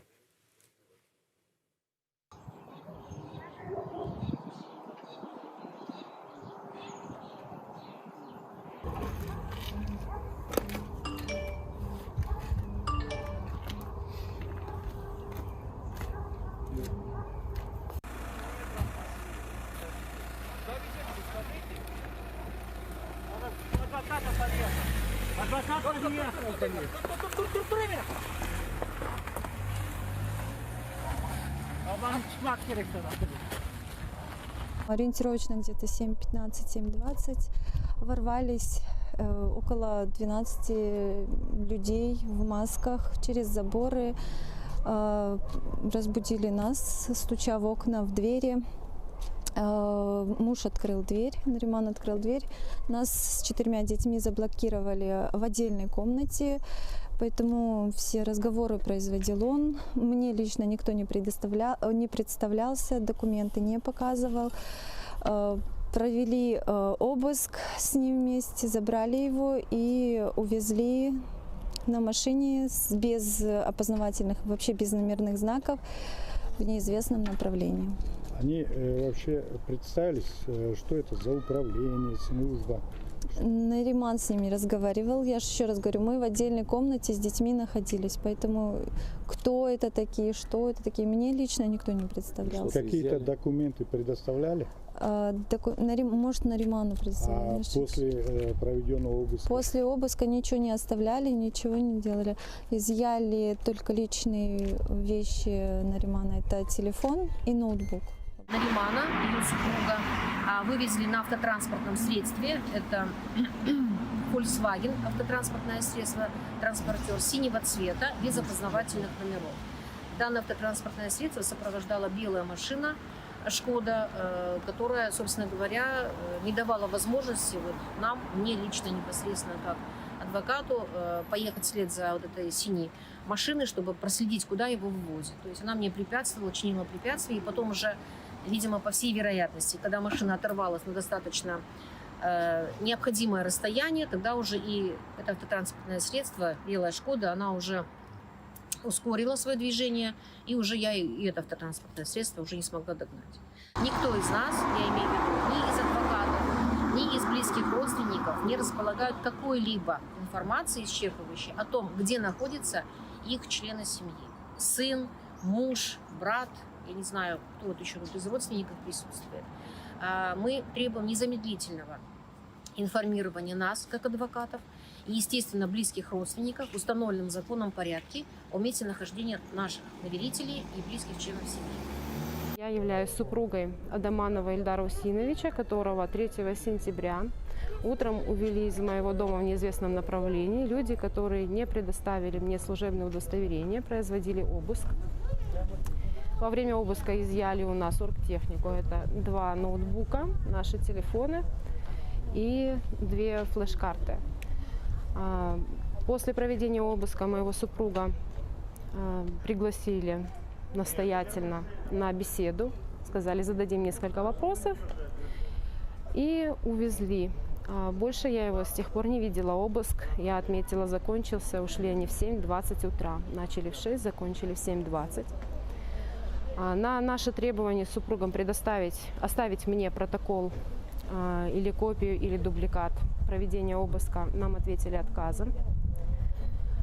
Кроме того, во время обыска, когда, угрожая выломать дверь, они вошли к нам, они в первую очередь отобрали наши телефоны. Значит, я не имела возможности ни посовещаться, ни вызвать адвоката, ни предупредить кого-либо из родственников, точно так же, как и мой супруг. Более того, мы не знаем, где находились в момент обыска наши телефоны. Мы наблюдали за проведением процедуры обыска. И в момент, когда опечатывали без присутствия супруга оргтехнику, он настоял, чтобы развязали мешок, которым они сложили все, обнаружила, что отсутствует его телефон. Потребовал, чтобы его принесли. Согласно протоколу, если 2 телефона, то пускай лежат там 2 телефона. Им пришлось дождаться человека, который унес телефон, затем они положили его туда и уже опечатали при нас этот мешок. В дальнейшем я требовала назвать место, куда отвезут моего супруга. На это мне давали неопределенный ответ и сказали, вероятно, в центральный район, в отделение. Абсолютно нездоровая, больная логика. Сотрудники ФСБ проводят обыск у человека, увозят его, и в течение суток они твердят о том, что и этого человека у них нет. Что это за позиция и что это за логика такая, да? Не сообщать родным, куда увезли человека, по сути, похитили, раз вы сутки не сообщаете о том, где он, и не сообщаете адвокату, и не допускаете, и говорите, его у нас нет. Вы проводите обыск, увозите его и говорите, что его у вас нет. Это просто больная, нездоровая логика и тенденция здесь, которая опять развивается на территории Крыма. Найдите детей, которые сыграли. Вот его увезли сотрудники правоохранительных органов, в том числе с нашивками ФСБ. Вот его пытают или что? Я представляю интересы Адаманова Ильдара, который был задержан вчера после обыска в его доме, и о котором до сегодняшнего дня нет никакой информации. Задерживали его без составления процессуальных документов. Люди, которые увезли его, не представлялись ни семье, ни самому Ильдару Адаманову, но на них были нашивки ФСБ. На протяжении вчерашнего дня супруга и я, мы звонили в дежурные части ФСБ, МВД, прокурору. Дежурная часть ФСБ ответила, что она не располагает информацией, не может предоставить нам никакую информацию. Было составлено и отправлено заявление в МВД о похищении Адаманова Ильдара. Дежурный прокурор на звонок супруги ответил, что следственные действия начнутся завтра, через 12 часов.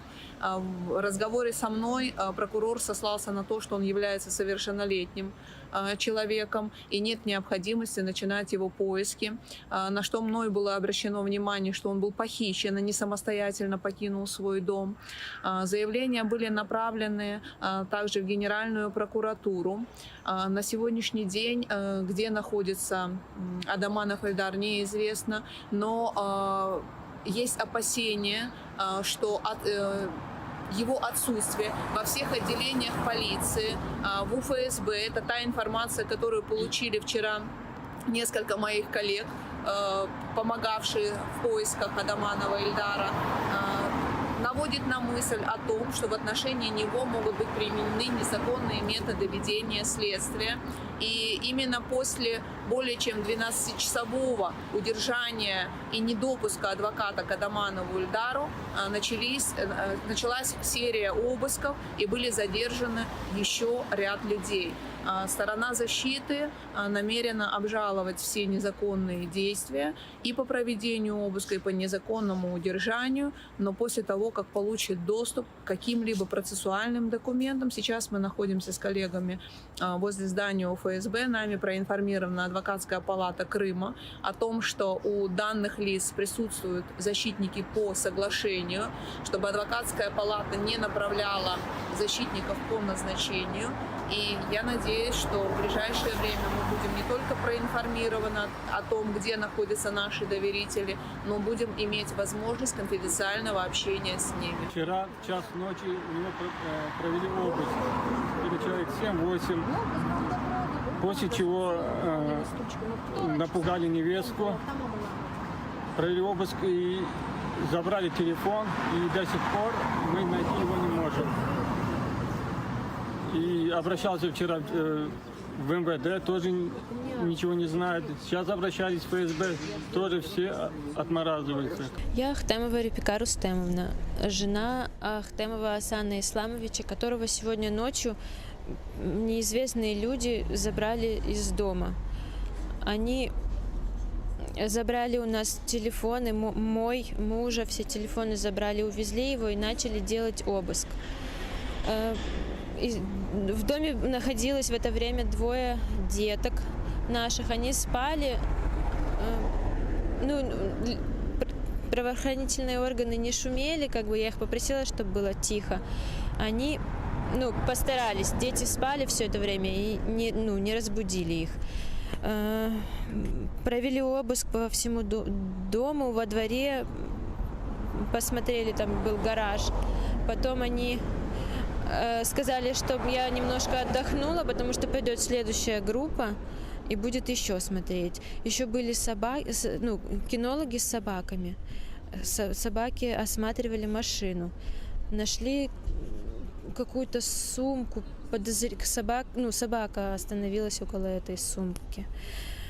Они эту сумку изъяли. Изъяли также ноутбук, наши телефоны. Старые телефоны тоже были в доме, они их тоже забрали. Ребека, вы знаете, что это за сумка? Вы видели ее? Это сумка от... качает колеса он этим аппаратом. Он там был, они ее открыли, она была пустая. Там абсолютно ничего не было, я стояла рядом, я все видела. Она была пустая, там не было ничего. Но они ее забрали. Потом утром приехал эвакуатор, опечатали машину, был полицейский, который фотографировал, опечатали машину и забрали на эвакуаторе машину. И вот прошло уже больше 12 часов, и я не знаю, где он, что с ним.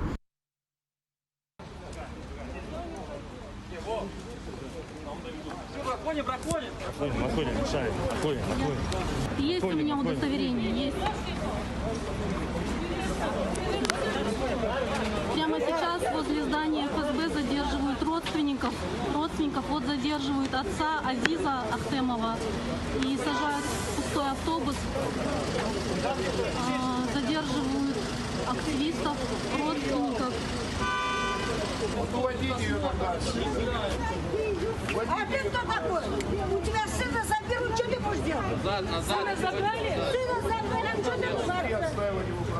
Вот и меня отшаивают. Еще ты мне будешь указывать. Да.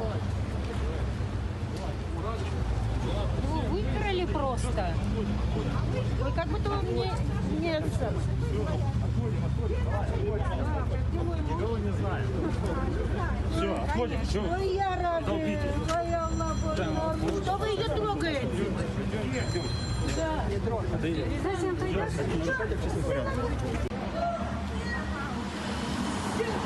Прямо сейчас забирают маму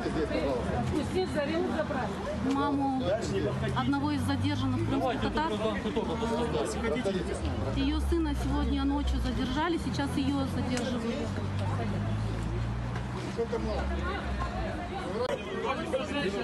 Отходим туда, отходим, все отходим туда, женщины. Все вместе пошли спокойненько туда. Дай Бог вашим матерям вот такие слезы! Дай Бог! Отходим, все, отходим. Ждем нас ослепление, все.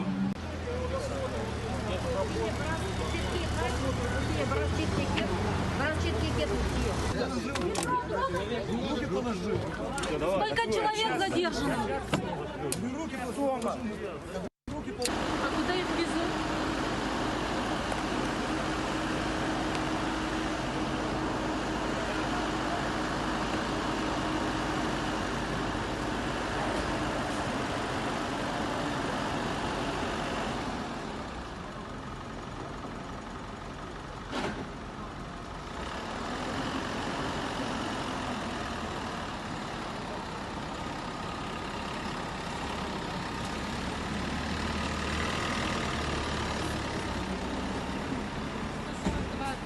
Я уже это записала.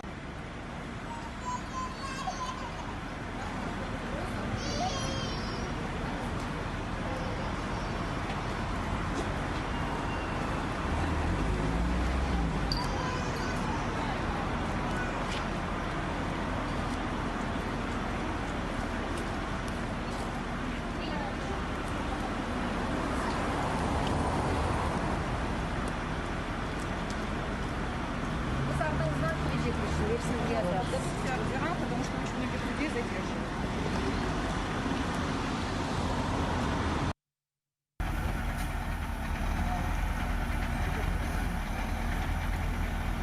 Вообще не это.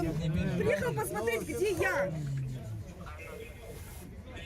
Убегал, потому что он пришел посмотреть.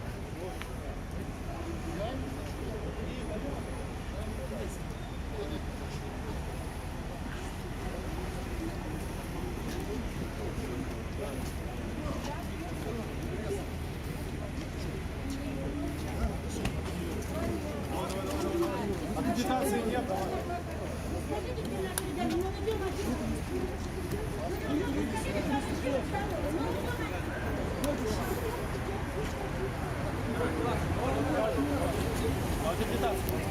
Журналист. Не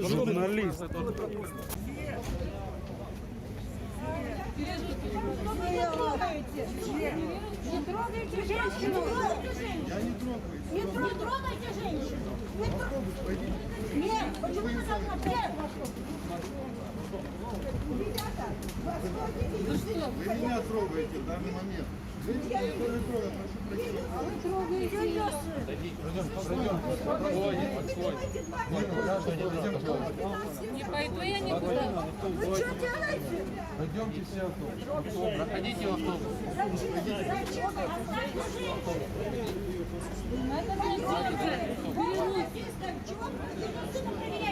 Какие документы? Вы уже дома мне обыск сделали? Я сюда. Так я и пытаюсь пройти, не толкайтесь.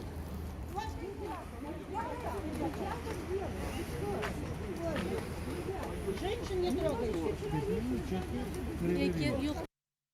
В Криму знову вдаються до переслідувань кримських татар. У їхніх будинках відбуваються чергові обшуки і затримання. Вже забрали Нарімана Джелялова, першого заступника голови Меджлісу. Так Росія реагує на початок роботи кримської платформи. Всі затримані мають бути звільнені.